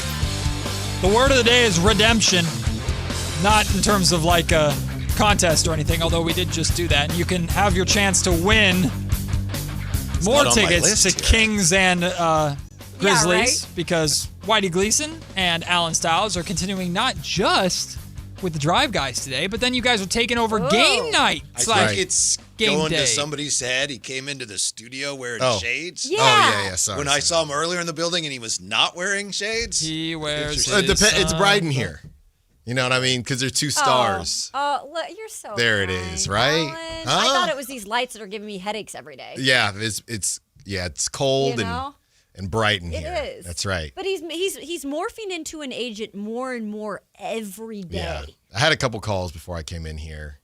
Anybody you can say? Well, I know what one of them was. Yeah, in San Antonio. One of them was personal. One of them was personal. Got his hand over his mouth. Yeah, one of them was not Can about. we play Guess Who with this? Yeah. Can we talk about the leopard print? Yeah.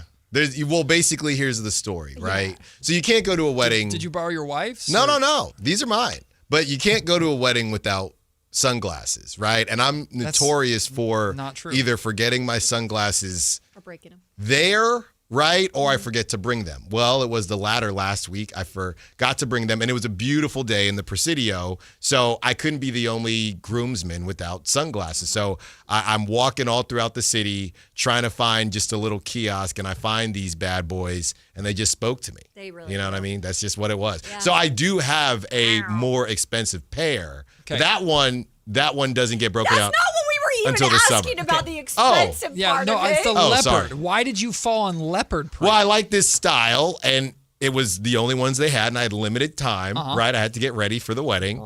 So I had to grab them, Cheetah Girls, Cheetah Sisters. It's always been, that's a great movie. It's a classic. Before we rip off one game with football feud, let's rip off another game with a very, very quick round of Price is Right, where we guess the cost of those, of those sunglasses. I don't even remember. $1, Steve. I'm going to say $28.99.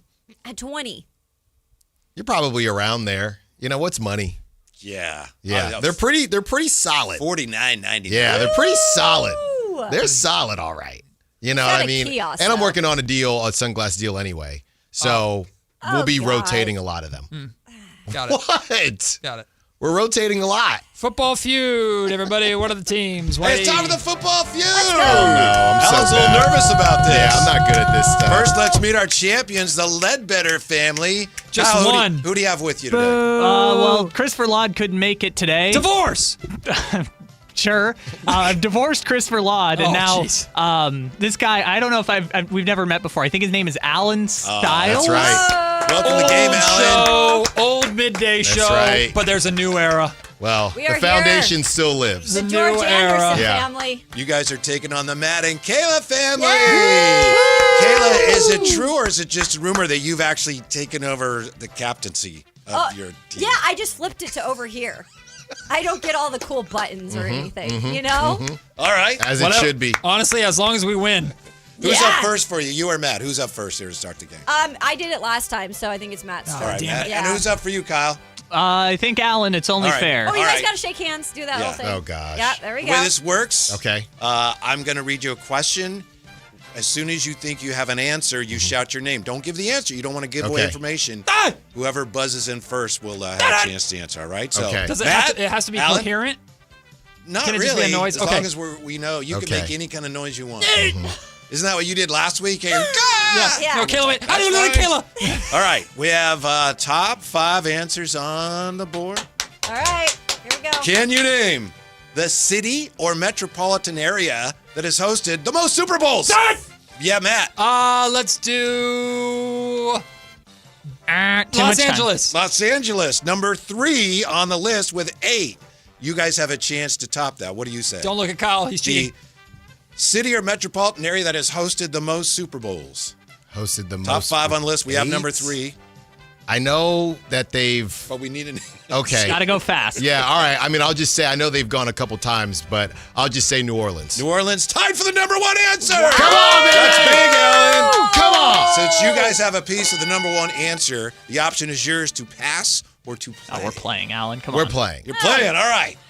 But Kyle can take it from here, right? Yes, Kyle, you guys take turns. Technical right. question. So Yes. the tied for the number 1 answer, that means the other one is number 2. Is that correct? Or They're both there's number 2 number ones. ones and there's a 2. There's Yeah. 2 number 1s, there's a 3, a 4, and a 5. Got it. Yeah. Okay. So either one of the number 1s would have counted as number Understood. ones. Understood. Okay. Understood. All right, Kyle Ledbetter, top 5 answers on the board. 2 of them already gone.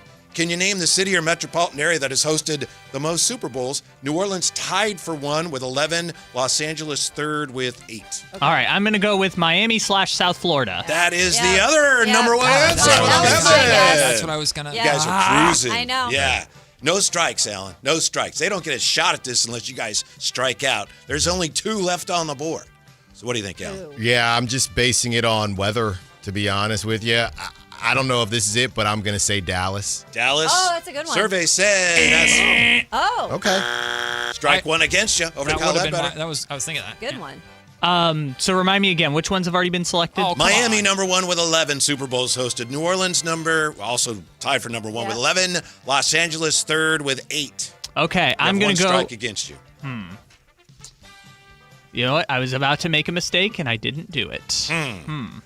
Huh? Spit it out. Yeah, we do need an answer. I don't want to strike you out Yeah, that with is no answer. That is true. Alan, I'm a little stuck here. I got to strike you out. No, say no, something. no. Strike 2. No, say Yeah, something. Okay, I'll go Bay Area, San Francisco/Bay Area. Strike 2. Yeah. Including this one, that would be 3 for the San Francisco Bay Area. Doesn't Yeah. correct top 5. So all of a sudden, Alan, the pressure's on you. Wait, Yeah. Pressure. did Candlestick or did the Oakland get the other one? It was in Stanford. Stanford Oh, Stadium. Stanford. Yeah. Okay, hold on. 2 strikes against you, Alan. If you get the right answer, you can move on, perhaps to Right. victory. If you strike out, they I'm can just steal and win. Yeah, I'm just sticking with weather, location. I'm going to say Atlanta.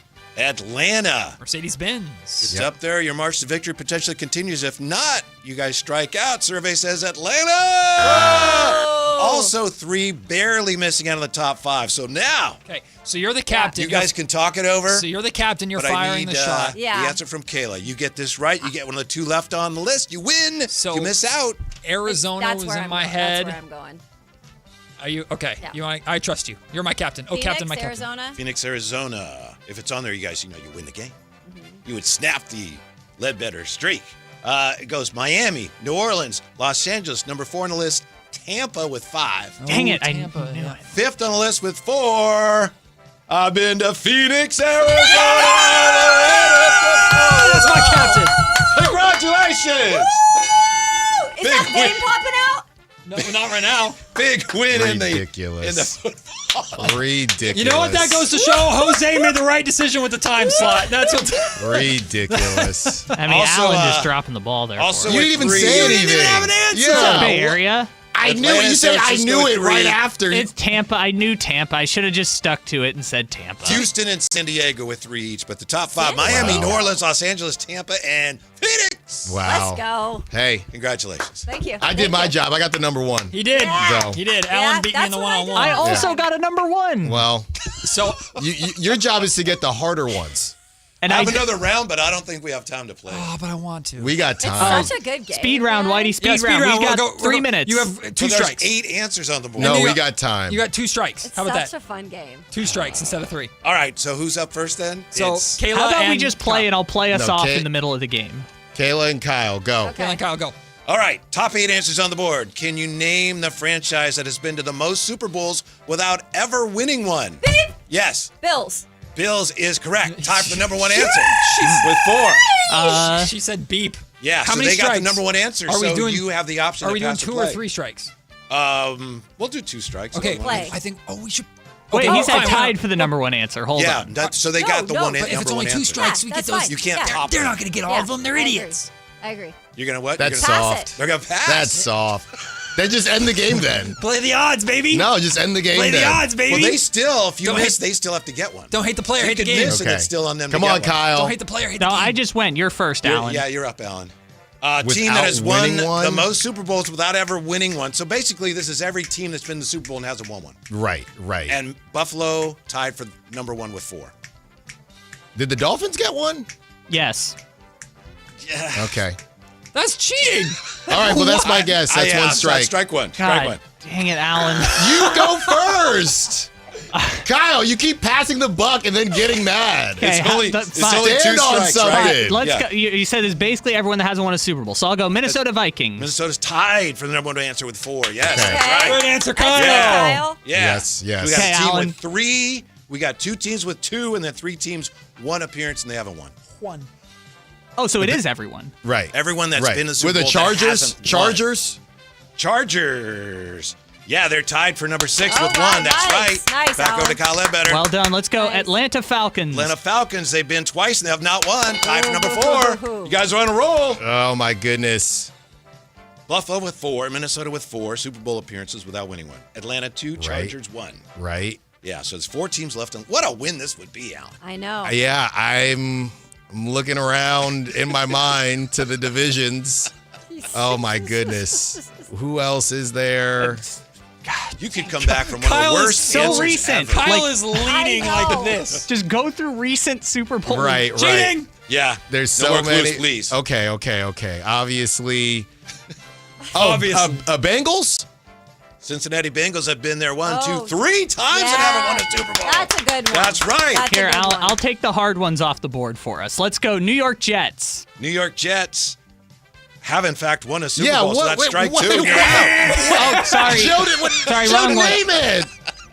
So, back over to Kayla. What is Matt. happening? There's 3 teams left on the board. Get one right and you win and sweep. You had it.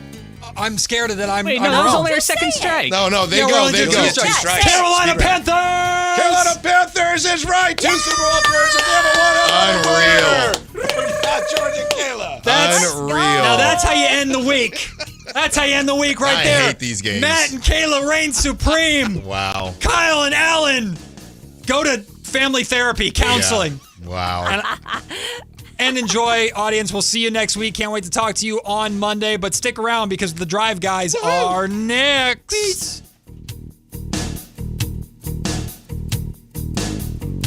You know, Friday night, and I feel all right. The party's here on the west side.